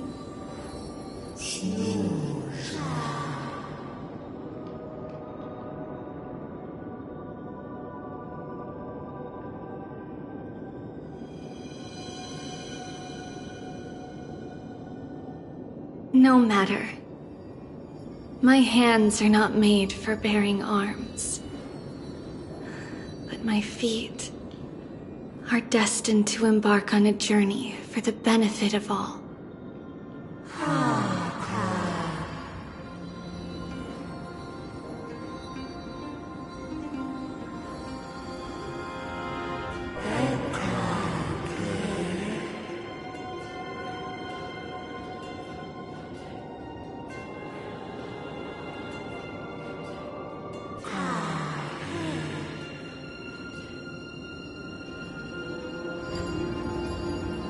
Without a doubt, Titan. Let the prophecy shatter me, so that I may open a myriad of paths for this imperiled world.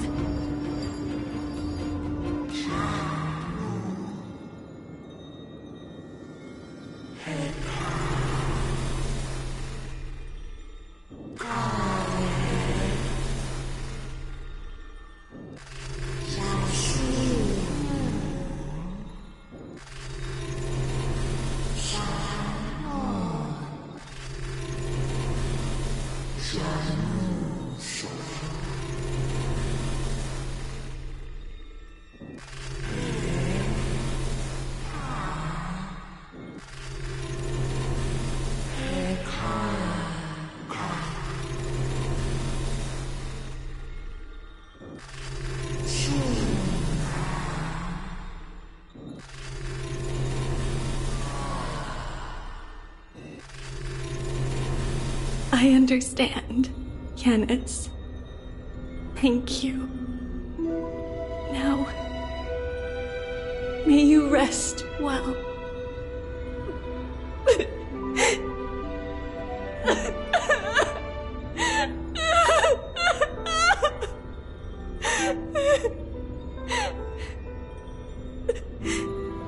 Mother, did you see that? I have assumed my duty and stand ready to set out. We will step over the gods' corpses and wander among humanity, and thus we shall sweep apart Amphorius' pitch-dark fog. May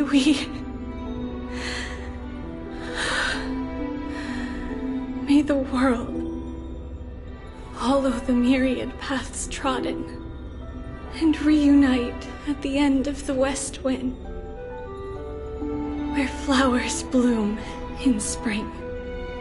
Mother, I shall see you tomorrow. Who dares lay hands on the core flame? Drop your weapon and surrender at once! I knew this would come. It's opening up! Move aside and get ready! The Holy Maiden?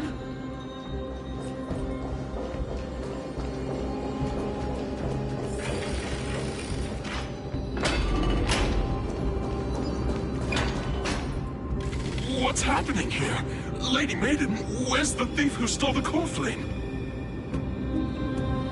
Look at what she's holding, you buffoon! She is the thief! Take your positions and ready your arms! We're taking back the core flame! Bring it on! What? Come forth, loyal guards. At least do it properly. Pierce me in the chest. What are you scheming? This is your last chance. If anyone wants to earn a promotion and rise through the ranks, I'm right here. You all know who I am. Go ahead. However, if there's still any loyalty within you, step aside for the Holy Maiden. Otherwise, by the decree of the Holy City's Codex, anyone who dares to harm the Holy Maiden shall face execution! Captain, what should we do?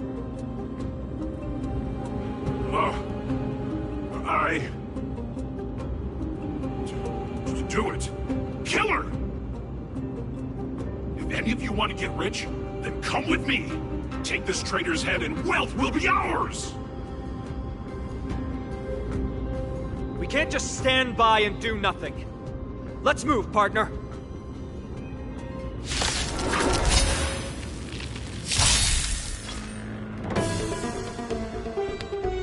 Savor it for me. What's in your prescription? Stars, shine for the heroes. The fight is set. Vitamin! A future will come.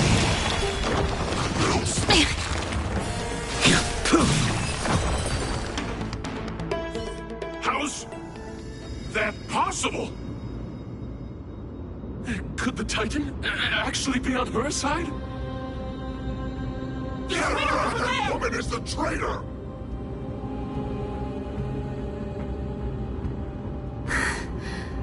I should go. Let's keep up.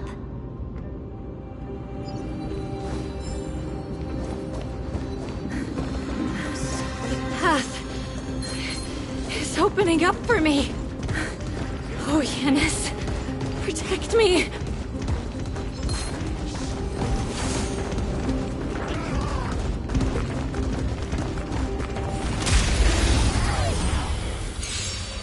The Titan is on her side.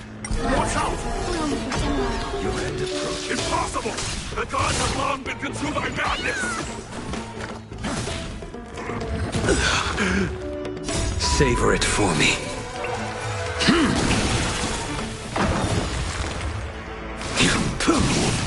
A veil to send you. Every memory turns into ripples.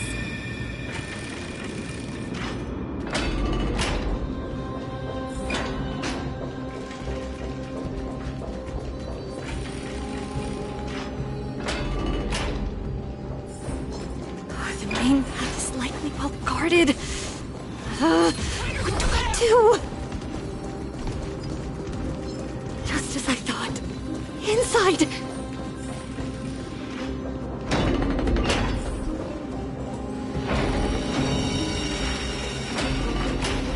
There are guards here too.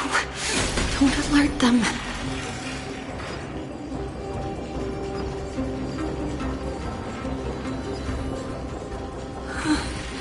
At long last.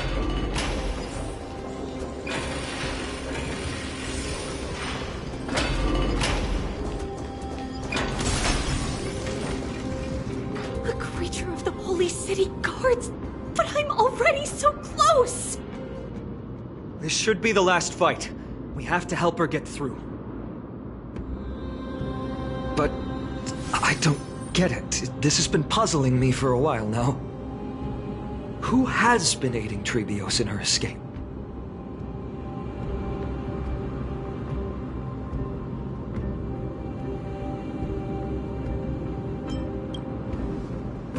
Well, history might be blurred by memories.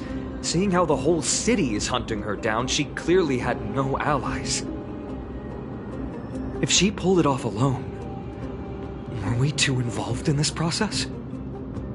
Trebios had been on her own since she entered the vault. But what did we truly mean to her? You'll find that answer at the end of this memory. In that case, let's focus on the mission at hand now. Let's do this, everyone!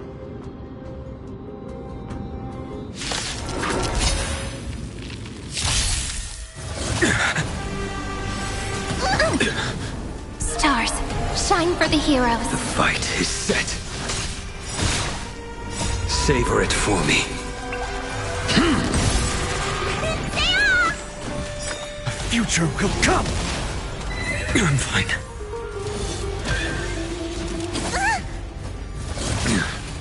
I failed to send you.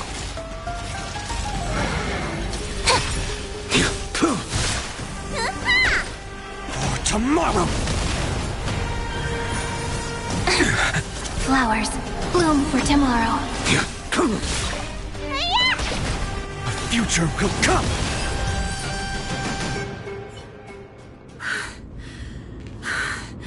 Finally, beyond this gate awaits a boundless world.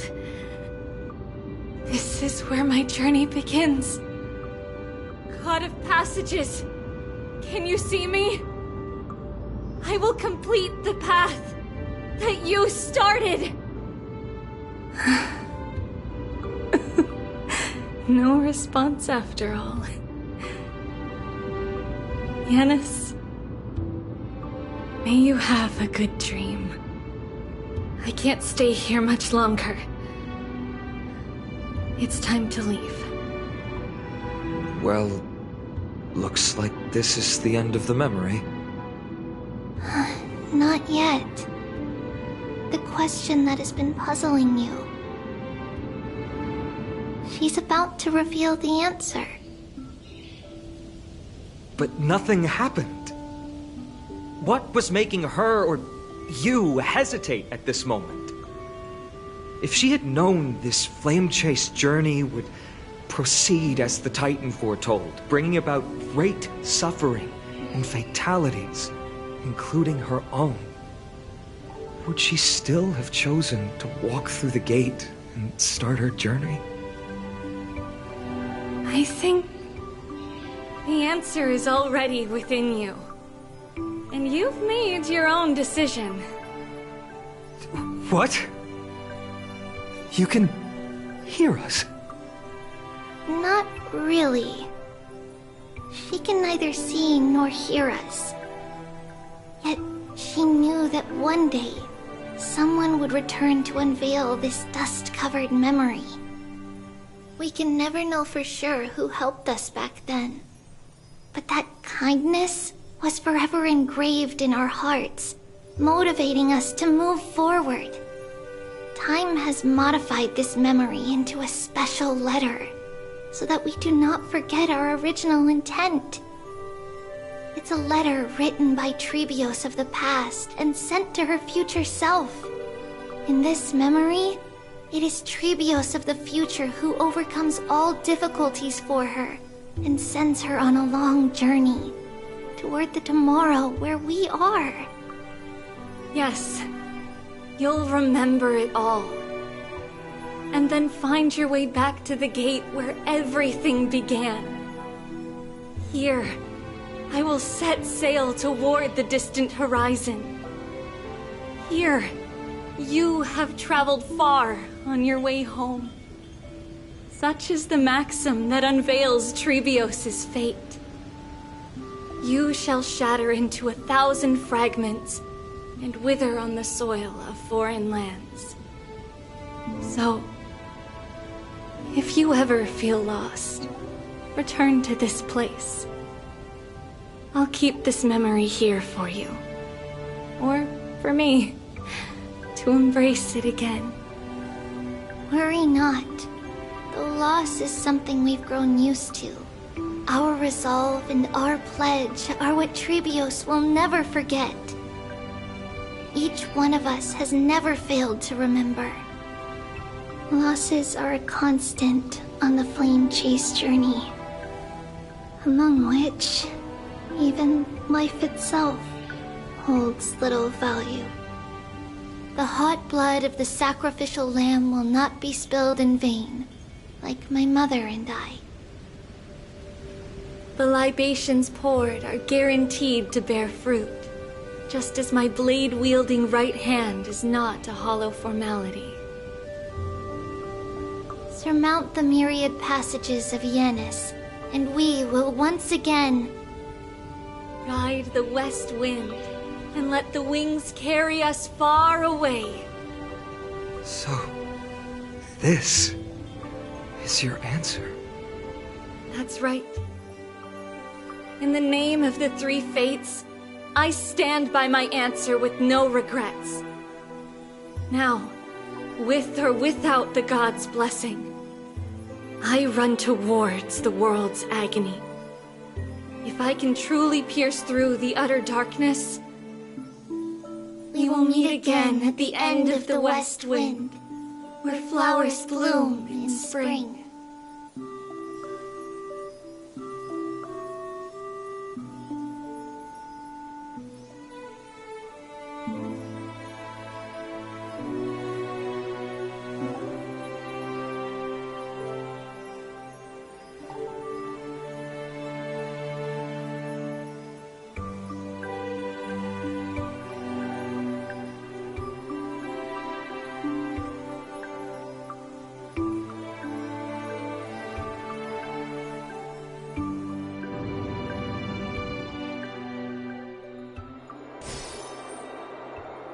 Lady Trebe, do you still think that everything will be fine tomorrow?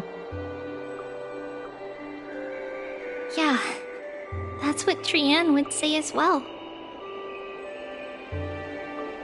With all due respect, Lady Trebe, you know perfectly well that see you tomorrow is nothing but a white lie. I hope your toughness is not a mask hiding a lonely heart. Cass, that's not a lie. See you tomorrow is the greatest prophecy in the world. Prophecy? Listen, in every corner of this land, every heartbeat carries a prayer for that prophecy to come true. It may be that only a few heroes will bring tomorrow to the new world, but the prophecy of leading everyone to tomorrow belongs to all in Amphorius. But not everyone has the chance to see tomorrow. How can such words be called a prophecy? Because people believe it will come true, and they are trying hard to hold on to that belief. Even as the world teeters on the brink of collapse, everyone is pressing forward, longing to reach farther and move toward tomorrow. Yanisopolis' prophecy unfolds as passages. Fate is not about the outcome, but the journey.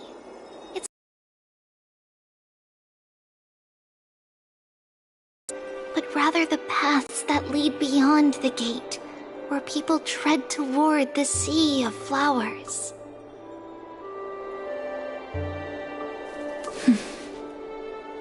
So, Cass, if anything is troubling you, just set it aside for tomorrow. There's no difference between demigods and mortals. The troubles we encounter can only be resolved by our future selves. Reflect through the long night. Wait for the dawn as you think. And set off at daybreak. The hesitant part of us will be left behind in the dark, while the determined side of us will know no fear. Because that's how Tribios has journeyed so far to spread the prophecy. Beckoning the morning sun, and the tomorrow it promises to bring. We will now continue the journey and face our destiny. We will step over the gods' corpses and wander among humanity, and thus we shall sweep apart Amphorius' pitch-dark fog. And at the end, all will reach that silver-white shoal, that end of the journey, that new world and new tomorrow. It is a haven free from storms, cold, and heavy rains. No sorrow can linger there. We've made a promise to meet again at the end of the west wind, where flowers bloom in spring. tomorrow, Brienne. See you tomorrow!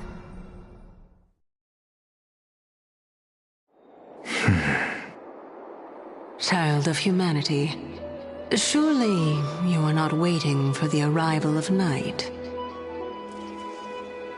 Nights do not fall upon Akama. That's why it's futile for you to wait here. Honestly, I didn't expect the renowned Reason Titan to behave like this. And that's all thanks to you. If your soul weren't as prickly as a hedgehog, I wouldn't have to act this way. If you were more accommodating, you wouldn't be opposing me all the time, and I could teach you more freely instead. It was you who insisted on implanting the core flame in me. Forget it. Cut the sarcasm and just say what you need to say. Fine, fine. All I want is to remind you. There's not much left in your soul. If you don't do something soon, I will have to take over this body. If I'm not worried, why should you be? I know what you're planning. You just want my help answering the question. What exactly are we? Correct? It's good that you remember. Thus, equivalent exchange. It's only fair. Then rest easy. The answer will soon be revealed, and you'll have to return my body shortly. Is that true? Certainly. I initially thought this extremely frail state would hinder me from getting my body back. But I didn't expect the answer to be right within it. That saved me a lot of trouble. I don't even need the black-robed Swordmaster's ceremonial blade. That's certainly worth celebrating. Regrettably, I can't carry out the upcoming experiment alone. The girl who's walking with death, is she fully prepared? Be patient, Titan. If we're always so guarded, how can death reach us easily?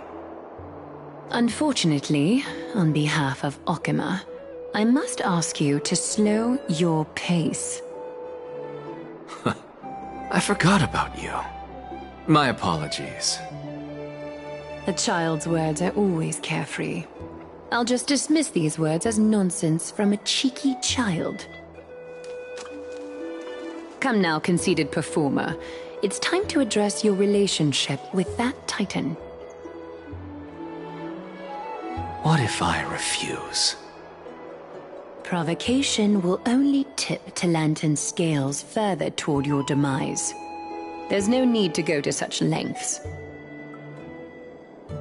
Oh, monster neither human nor divine. Don't forget that you won't dare kill me. If you snuff out the core flame of reason, what else can you use to stand against the Council? Do you two mind if I cut in? I warned you. Do not interrupt me. I just have been meaning to ask. Does death really matter to you? What do you mean? What I mean is, before I implanted the core flame into your heart,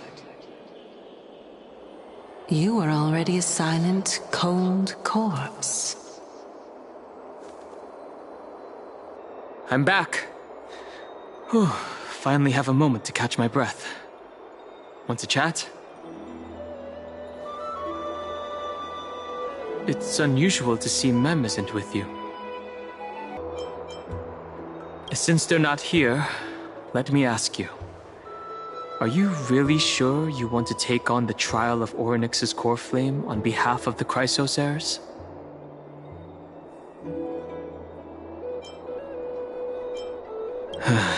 We've ended up at this point after all. This is probably a fate that trailblazing can't evade. You should be extra cautious and watch out for yourself. Based on the experiences of those before you, the trial is no walk in the park. But what concerns me even more is that you'll further bind yourself to Amphorius. If you truly assume that Titan's divinity, do you believe that you'll be able to lay it down again? Forget it. We'll deal with that when the time comes. No matter what happens, I'll be right there with you.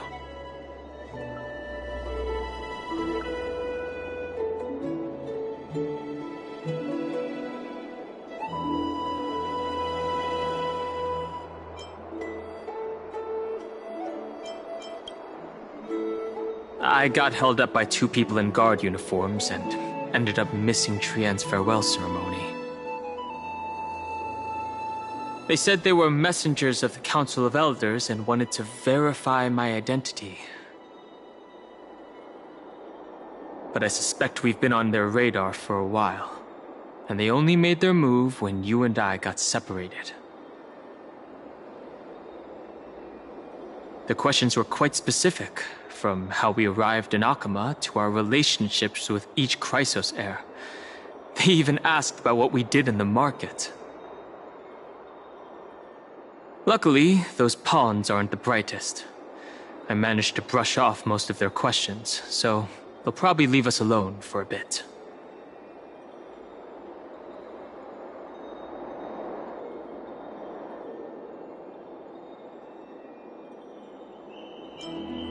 Their conduct is certainly irritating.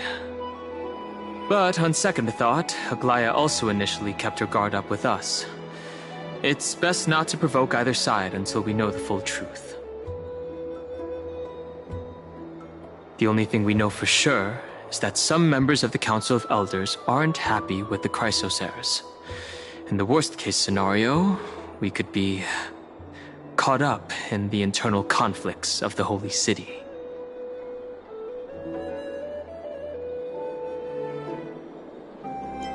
If only we had more time to sort through the clues about the Black Tide.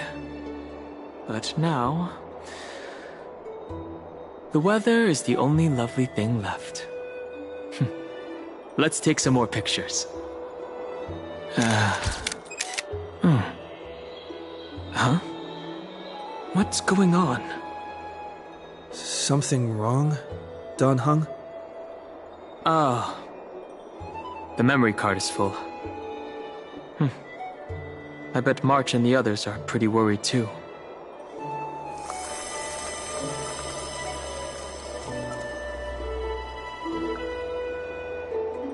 And so, this long day passed for Akama. Some people arrived, and some left forever.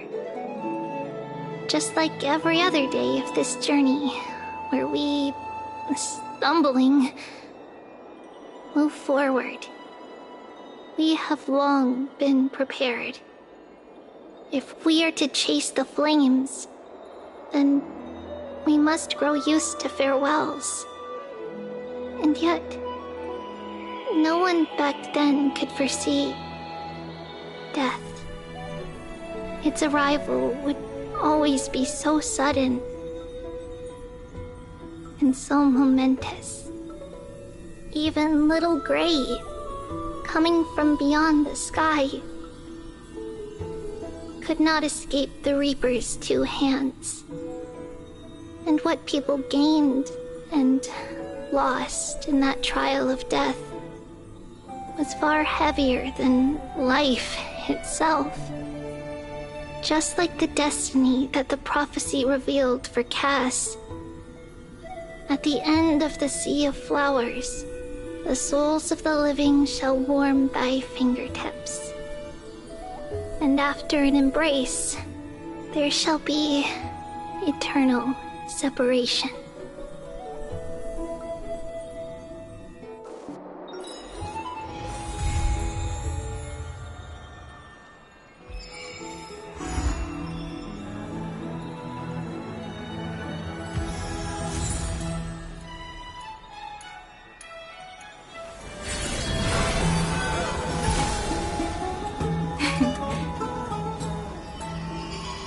Our story is far from over.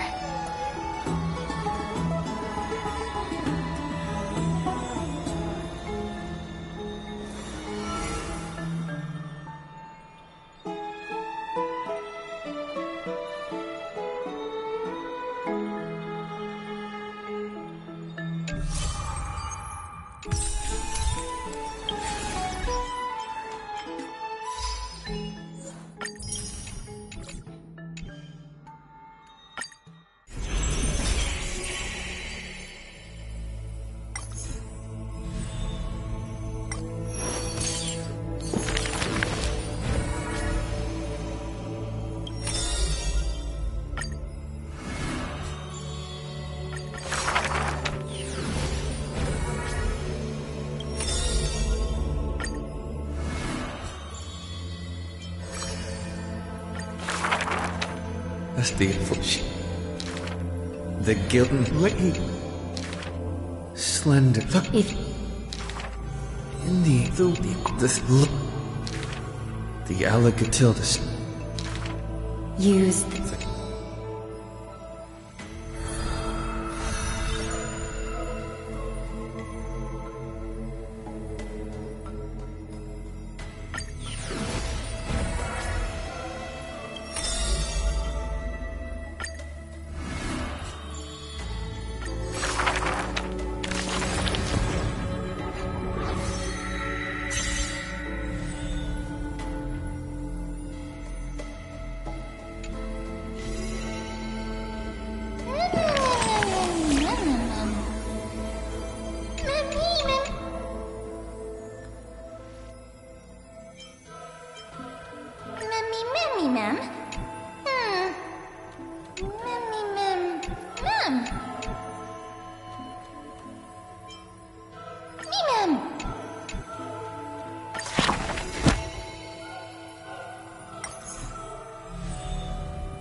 We have spare. We will.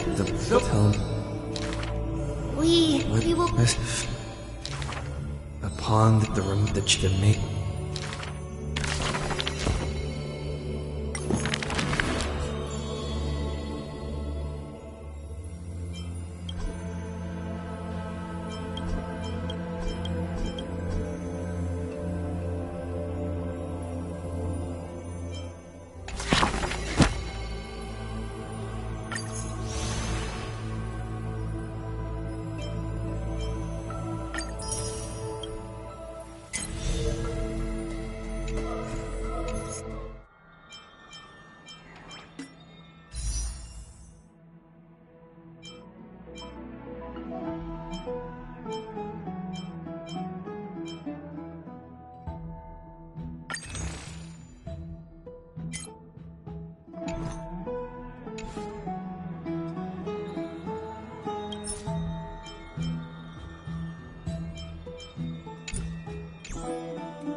Can we please keep going like this forever?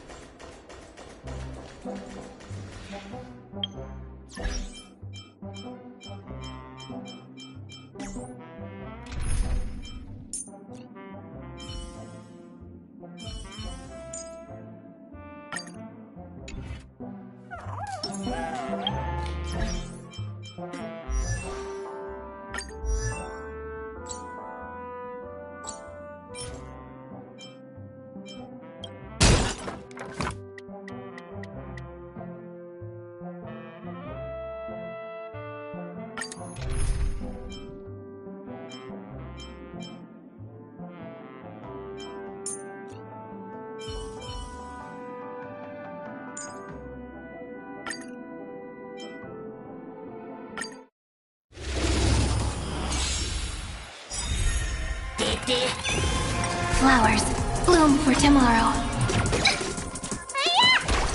A future will come! I'm fine.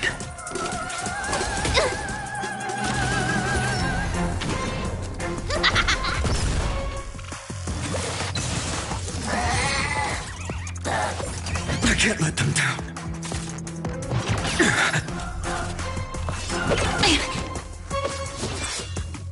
That kinda hurts. Stars, shine for the heroes.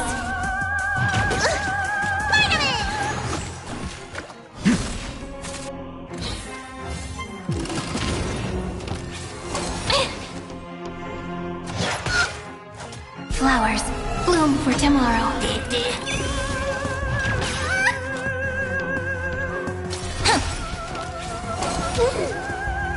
What's in your prescription? Here I come!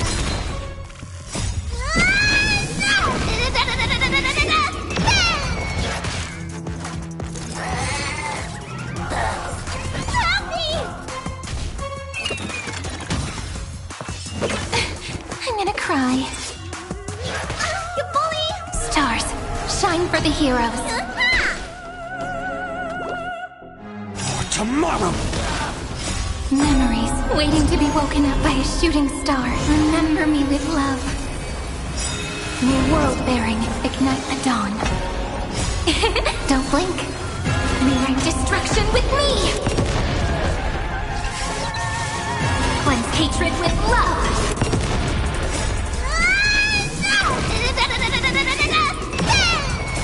Fury of innumerable core flames consume me. Hail the new dawn!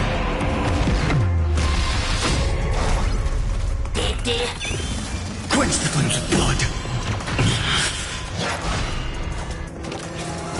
Is that all?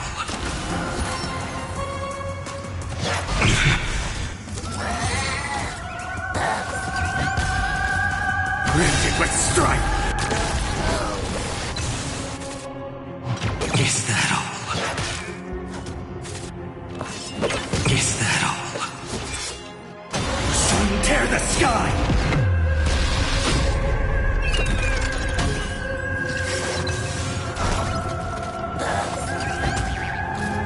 Quench the flames of blood!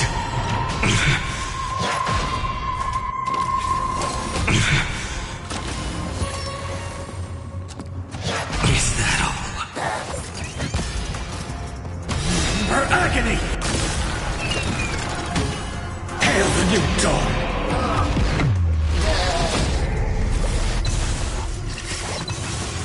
Empty shell! Sun tear the sky!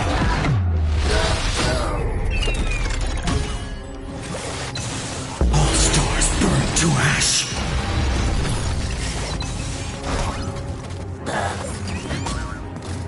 Hail the new dawn!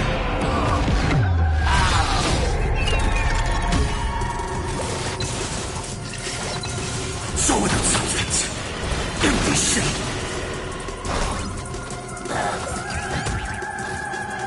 Sun tear the sky. Quench the flames of blood.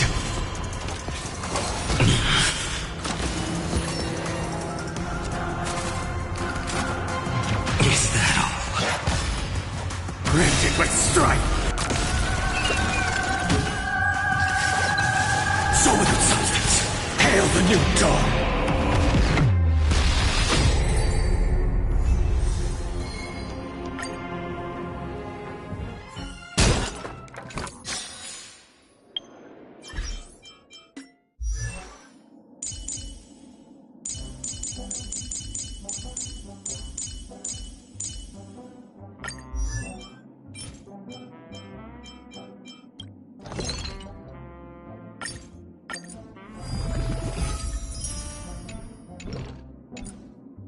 On this arduous journey, we will see the stars.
Flowers, bloom for tomorrow. Your end approaches.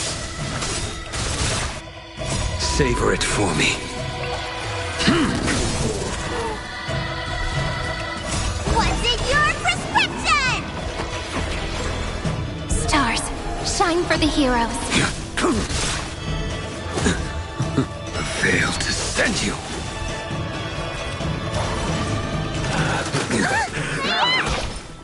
Future will come! Flowers, bloom for tomorrow. Savor it for me.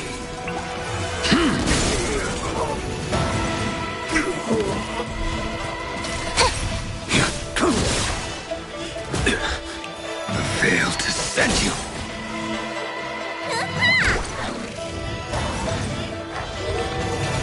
For tomorrow!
isn't there a sugar-free Soul Glad? One peach Soul Glad?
flowers bloom for tomorrow. Serenity is before me. I will watch over you and guide you on your path. For tomorrow!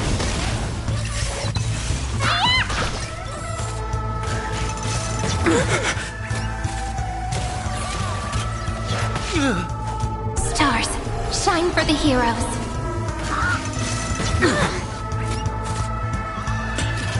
Moment to doubt farewell. The future will come! I will watch over you and guide you on your path. Serenity is before me. For tomorrow!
Misery and bliss, the same no matter where you go.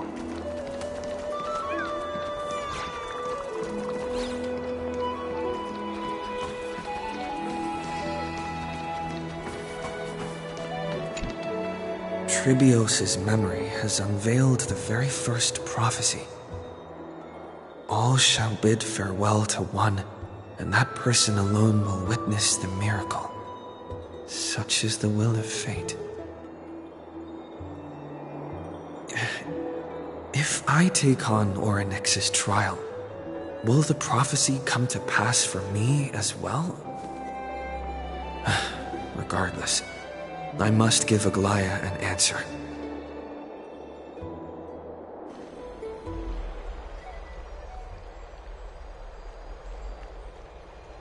Ah, it's you, Cass. I finished the anthology of poems you lent me. Here it is. I thought you'd be too preoccupied to find time for reading. Precisely because of these obligations, I felt compelled to read it swiftly. Wouldn't all these preoccupations slow your pace? On the contrary, knowing that time is limited can push one to overcome their limitations. The weight of these responsibilities seems to have enhanced my reading efficiency. I understand completely. During my time at the Grove, the closer exams drew, the more efficient I became at tackling everyday mundane tasks. Anything but my actual studies. Precisely. As I remember, you and Phainon were both disciples of the new Sporists. I assume that Anaxa's exams were as unreasonable as the man himself, correct? The courses Professor Anaxa taught were Introduction to Alchemy and History of Mythology. And to be perfectly honest, those two courses were the students' greatest nightmares. The History of Mythology, taught by the blasphemous great performer himself. I can imagine their fear.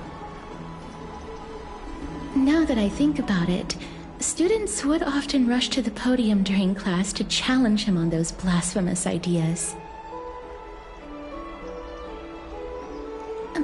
May I ask, Lady Aglaya, has your relationship with Professor Anaxa always been like this? He openly dismisses people's faith and questions the very justification of the Flame Chase journey. Our positions have been destined to be at odds. While you were studying there, I assume you must have heard of his nickname. Dromus draped in finery? As I see it, this nickname is more of an insult to the Dromas. Despite his insufferable arrogance, I do hold a certain respect for his nature as a scholar. To remain true to his principles, he is unafraid to stand opposed to the world, and that requires considerable resolve. Anaxagoras' life is almost like a satire. As a Chrysos heir, he refuses to heed the prophecy, while he disrespects the gods. The gods have chosen him. He was indeed chosen by Xerxes. Is something weighing on you, Cass? The golden thread is quivering. I sense there's more to this exchange than idle chatter. With all due respect, I'd like to know what you plan to do with him. In light of his assistance in the battle against the Flame Reaver, I am willing to grant him some time to find a way to remove the cool flame. However, if Anaxa decides to make any move that places us in danger, I will not hesitate to take extreme measures. Just as I feared. The Flame Chase journey is the destined path for the Chrysos heirs. Yet he now seems more like an empty shell. Given his strong sense of self-respect, but hope for another possibility. Perhaps Anaxa will also overcome his limitations, now that he knows time is limited. I understand your stance. Let's continue this discussion another time. But now, let's greet our guest. You're here. Does this mean you're ready to take on Orynyx's trial?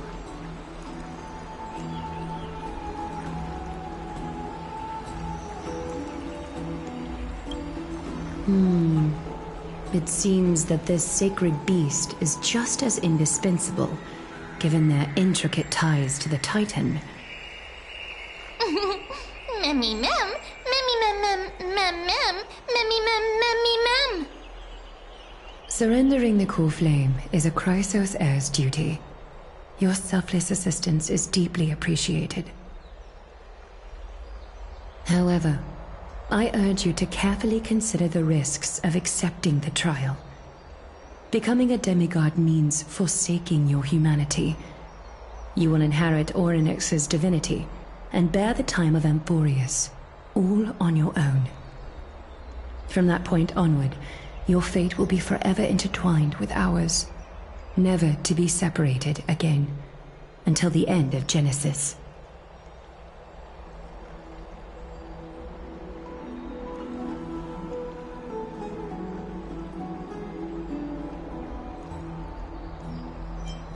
It's exceedingly rare to find a capable Chrysos heir.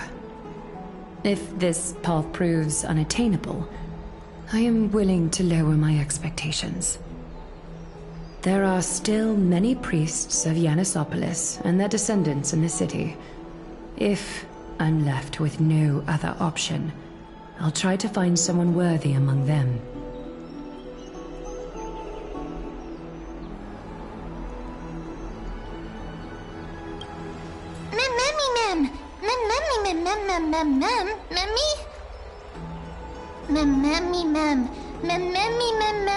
Hero.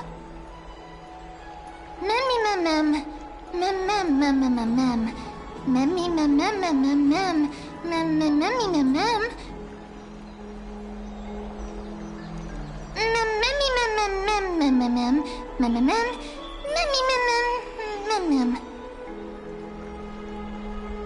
It looks like you know that Titan rather well.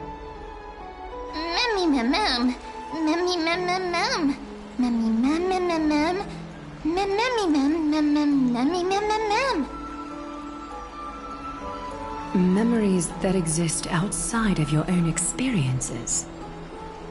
I can't explain why, but I can vouch for Mem's words. When I was in the Abyss, I heard the Titan's groans, full of pain and grievances, yet without any ill will.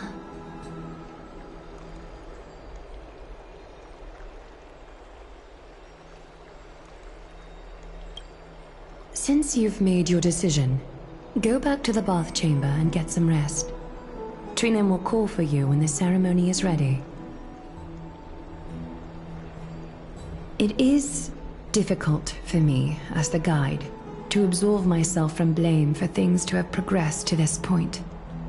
Time and again, you have risen to the occasion for Akima.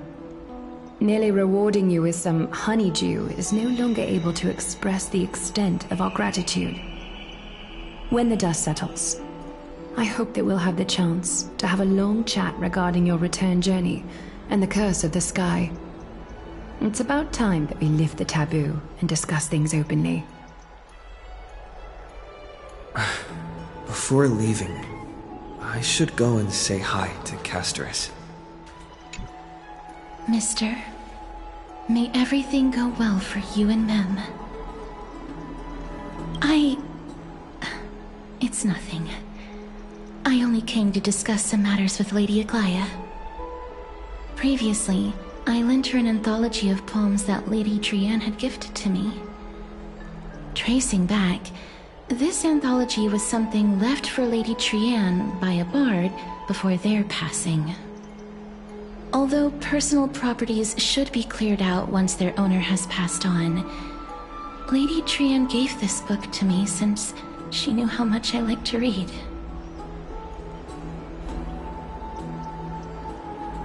It just contains an allegory. In a faraway land, in a city known as Styxia, a dragon corrupted by the Black Tide descended one day, swooping upon the city like death itself. It swallowed the princess of the city whole before it was suppressed.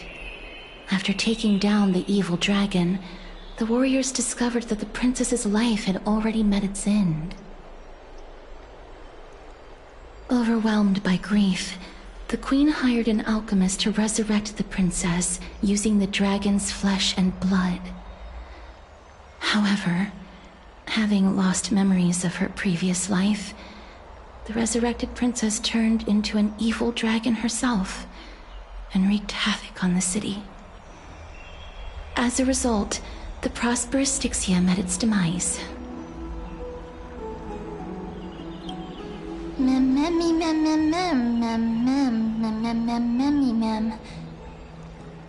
The author of this book is Archepia, a wandering bard who traveled to many cities.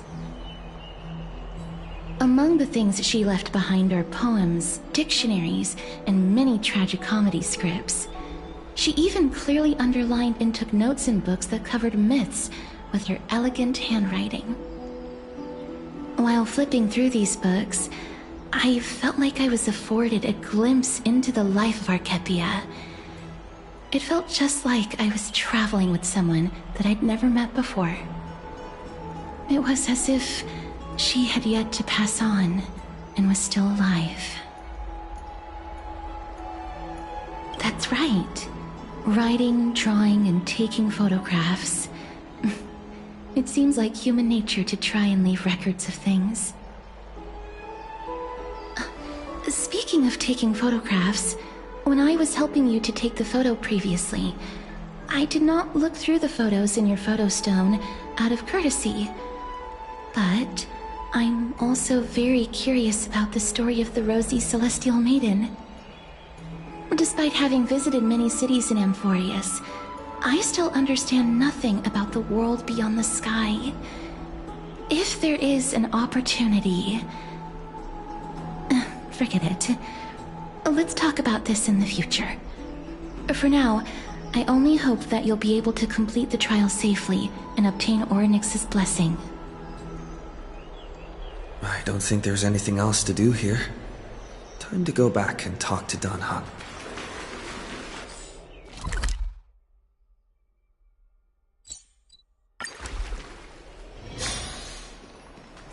Have you heard? Seems like all the... I'd love to go in and take a look.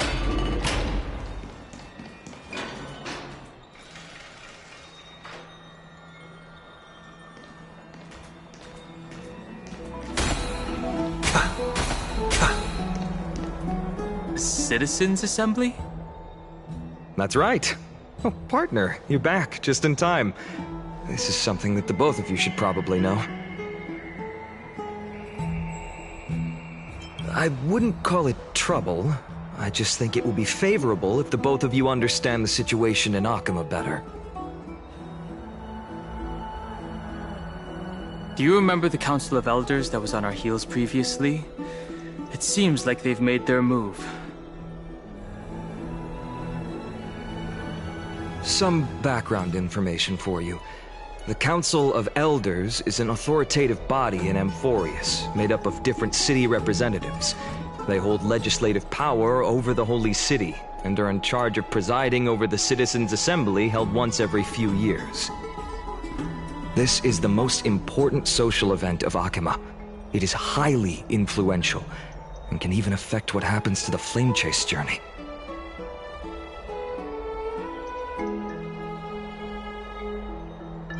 Every 5 to 10 years, the Council of Elders organizes a Citizens' Assembly at Dawncloud. During the assembly, the representatives will vote on major issues, such as whether the Chrysos heirs led by Aglaya should still hold the right to govern the Holy City, and whether the Titan's conquest should continue. It sounds like some sort of system to balance the heroes and the mortals. That is correct. However, the problem lies in the fact that there are ill-intentioned extremists in the Council of Elders. They view the Citizens' Assembly as a way to restrain the Chrysos heirs, and hope to take complete control over the Flame Chase journey. We can refer to them as the Opposition. During the assemblies held in the past 100 years, the voices supporting the Opposition have been growing stronger in the shadows. It's only thanks to Aglaya that the Flame Chase journey has been able to continue to this day. The Citizens' Assembly is just around the corner, but this time, there seems to be a new variable to the situation. It looks like you've realized it as well. I'm afraid that the Council of Elders might want to take advantage of Professor Anaxa. Aglaya will surely take back Circe's core flame, but with Anaxa's current condition, it's so unique that nobody knows how taking the core flame away from him will affect him. He has always been someone that is only concerned about his own research. I'm certain that he must want to escape from the monitoring of the Golden Thread and protect himself. If the Opposition were to offer an olive branch at this time... You suspect that he might betray the Flame Chase journey and defect toward the Council of Elders? Anaxa has never believed in the prophecy, so technically it cannot be considered a betrayal. However, he has taught many Chrysos heirs, and has long been considered an important ally of Akima. I truly do not wish to see comrades turning on one another. I have a better understanding of the full picture now. Is there anything that we can do? As I believe in his character, I plan to plead with Aglaya and try to buy more time for him. Then, the greatest way in which you can help is for you to know what I am fighting for. We understand. Thank you for being honest with us. Things are piling up again. You and Mem are tied up with Orynyx's trial, while I am preparing to visit the Grove to uncover clues about the world beyond the sky. Allow me to apologize for the fact that we always seem to be troubling you. I hope that Orynyx will show more benevolence and be more accommodating. I remember that they seemed quite fond of you back in the Abyss. Go and rest and regain your strength. We'll meet at the Vortex in a few days. Oh, right. You can read this scroll if you want to find out more about the Council of Elders and the Citizens' Assembly.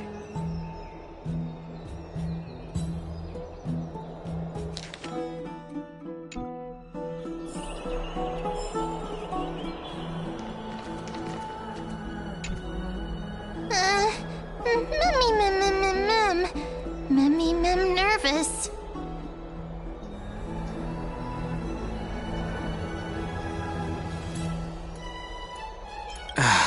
Let's just hope that everything goes well. After all, as someone who has earned the gaze of an Aeon, you should be able to overcome the trial of a regional god just fine. We've also unknowingly gotten used to sleeping with the midday sun shining brightly above our heads. Get some rest. Perhaps a new phase of our trailblazing expedition in Amphorius is about to begin.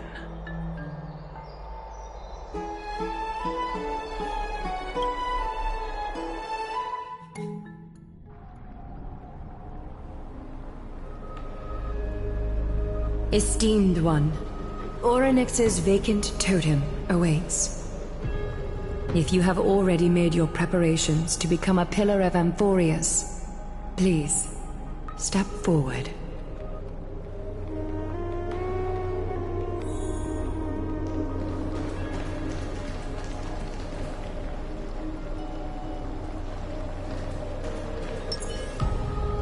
Little Gray and Mem, thank you. Your resolves cannot be questioned. We praise your pure selflessness and courage. May Kefali light your path forward. Get ready to assume Orynyx's divinity, Trailblazer.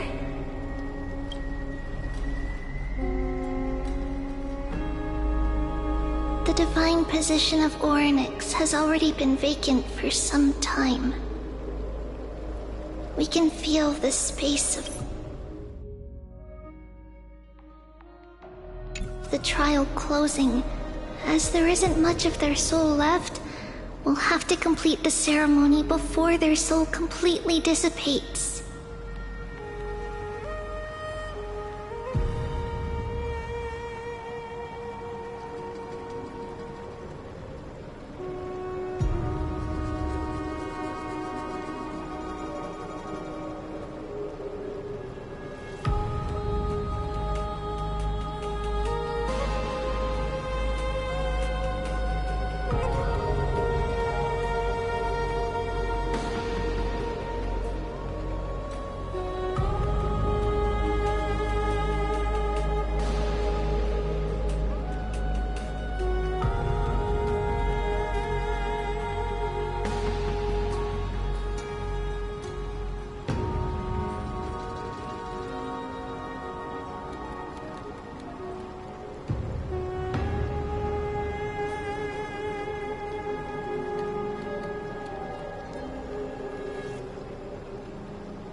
8th core flame coveted by the miracle that once belonged to the great Vale of Evernight, Orynyx. It shall now be returned by the 2 elected heroes of the Chrysosairs, a traveler who is upright and courageous, and a sacred beast that invokes miracles. Mem.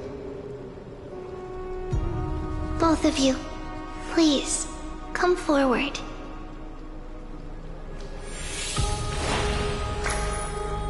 Recite along with us.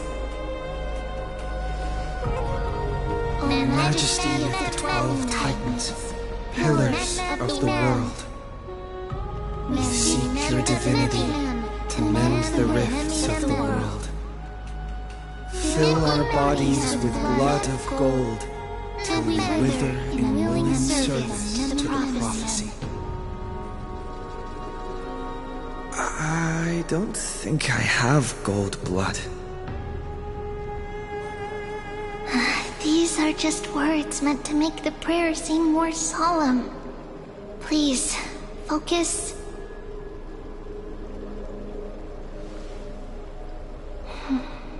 And surrender the core flame.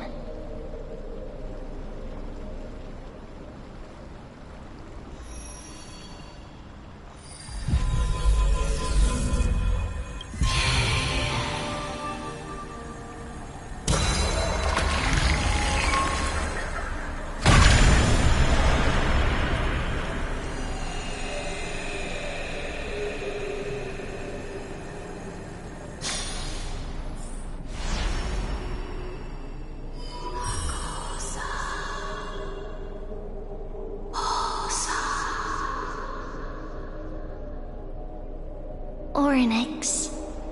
Their soul has been waiting for a long time. Perhaps they're also quietly waiting for the arrival of their successor.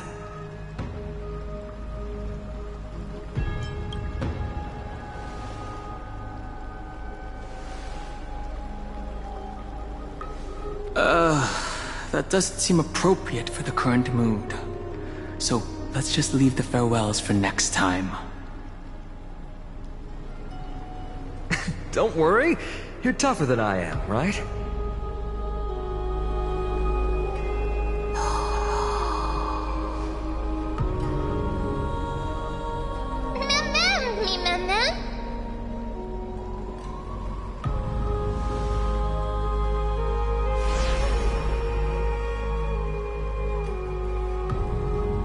Traveler from beyond the sky, let us pray that the Titan acknowledges your worthiness. Although he loves cracking jokes at inopportune times, his determination is as strong as the Chrysosairs. He will definitely succeed.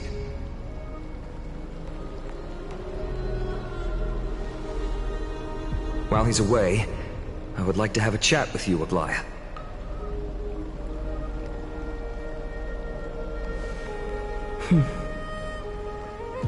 Speak. I'm listening.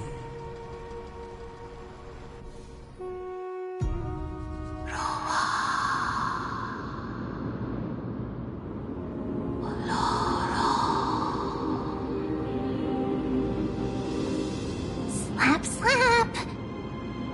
Wake up!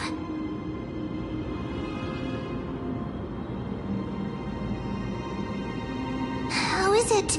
How do you feel? Right? I think that it's amazing, too! Testing, 1, 2, 3! Testing, 1, 2, 3! I have such a cute voice! It must be because of all the memories that I collected. They allowed me to grow beyond expectations. Also, listen. The words of the Titan are becoming clearer. Mother.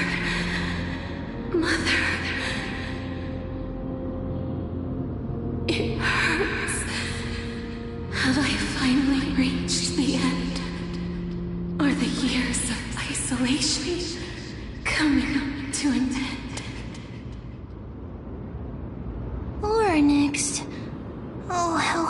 heartbreaking.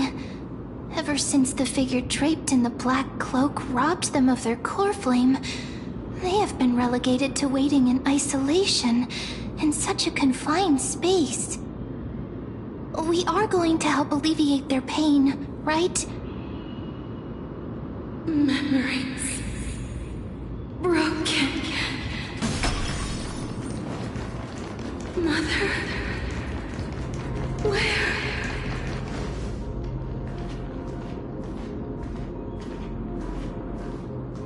You. It's you. I remember you. Skyfather has gazed upon you. Mother is calling for you.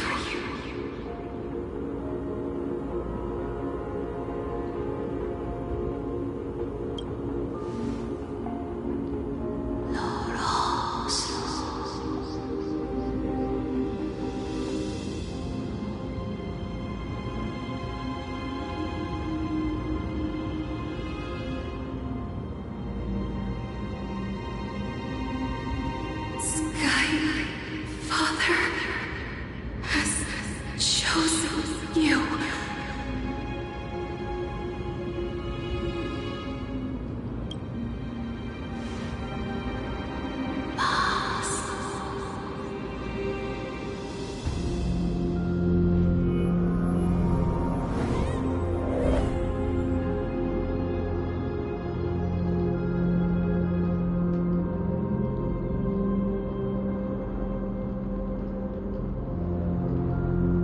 Mother is no longer responding.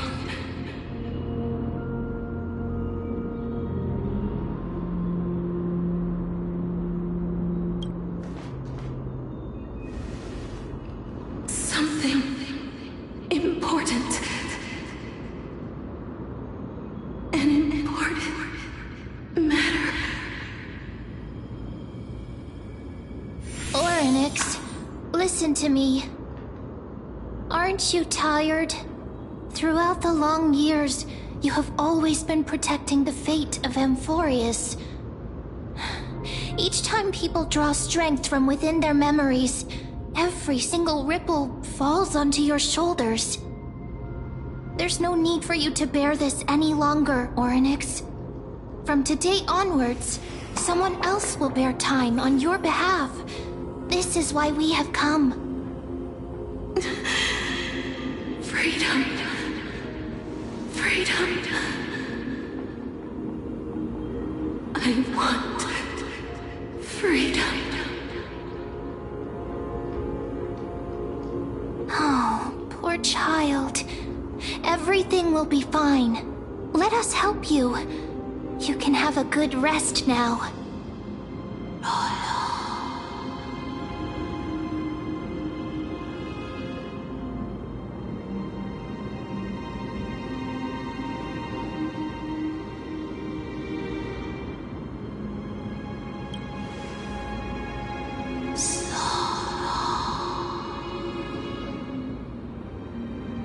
You have potential, strength, willpower, powerful, and tenacious. But you lack something. Just one thing. Lacking something? What is it?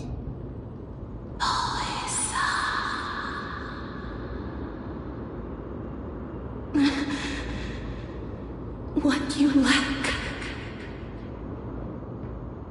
is a future.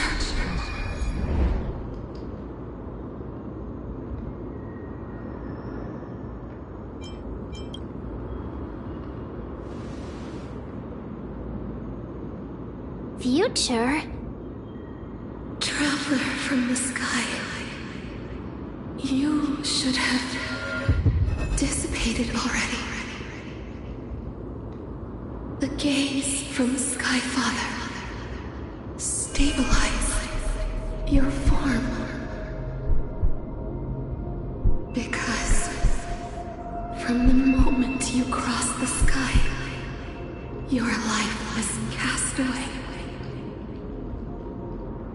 Right now, you are simply a collection of walking memories. What? How is that possible?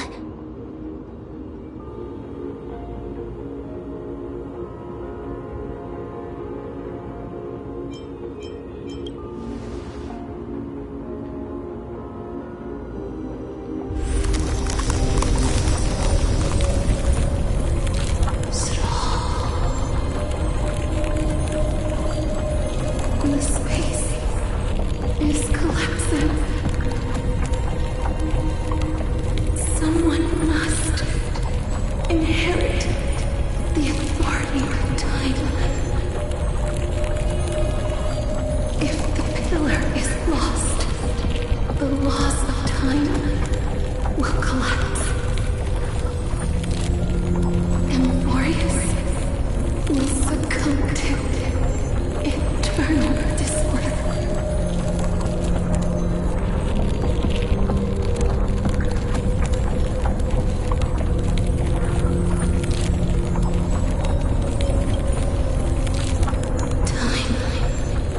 Never compromises.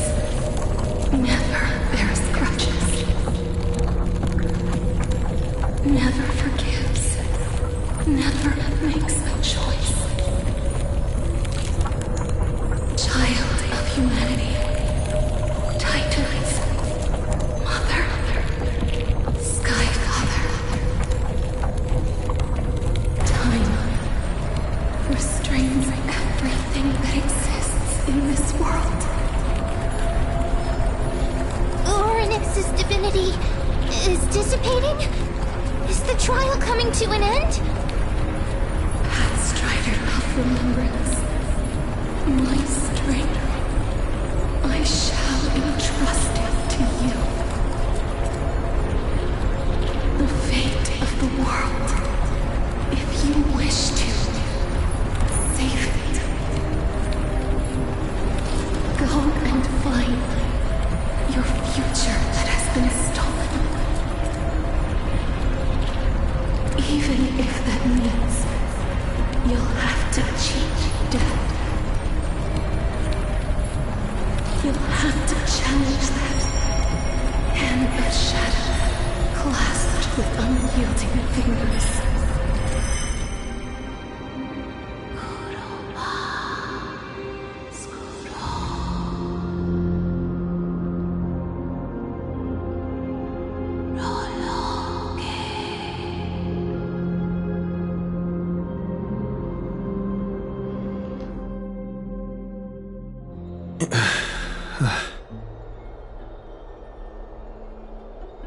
You're finally awake.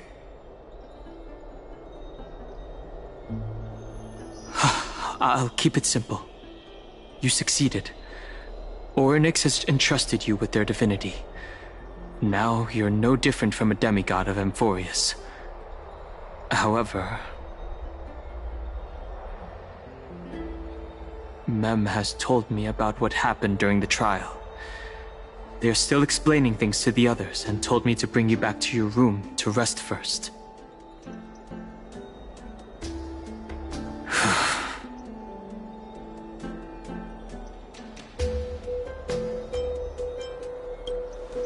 For you to be able to say that even now, you're truly impressive. There's something that I've never told you. When we landed on Amphorius, our car was pierced by Nicodor's lance. Do you remember? Back in the ruins of the Abyss, this is what I said. You passed out when our car got hit.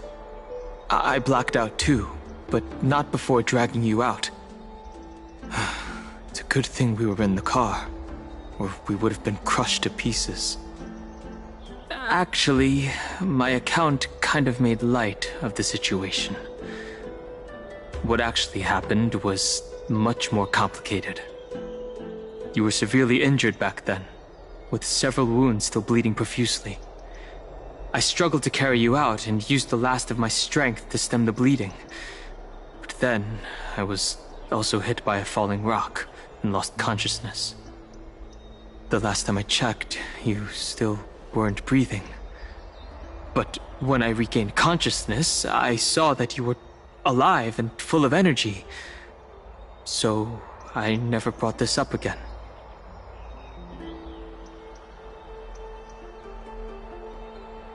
I'm not sure whether the gaze of Fuli has anything to do with this matter.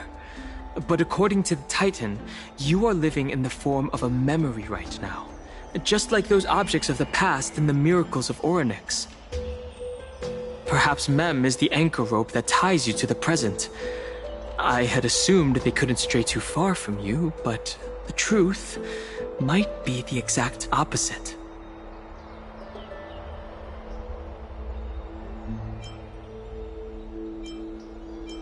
It's not time for us to despair yet.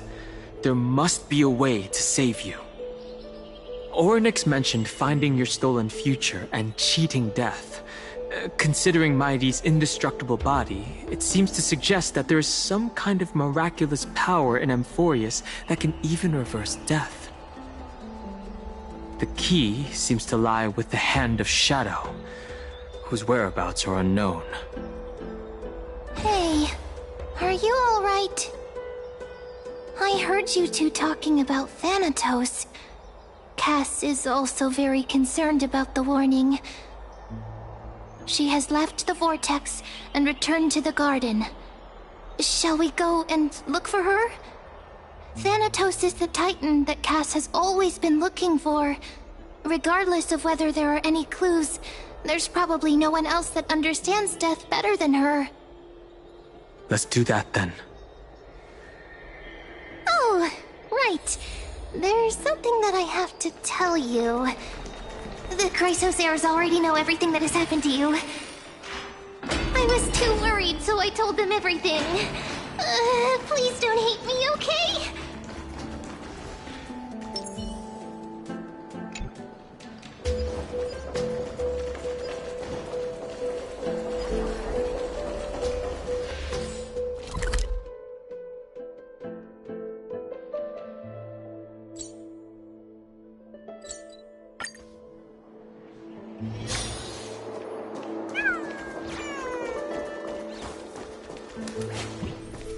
Mister, I'm right here.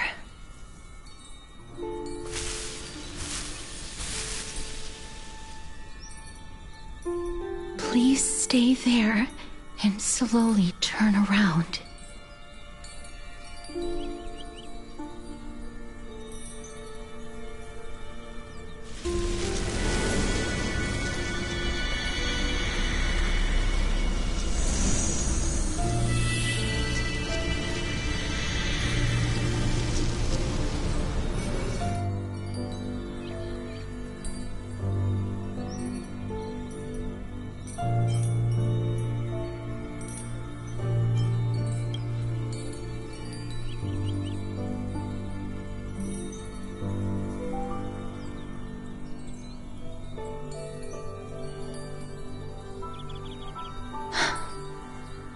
Please pardon me.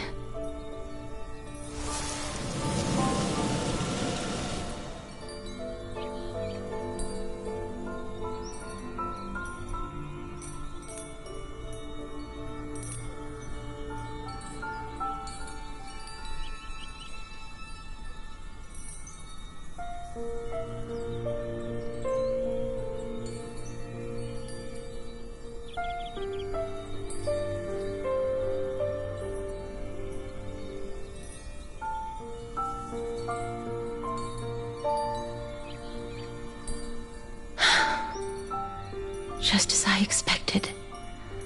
I cannot feel anything.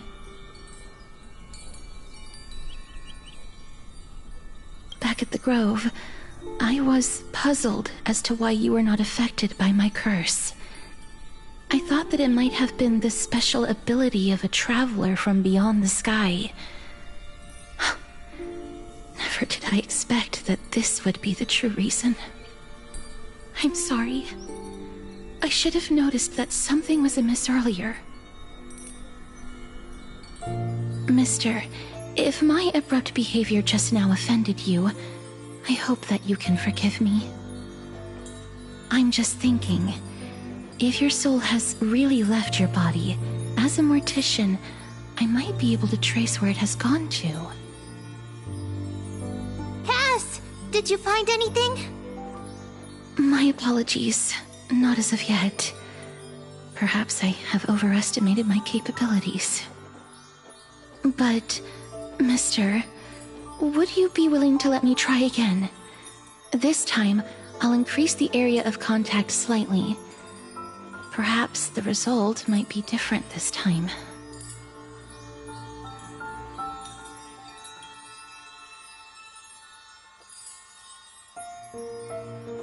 I have never touched the living in this way before. If my actions are in any way disrespectful, I hope that you can forgive me.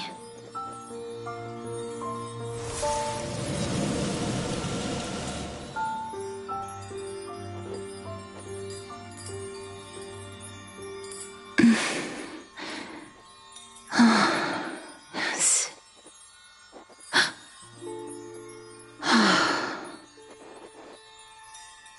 I seem to have caught a glimpse of something. Your soul is currently roaming someplace and cannot find a way to escape. But perhaps it might not be a bad thing. If your soul is still wandering around, it means that we still have time.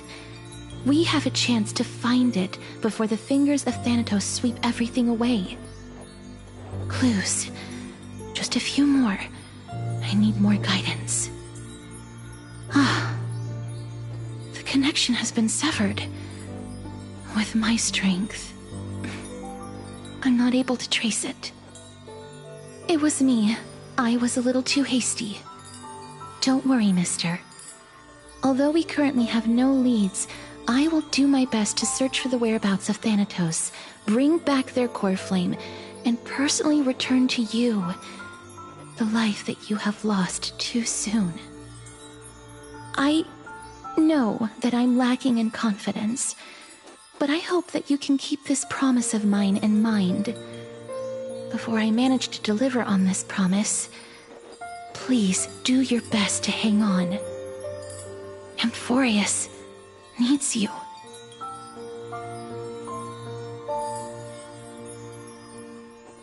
Lady Aglaya and Lord Finon are currently discussing some matters in the paths.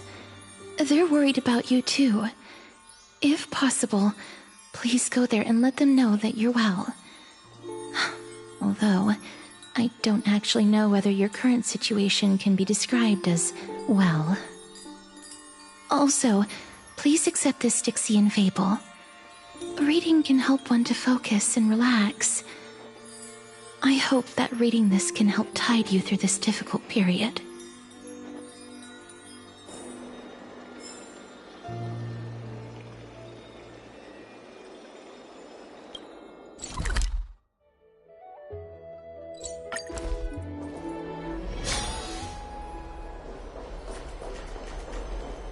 They're here. Partner! Hyacinth said you definitely wake up. How do you feel?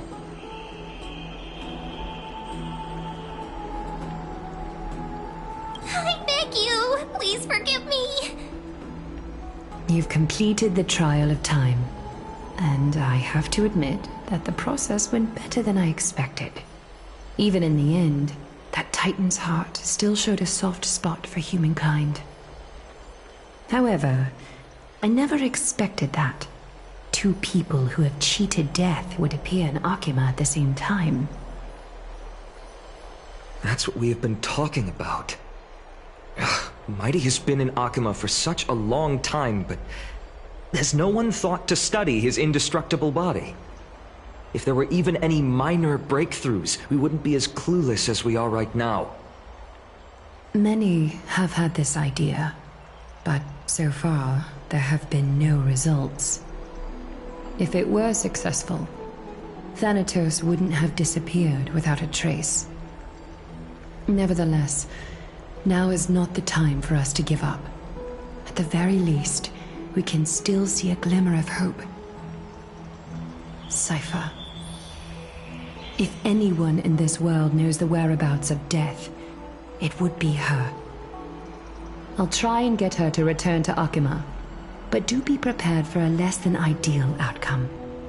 Please understand that throughout the history of Amphorius, no one has ever managed to escape the clutches of Death.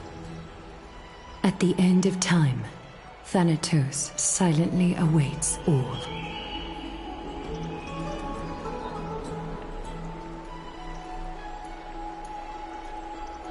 It is my duty. We too require you to bear the divine position of time. But before that, just always come in pairs. A tiny air current will...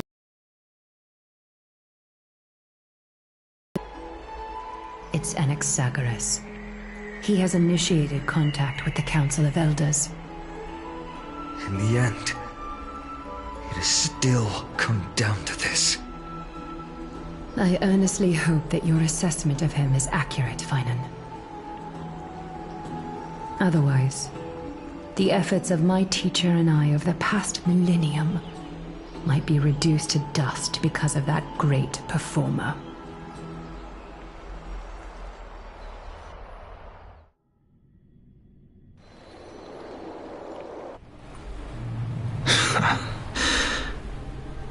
I'm back here again.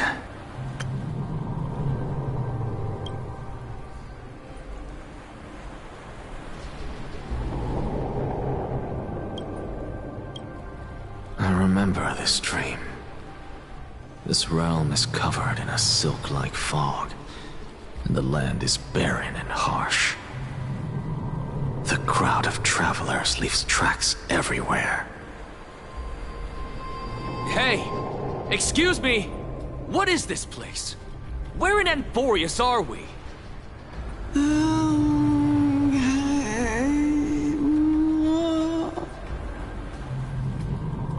The mutters of the traveler are in a language I'm unable to comprehend.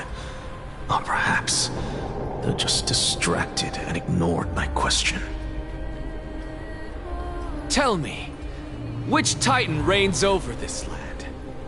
And how do I find them?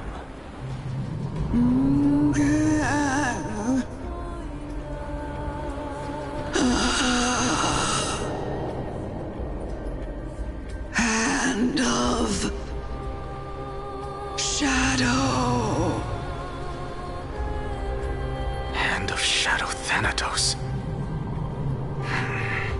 Could this possibly be the Netherrealm? Not Netherrealm. Then where is this? River of Souls? The outskirts of the Netherrealm? Are you heading downstream toward the Netherrealm? The Netherrealm. Nothing but an illusion. Titan rejects you, me. Listen. What? The traveler lifts their wrinkled fingers and remains silent. I look in the direction they are pointing and listen closely.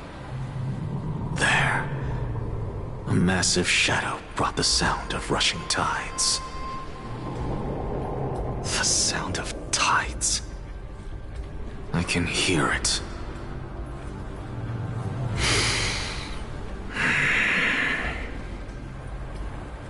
I hear it, deep within the tides, beyond the closed gates of the Void World. A voice, about to recount something. Child of humanity, Is it death's embrace you yearn for with such urgency?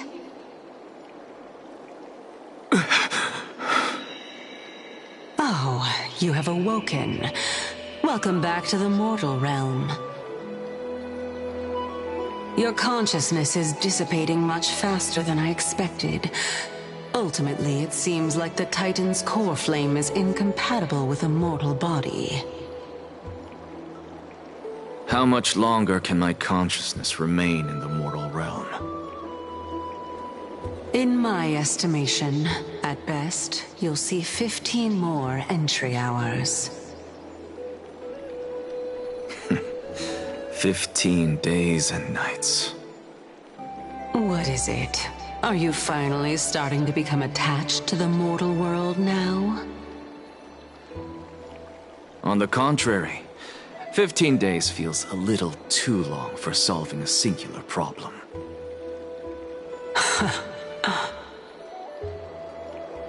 Stop giggling. It's time for us to go. The messenger from the Council of Elders is almost here. Let me ask you one more question. Are you really planning to betray Aglaya's will? What betrayal is there to speak of when I was never loyal to her to begin with? What about that white-haired student of yours? Acting so recklessly, do you not care about what might happen to him? There will be a price to pay for blind faith. This is also a lesson for Fainan.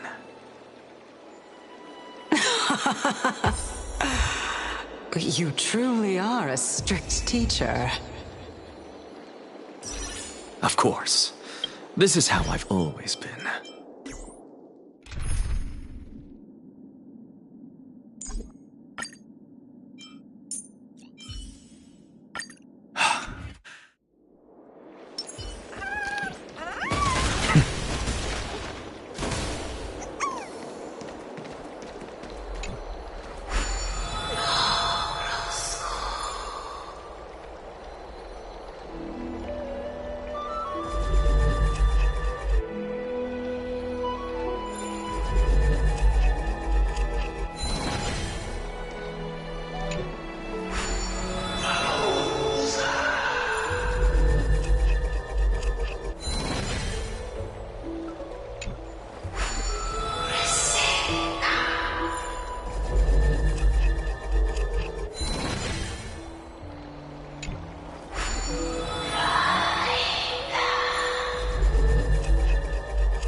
Sorry to keep you waiting.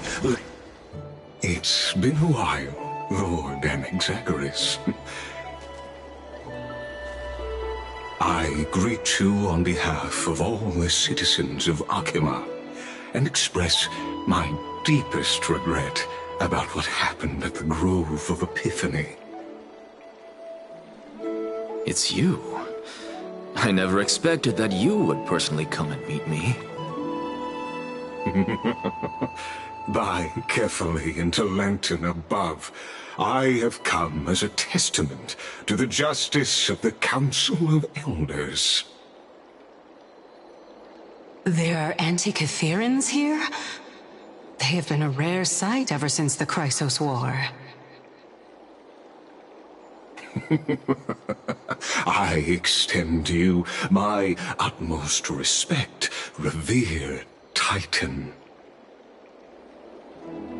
I am Lycurgus, though you may call me Lygus, holding an honorary position within the Council of Elders in Akima, and as the Theoros, I stand to protect the right of all upright citizens to express themselves freely. You can see them too? You know about us. We Antikytherians perceive the world through the amplitude and frequency of souls. Just as I am conscious that Lady Aglaya is secretly listening in on our private meeting from afar, if necessary, Lord Anaxagoras, I can sever the golden thread to protect your fundamental rights. The demigod should know better, for such is her station. Spare those poor threats, and just let her listen to my words. They shall serve only to unveil her own folly. May I interpret this as you having a countermeasure? I need not any plan, because she can do nothing other than petty espionage. As the Citizens' Assembly approaches, and with Orynyx's fall, any attempt to capture the core flame within me will only usher chaos and calamity. A truth she undoubtedly comprehends. While I, Anaxagoras, serving as the Grove's special envoy to Akima's Citizens' Assembly, have long known the extent of your abilities. Let's forego the formality of asserting authority, Lord Lygus. Lead the way. Very well. Surely Lady Kindness would appreciate such assertiveness in an ally.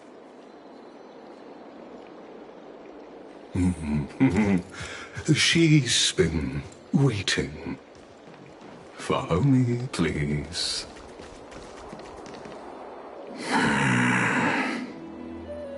Is there something on your mind, Lord Anaxagoras? Nothing, really. It's just a question that I contemplate every time before I ascend to Dawncloud. For the Titans, does the falling equate to death? A pondering truly deep. Time is on our side. Do you mind sharing your reflections with me? While all living beings must ultimately face their demise, Kefali has yet to meet theirs. Their journey continues unhurriedly along this long path. Are you suggesting that Kefali may not have truly passed? In action, res death signifies a static state, a definitive termination. In contrast to mortals, Titans exist on a grander scale of space and time, thus elongating their passage into death. The notion of their fall is but a misinterpretation born of mortal ignorance. An intriguing concept, albeit challenging to substantiate. After all, Kefali has maintained a profound silence ever since the era Arasa, while scholars and priests alike have conveyed the message of the gods' imminent fall. Perhaps the gods in their arrogance deemed it beneath them to reveal their perspectives to mortals. Could you elaborate on your statement? Circes, the kin of the Skyfather as recounted in myths, now resides within my brain. Were I to inquire, Kefali would have no cause to refuse. Oh. That very well could be true.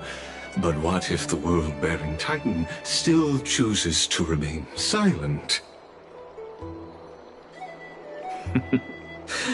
In that case, the myths crafted by the people of Amphorius are nothing more than pitiful jests. It's worth a try. I believe, and I'd love to witness the fruits of your theory and the change it may bring to this imperiled world.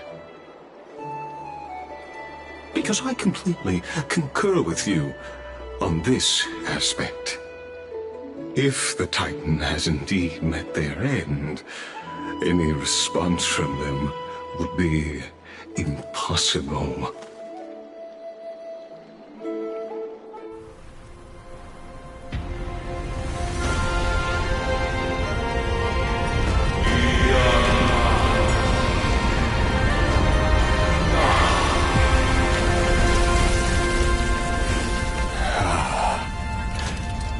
Please, Professor.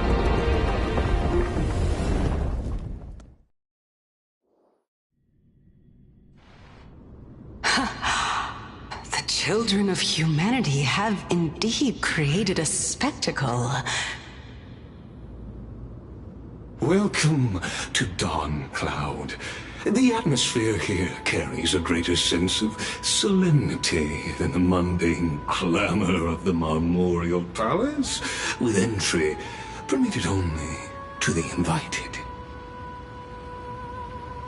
Only esteemed beings grace this place, and among them I've received priests, scholars, warriors, and now we even have the honor to be in the presence of a Titan. Oh, what a joyous occasion.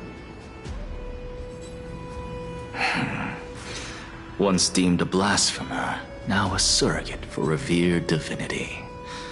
The honor should rightfully be mine, shouldn't it? I'll notify Kindness and the others of your arrival. Kindly wait for a moment. A soldier will be here to guide you shortly. In the meanwhile, you are welcome to explore the vicinity, but kindly remain within the guard's view. Delaying the crucial meeting is something none of us wish to see, I presume. I'm well aware of Kindness's methods. There's no need to emphasize that. As you wish. Your cooperation is much appreciated.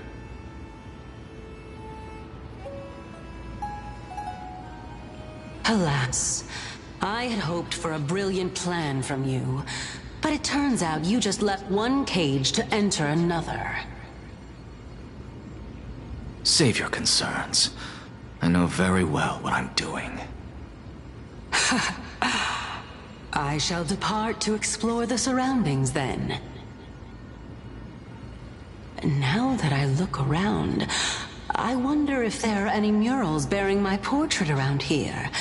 I'm quite intrigued to see how the children of humanity beyond the grove perceive another Titan. Off you go. I won't be joining you. This Titan appears to be quite at ease. I should investigate the Council of Elders' recent activities first. Be aware, I can hear you perfectly well from here.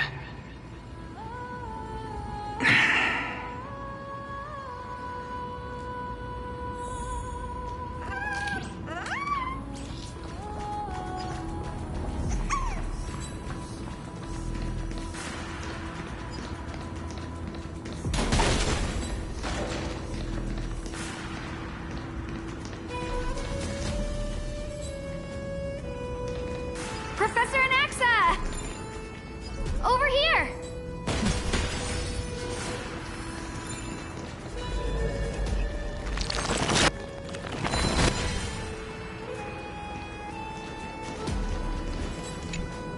Professor Anaxa? Word has it that the scholars of the Grove valiantly perished resisting the Black Tide. To find you here safe and sound, thank the Fates. You could say it's the Fates toying with us. It's only the Crimnoans and Idonians who chase glory through death. But your survival is a victory in itself. I'd settle for that gladly. So, are you here to report the incident to the council? I heard that after the Black Tide devoured the grove, Akuma would be next in line, even with the demigod of strife standing alongside humankind. Tell me, how much does the Council of Elders know about the Black Tide? Once Kindness and her followers learned of Circe's and Orynyx's fall, they proclaimed in the council that the Flame Chasers could no longer stand against the calamity alone. Yet, when the Crown Prince ascended to godhood and repelled the Black Tide, she immediately altered her tune, declaring that all was resolved beyond Akuma, with the only remaining menace now being Aglaya and her adherents. They might well make their move at the upcoming Citizens' Assembly. No surprises there, those shifty opportunists. Thank you for your honesty, virtuous student. Being an opportunist could very well be a facet of wisdom. Shouldn't you be searching for murals of yourself? I've had enough of your prattling. I was really curious to see how you would find the middle ground between both factions, so I came to listen in. But it seems as though this Kindness is much more ruthless than Aglaya. If so, why do you want to work with her? Could it be that perhaps you've decided to readily surrender this hollow shell of yours? Just because you feel like death is fast approaching? I'm afraid you'll be sorely disappointed if that's what you truly think.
Go melt it down.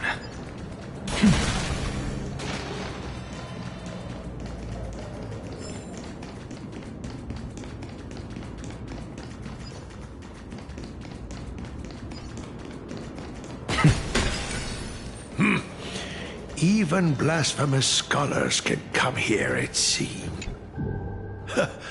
Anaxagoras, I thought that you had died to the Black Tide, just like the other scholars.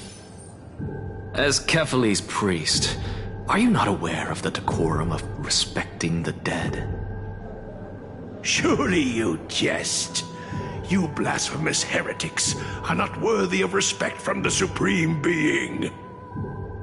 Let me remind you that you're currently in Dawncloud, so you'd better keep your deranged language to yourself. I am no longer that altar servant from years ago, who could only acquiesce to the commands of others. Now, I have plenty of ways to deal with people like you. I'm not sure whether I should laugh or cry right now. I can't believe that a follower such as you could have been made by a creation titan. As I see it, a dead titan can't provide you with this level of confidence, right? Then who is it exactly? Could it be Kindness? You. Seeing how fond of you Elder Kindness is, I shall let that slide for now. Leave immediately, and don't impede us from receiving the Supreme Being's blessings. Seeing as we were able to hear of this matter from the mouths of others, it seems that Kindness is indeed quite sincere toward us. Perhaps this affair will proceed smoother than I had anticipated. Oh my, what a thrilling confrontation. As expected of one of Kefali's followers. Are you praising or insulting him? Praising him, of course. As a believer of the God of Deliverance, it is only natural that he detests evil. Didn't you hear me? I asked you to leave. Go as far away from here as possible. Don't mutter to yourself like some sort of madman and disturb my meditation. I've had enough of this. Could the 15th entry hour arrive any faster?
Oh, my.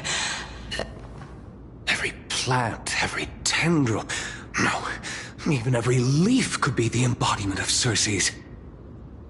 As a result, mere mortals who did not know what the Titan actually looked like chose to paint them as a giant tree instead. Their wisdom was portrayed as fruit, to symbolize how they shared their knowledge equally among the masses. Such exquisiteness indeed. This mural is quite abstract. I really can't tell whether you are praising or demeaning yourself. Now I'm quite curious whether the Reason Titan has studied figures of speech before. Of course I find such stylistic devices interesting. For all we know, this could be the answer to the question, what exactly are we? I, for one, am not willing to admit that I could look this ugly. Was this the reason why you failed in your attempt to refine my soul when you were ambushed at the Grove? Since you are aware of this, Why did you save me back then? From my perspective, this point alone was enough to separate you from the average person. How do two lunatics coexist in the same brain? Therefore, it seems that your journey to Dawncloud this time is not just to seek protection. What, then, is the intention behind your actions? The entire plan is stored in my memory, so why don't you look there? Then don't mind if I do. 1 year old? 2 years old?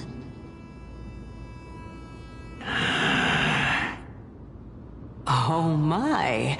Even a member of the preeminent Seven Sages must hug his Dromastal to sleep? How interesting. That's enough. How unusual. Your soul is actually trembling. This must mean that behind this toy hides a secret that nobody knows, right?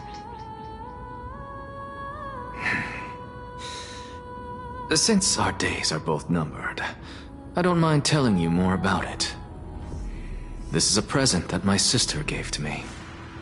It's a doll that was made to look like our family pet. So there are other members in your family, eh? Are they also living in Akama? Don't you just love to pick through my brain? Go on, continue flipping through my memories. It won't take long. You'll discover the answer when you reach the memories of when I was 5. Oh, the black tide is everywhere. I can't bear to look. When I was young, I couldn't accept this outcome either. Georios, Aquila, Kefali, and you, of course. Although I prayed to every titan that I could think of for help, my efforts were ultimately futile. This...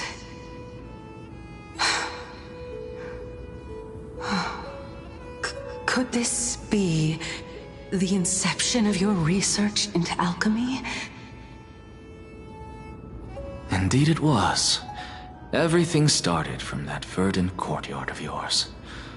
When I was pursuing my education there, I naturally also came to learn of Thelesis' theory as well. Oh, I remember that person. He was the one to come up with the concept of souls, right? Not only that, he also believed that life, as well as the composition, movement, and transformation of matter, all stem from souls themselves. This is why I thought that, since all living things stemmed from the same origin, why could I not sacrifice myself in order to resurrect my nearest and dearest? Anaxa, you... I did it, teacher! But this is absolute blasphemy. Regardless of how much freedom the Grove provides, such an act could cause you to be burned at the pyre. Your beloved, where is she now? Send her away from the Grove at once, to a place where nobody will ever be able to find her. Otherwise, the both of us will be judged by the Council of the Seven Sages. Calm down, teacher. My sister, She's still not in the mortal realm, even to this day. What do you mean? It was naive of me to think that I could snatch the deceased from Thanatos' grip by merely sacrificing one eye. Equivalent exchange. All I received for that price was but an opportunity to see her for one final time. Nothing more. Oh. Let it go, Anaxa. As one of my best students, I cannot watch you go down the wrong path without doing anything to stop it. Never do something taboo ever again. Don't disappoint the deceased, and never harm yourself. If you can do that, this classroom will still be yours, and you'll have a chance to live out your own life. Since I was able to see her one last time, I have no other desires. You're right, teacher. It's time for me to start a new life. I am sincerely glad for you, child. Now then, what topic would you like to study? I wish to continue Thalesis' research.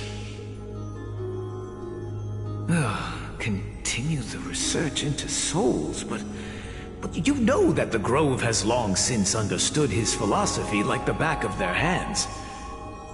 Even if you continue digging into this subject, your efforts will likely be futile.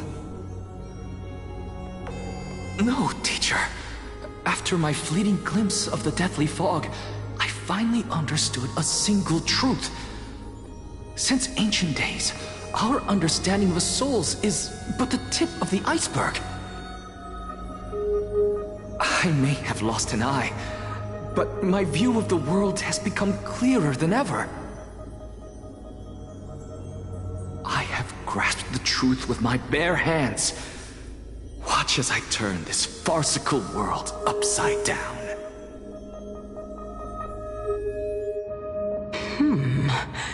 Who would have thought such a secret lay concealed beneath that hefty eye patch of yours? However, this story doesn't seem to be connected to your plan. In fact, I'd say that they aren't related at all. The answer lies within the tale. If even you cannot understand it, perhaps you should relinquish the divinity of reason to me. After all, it'd be a waste for you to hold on to it. My story ends here. Now it's time for you to tell me your secret. After all, this is what equivalent exchange means, correct? As expected, you laid a trap for me to step into. Unfortunately, even if I was willing to talk about my past, I may not know more about it than you do. Oh? Are you saying that the renowned Reason Titan is now admitting a lack of wisdom? Your followers are going to be sorely disappointed by this. Child of humanity, remember this. Being cognizant of one's ignorance is the greatest wisdom of all. Now I understand. No wonder you asked me to answer your random, nonsensical questions. Not only that, you're the only one who can shed light on my query. As the saying goes, onlookers see most clearly. Is that so? Lord Anaxa. I saw you muttering to yourself and was wondering whether you were caught in a delirium of reflective thought. I'm sorry to interrupt you, but time is of the essence. I have a message from Lord Lygus. Lady Kindness has met up with the Council of Elders and is awaiting your arrival, so please depart forthwith.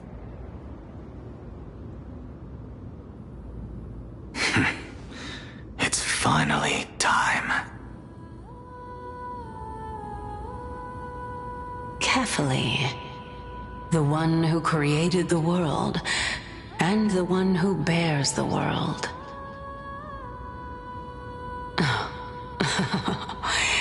If you truly have not met your end, how will you answer the challenges of those who defy you? I didn't expect you to agree to Lady Kindness's invitation. What a wonderful turn of events. To tell you the truth, there are many people who hold grudges against— Isn't that the Dromas draped in finery? Avoid his gaze. I don't acquaint myself with blasphemers. Don't worry. He's too full of pride to pay us any attention. Your nickname is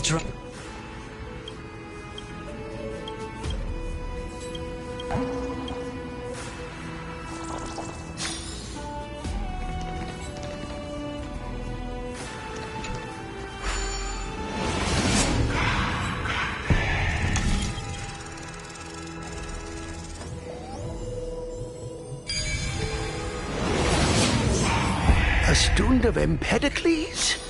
I hear that his views run counter to the Venerationists. This is what being a scholar is about. A collision of ideas only occurs when there are differences in beliefs, and it is such collisions that lead to progress. Yet, in my view, there are only right and wrong perspectives. Lord Lygus and Lady Kindness are just ahead. I'll take my leave for now.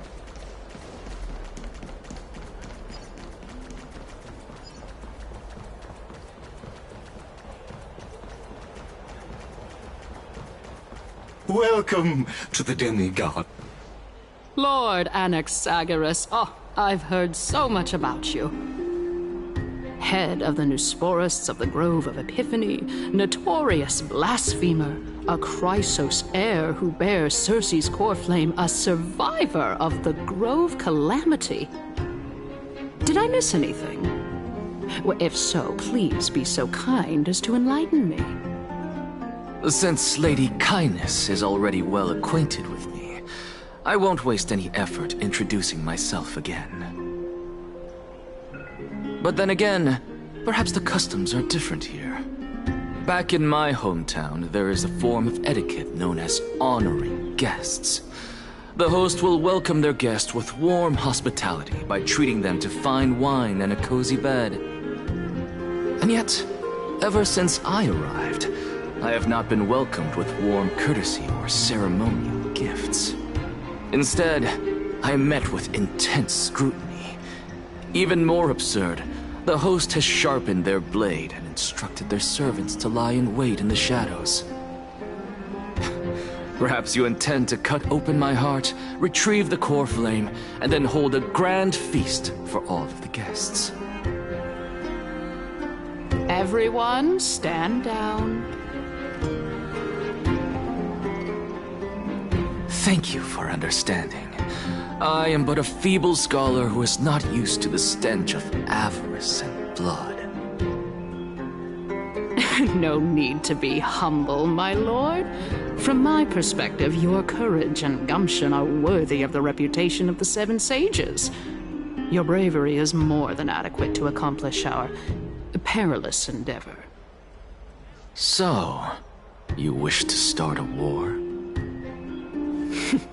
Well, since the Chrysos heirs are calling for war, we will respond in kind. Conflict is inevitable. Since Aglaya endeavors to suppress the virtuous commoners with blood of gold, we will not hesitate to display the rights and mettle the citizens of Akima are so entitled to. As to your question of whether peace is still a viable option, well, to that I can only say this. Everything hinges on the next citizens' assembly and whether they have a sudden epiphany amid the clamor of the masses. And since you, as a Chrysos heir, accepted our invitation, you have indeed given us a glimmer of hope. What brazen arrogance. What you're saying right now is worlds apart from what you were saying before you retired your cleaners. I don't deny it. After all, they're responsible for cleaning up any threats, and just a moment ago, you were on the side of the Chrysos heirs. But now that you're an ally of ours, we can continue talking somewhere else. As you know, these walls have ears. I was fortunate enough to have the opportunity to discuss a treatise about the Venerationists with your teacher, Empedocles. Yet, it seems you subscribe to the Neusporists instead, Lord Anaxa. I've heard that this school of thought is one with many detractors. It's normal for ideas to have supporters and dissenters, just like how there are two types of people in this world: geniuses and dimwits.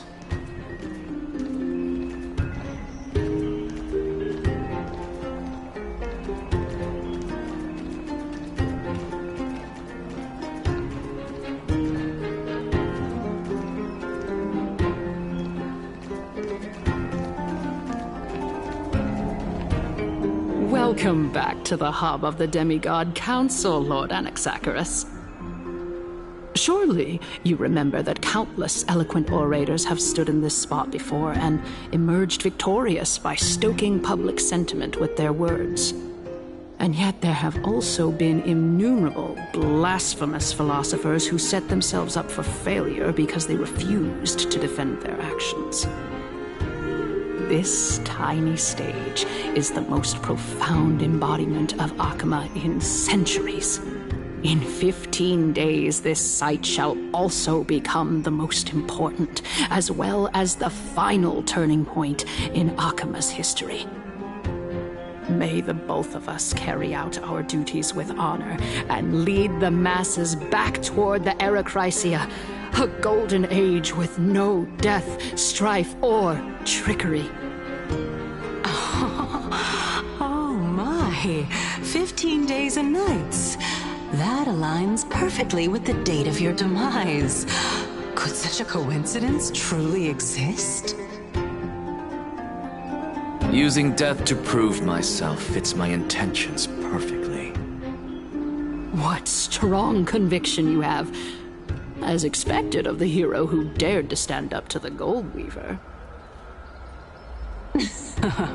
As expected, she misunderstands you. That's enough, Lady Kindness. Dispense with the niceties. I only accepted your invitation so that I can serve the commoners alongside the members of the Council of Elders. Don't test my patience with such superfluous formalities. Well, you say that now, but surely you also require my aid as well, so that you can stay alive even when being pursued by the Golden Thread? You worry too much. She won't show her hand too freely, as she still needs to garner support from the masses at the Citizens' Assembly. Even someone like me can tell that only a sliver of her humanity remains. Surely you're not asserting that she will definitely act in a rational manner. As you're no doubt aware, Aglaya covets the core flame that I possess, which makes it the bargaining chip that allows me and the rest of you to negotiate with her. However, in return, I'll need the Council of Elders to support me as much as possible. Naturally, this includes the guards as well. You're well aware how valuable Circe's core flame will be in the Erechrysia that you are desperately pursuing. Talk is cheap, so you'd better act prudently as well. I understand. After all, this battle of wits is just a means for each party to acquire what they need. As long as your request is reasonable, the Council of Elders never shortchanges its allies. Since we're both intent on mutual cooperation, let's not mince words and just speak plainly to each other. Let us decide how much we can secure for ourselves and how much we're willing to sacrifice like true philosophers, with our words and wisdom.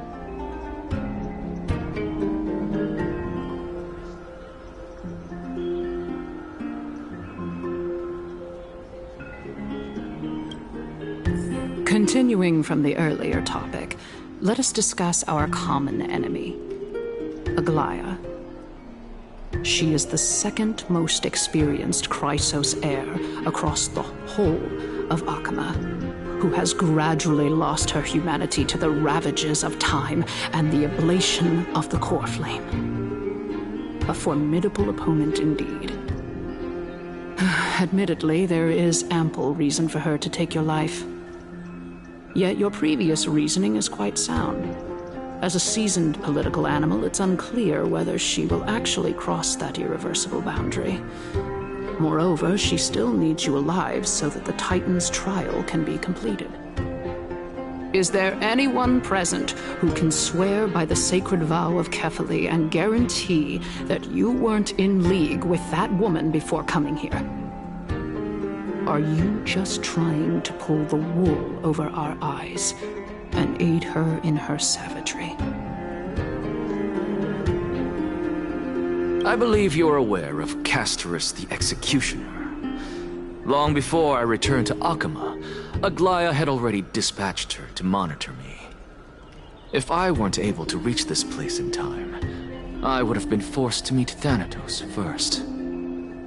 As compared to a comprehensive plan with uncertain results, if you decide to cut open my chest and remove the core flame, wouldn't that settle her nerves even more? Everything is in place. She just needs the right timing. I understand what you mean. At the very least, the both of us agree that this tyrant who wallows in extravagance and greed is the greatest threat to achieving peace in Akama. The Council of Elders is willing to defend your right to live, just as we defend every oppressed citizen. However, I regret to say that sentiments in favor of the Chrysos heirs and Aglaya are only growing in magnitude. The peace that we are aspiring toward, as well as everything that we hold dear, will be destroyed completely. The city will be burned to ashes, and the citizens' blood will be shed. Tell me, what are you willing to do for our esteemed citizens so that they can vanquish the enemies of our fine city?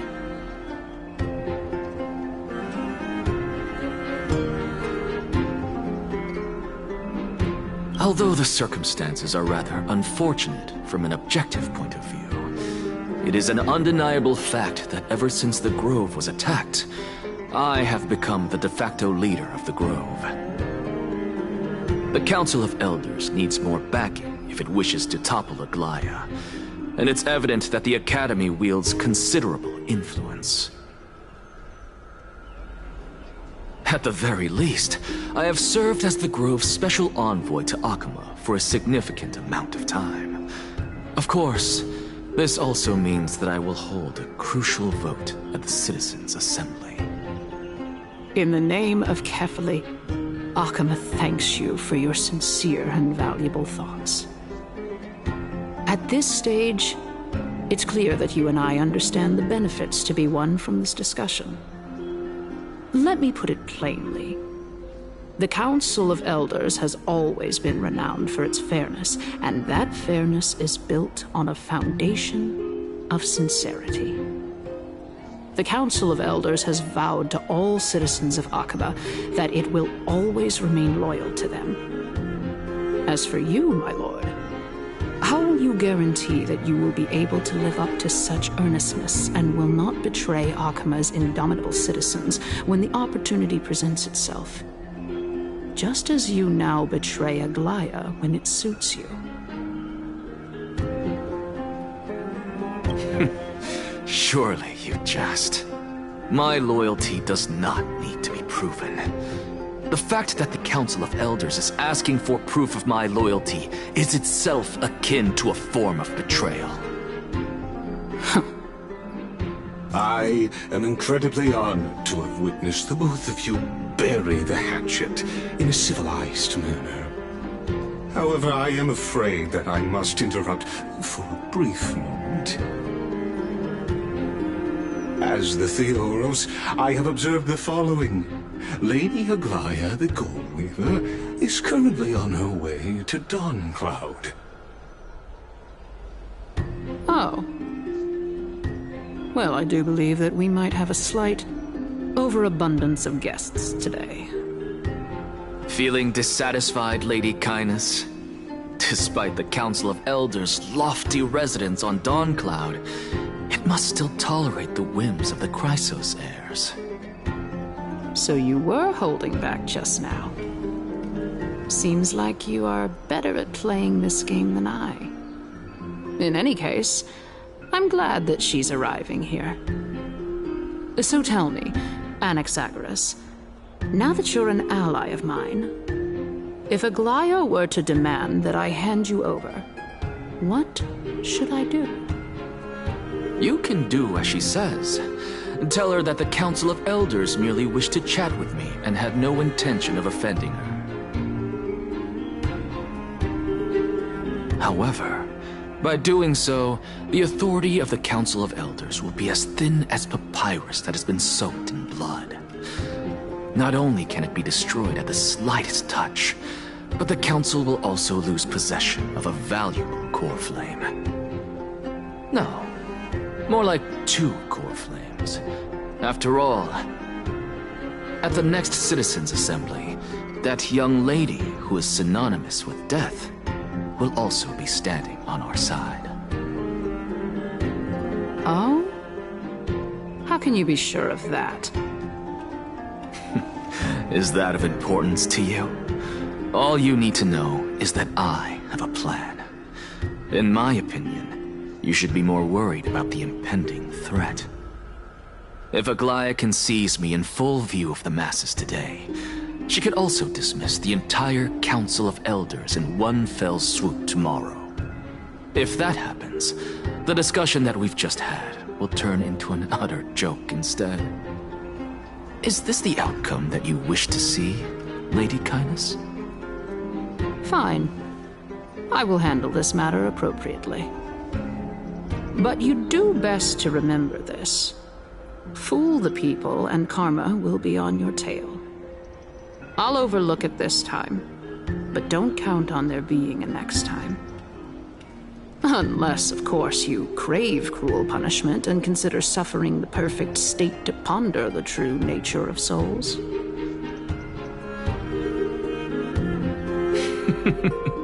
Well, what do you know? That happens to be one of my rare talents. We shall see, then.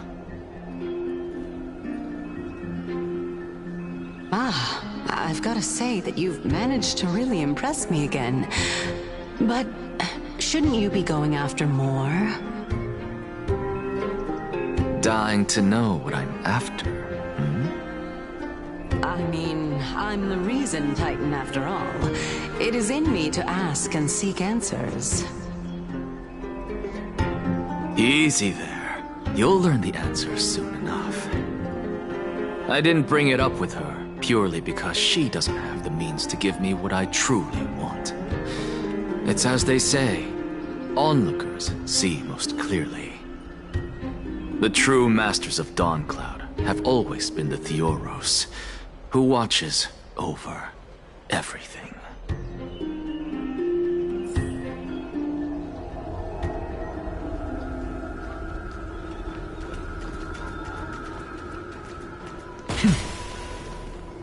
An expected visitor.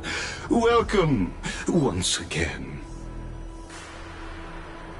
You know, you could actually skip all the pointless debate and come straight to me to seek an audience with Kefali.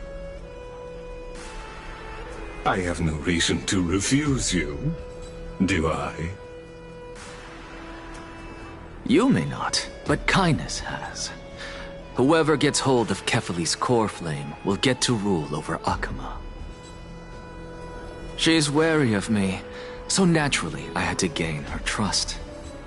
I would say that debate was not at all pointless. Very true. In my view, this individual has gone to great lengths to get close to Kefali. He might very well be plotting something nefarious against the Titan. Are you still willing to let him pass, knowing this? Yes, very much so. All living creations are always free to visit Kefali's transcendent vessel. This comes with being the World-Bearer. How convenient it is to be able to hear what they say. It is truly my honor to speak to a venerated Titan in person. Please, go ahead. Let me join you both on this journey. Oh, a bygone myth tells of an occasion where Kefali once answered their followers' questions on the peak of the Holy Mountain. Their followers have since believed that scaling this Titan cliff is one way of being with the god. Hear that? It's not every day that you get to climb a mountain with Circes. You should sing me a hymn of praise. Titan hymns are beyond me.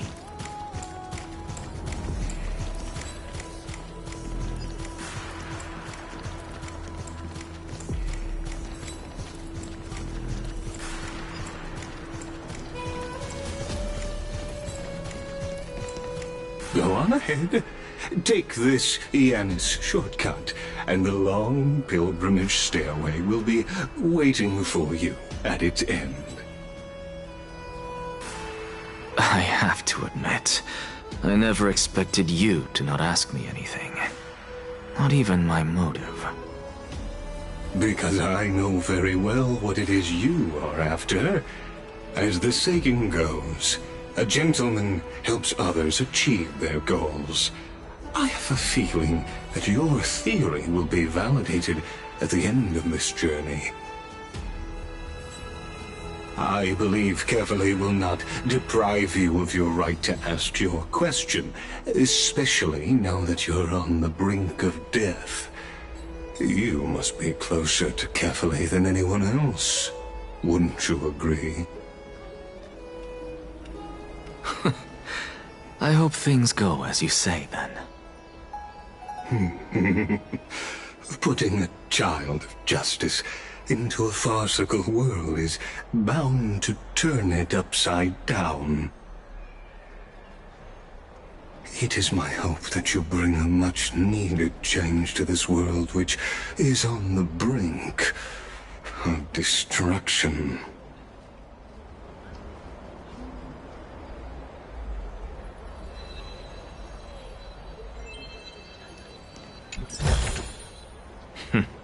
Go melt it down.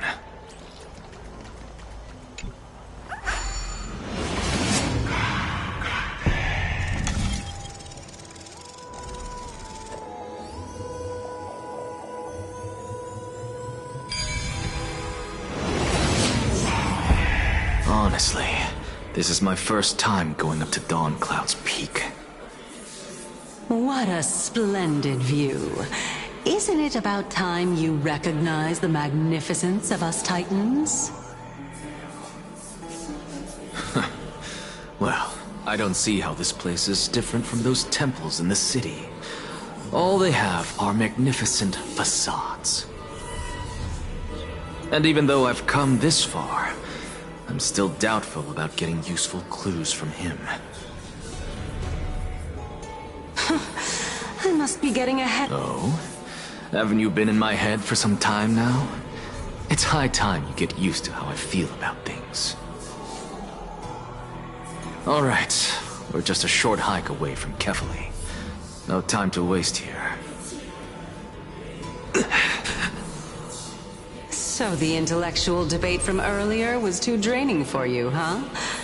If Amphorius gets a new lease on life, you should focus on strengthening your body and stop shirking social interactions. Save your concern. The Titan is in sight. Can you make it? Why? Are you going to carry me up if I were to fall now? I know how far I can go, so just hold your tongue and come along. Fine then. I guess I won't say any more. I'll just wait till your soul dissipates completely to gain control over your body. Wait. Who is that? Cersei's? Hey, look at that. Huh? What should I be looking at? Am I hallucinating? Or do we even get to see souls when we're close to dying?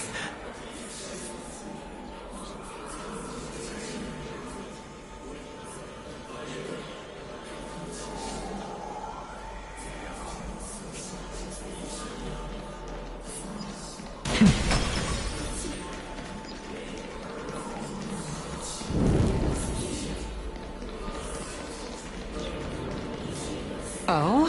Why didn't you bring your favorite spear with you on this trip, Nias? Nias. I know I've heard this name somewhere. It's unfortunate.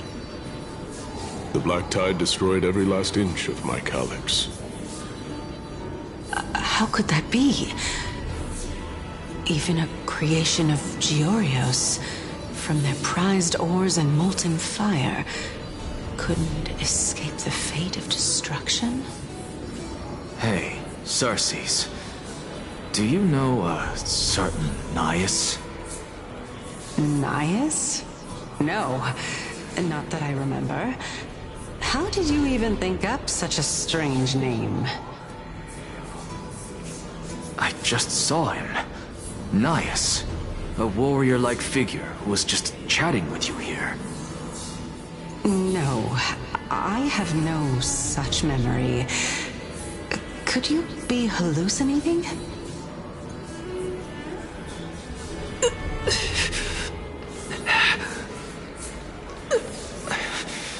This is a departed spirit?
Enough about me. Did Kaos ever reply to you? Well, regrettably. Seems like the price of becoming a demigod is a lot heftier than we thought. Kaos. Demigod. I've never heard of this person. Which Titan's authority did he inherit? Look on the bright side, Nias. Since we've come all this way, I doubt he'd snub his old friends, would he? Let's just hope we mean as much as the world to him. Hey! Are you seeing that same hallucination again? Yes. It's still you and Nias, but you're now talking about a certain Kaos. I'm guessing he's one of your companions? Kaos? This name sounds just as strange to me. Never mind. I think I know what this is about. If things are as I thought, then they aren't hallucinations, but the souls of people. What? But if those are the souls of the dead, then what am I? Beats me. For all I know, you're just an illusion I conjured up in my dying moments. Let's just keep going. As long as I take in more sights and hear more stories. Know your limits. Wander too far among the dead, and even I might not be able to save you.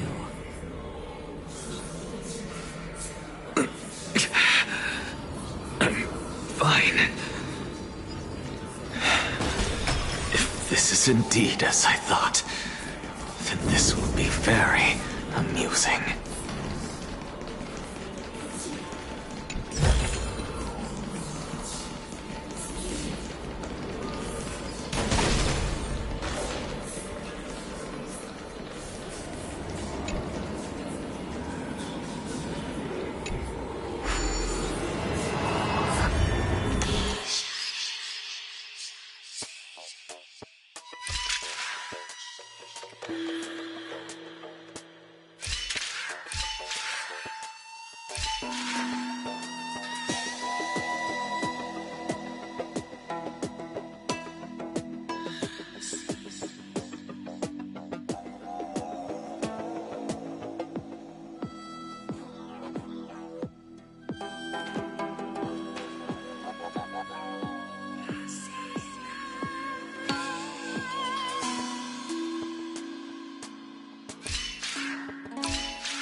Go melt it down.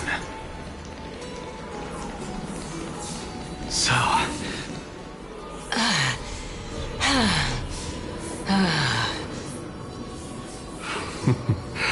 Can you keep going? Of course. I'm just... If I knew we had to climb a mountain, I wouldn't have come along with you. I guess this also counts as one aspect of the world-bearing burden. If Amphorius does have a next life, you may want to get your body in shape. Keep your sarcasm to yourself. I'm not getting anything of value from them. I would sooner throw myself off this cliff and hit rock bottom than exercise even a little. I am Calypso of the Eminent Seven Sages, after all. Training would make me no different from those Helcalithist barbarians. Calypso? She's one of the Seven Sages. A member of the Grove? No, she can't be. I would know her name if she really were one of the Seven Sages. Hey, Circes. Does the name Calypso ring a bell? Circes? Dagon? Doesn't matter. I can do this myself. Looks like I'm nearly there now. The land of the dead. Oh, beautiful old world. Where are you now? Oh, legendary Era Chrysia, return to the mortal realm. Splendid gods once walked the paths we walk. Alas, all that's left of that warmth is a hazy mirage. Why are you chanting that too? Not too shabby. Useful for alchemy.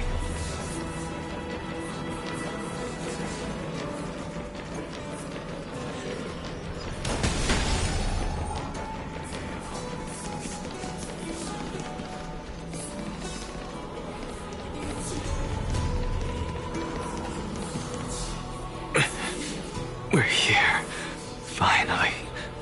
So, I don't get to ask the Titan my question, but all of you make for a pleasant surprise, nonetheless.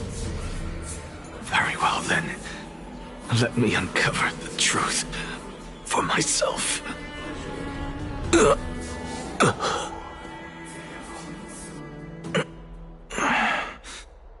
I still fail to make it in time? So, I'm back here again. This is... I can hear it. I hear it from the depths of the tides, behind the closed doors of the Void World. A voice ready to tell me something. This time, the voice is a lot clearer than before.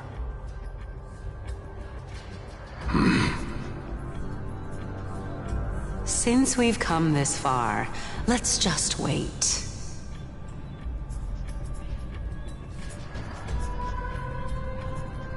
Lord Nias and Miss Calypso, are you both here to visit Chaos too? Yes, and we've been waiting for quite some time now. Regrettably, he hasn't answered us. The worst-case scenario is that he's already been overwhelmed and crushed by the world-bearing burden. You're overthinking, Lord Nias. I can still sense Chaos' soul in the area. And besides, we both know Chaos' nature. A deliverer like him wouldn't fall so readily, much less give up on all that he holds dear. Isn't that so? Yes, I have faith in him. That reminds me. Why are you making this trip alone, Polixia? Oh, my sister needs more time to make sure the flowers are fine.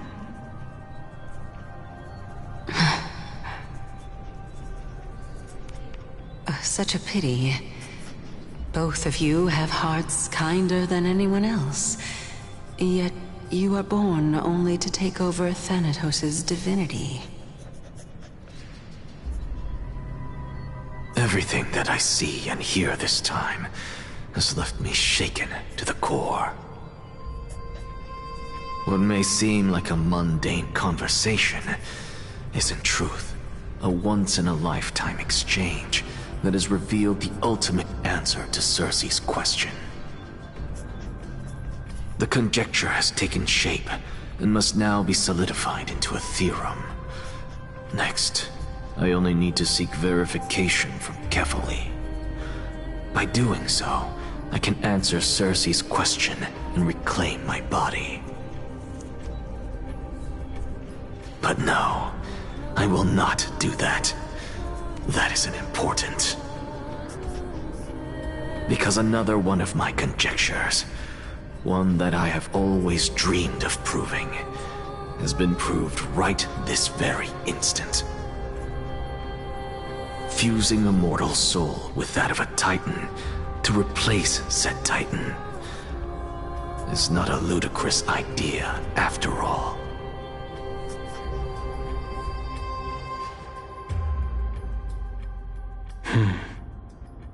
What are you thinking about? Just amazed at how this towering tree is Circe's divine body. It's a majestic sight. Is that so? You don't look the slightest bit amazed, though. Plus, you seem to be strangely familiar with the city around the Great Tree. Merely something from the past that I won't go into. Events of the past, huh? I was also a child when I looked up at Circe's. Their leaves and branches reflected the sparkling stars. And their trunk was like a pillar that supported the sky and ground. I stood at this very spot back then, imagining the day when I could climb to the top of this tree. Because I would be the closest I can be to the sky at that spot. You're a sky priest, yet you study at a place that is home to the Reason Titan. That's rather counterintuitive. Don't read too much into it. I mean, can mortals even hope to reach Aquala's realm? They're a strict and draconian god. Nothing like Circe's. Reason is willing to share what is theirs with others, but Sky only expects people to revere them. You get what I'm saying, right, Denny? After all, the Titan that imprisoned you and Grey here in Amphorius is none other than Aquila themselves. Yes, I didn't count on provoking the ire of a local god. But there will always be people who dream of soaring towards the sky. The Grove has a wealth of research on Aquila, and that is exactly what we are here for. It's just... I never thought Grey would meet with something like that before we set off. As a physician, I should have been there by his side. Bad luck tends to come in streaks, so don't beat yourself up over it. Besides, Aglaya needs you here to uncover the truth behind what happened to the Grove. Let's just make the most out of this trip, and keep a lookout for any documents related to the Death Titan. They could be useful to him. Yeah, there's no rest for the weary, huh? In any case, what we're looking for could be anywhere in this enormous grove. Let's split up to cover more ground. Danny, with your skills, I'm sure those monsters born of the Black Tide will pose no threat to you anyway. What about you? Will you be alright on your own?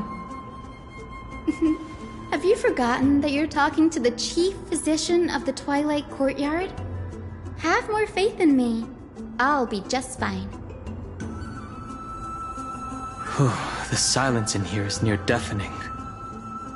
With the vast amount of knowledge it holds, this academy is akin to a labyrinth of information. Even the cleverest of scholars would easily lose their way in here. I should gather my thoughts before heading in.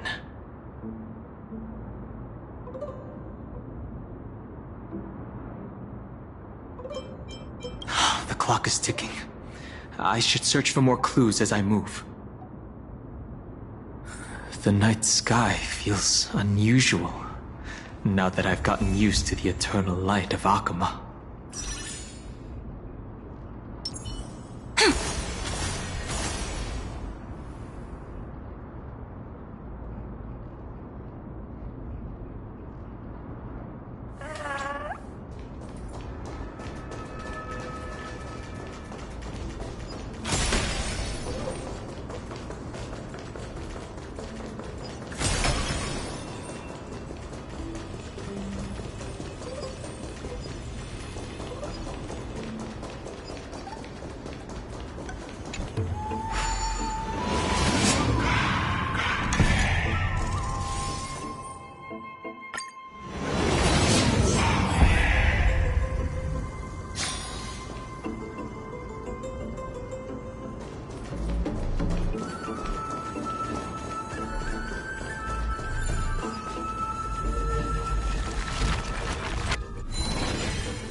These are the remains of a Black Tide monster. It does look different from the Titankin from up close. What's that underneath it? A scroll.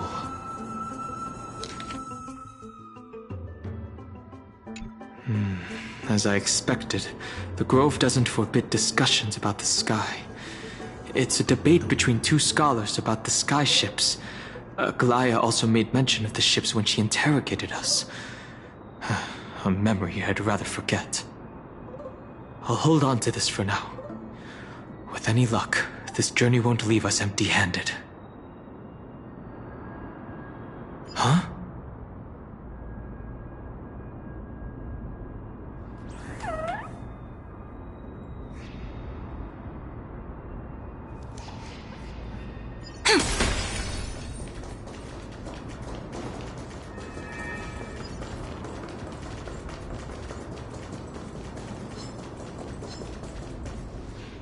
That's Hyacinth. Why is she surrounded by so many monsters? As much faith as I have in her, it's probably a good idea to help her out there.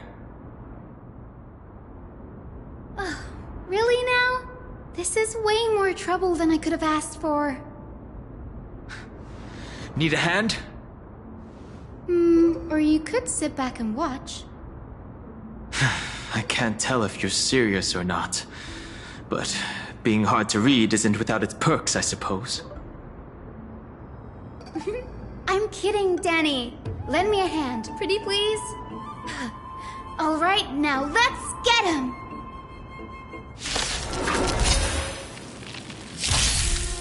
It's my turn to shine.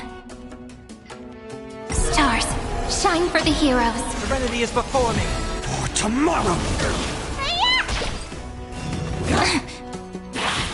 Kinda hurts. Kinda Your hurts. consequence will watch over you and guide you on your path.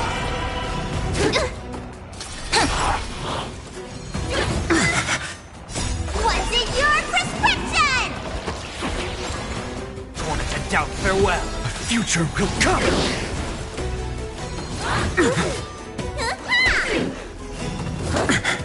Flowers, bloom for tomorrow. Serenity is before me. For tomorrow!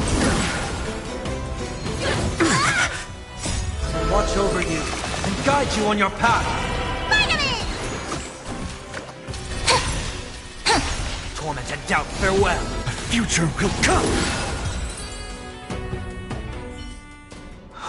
This place is practically in ruins. What happened? There shouldn't be this many monsters here. The Black Tide is remarkably quick to detect the light of Amphorius.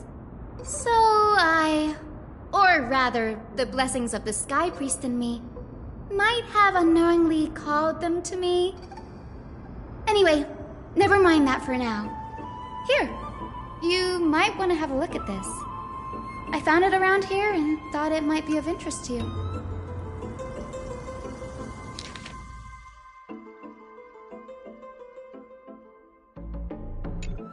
Anaxagoras. He's the scholar who fused himself with the core flame of reason. This is new. I didn't know Professor Anaxa was researching the sky. He's never mentioned anything about it. Finan said Anaxa might be opposed to the flame chase journey. Might is an understatement. Anaxa has never been one to venerate the gods, nor has he ever found it within himself to put any faith in the prophecy. People have come to think of him as a heretic, even in a place as liberal as the Grove. Yet, it is also this very blasphemer that Circe favors. Fate sure works in mysterious ways.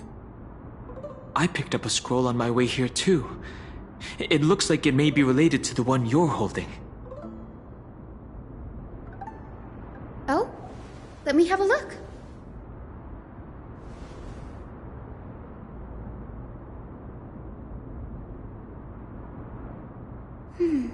By the looks of them, these scrolls are records of two conversations that took place in the same setting, one after the other. There's still much I don't know about the Grove. Do you mind if I ask you a few questions? Sure, go ahead.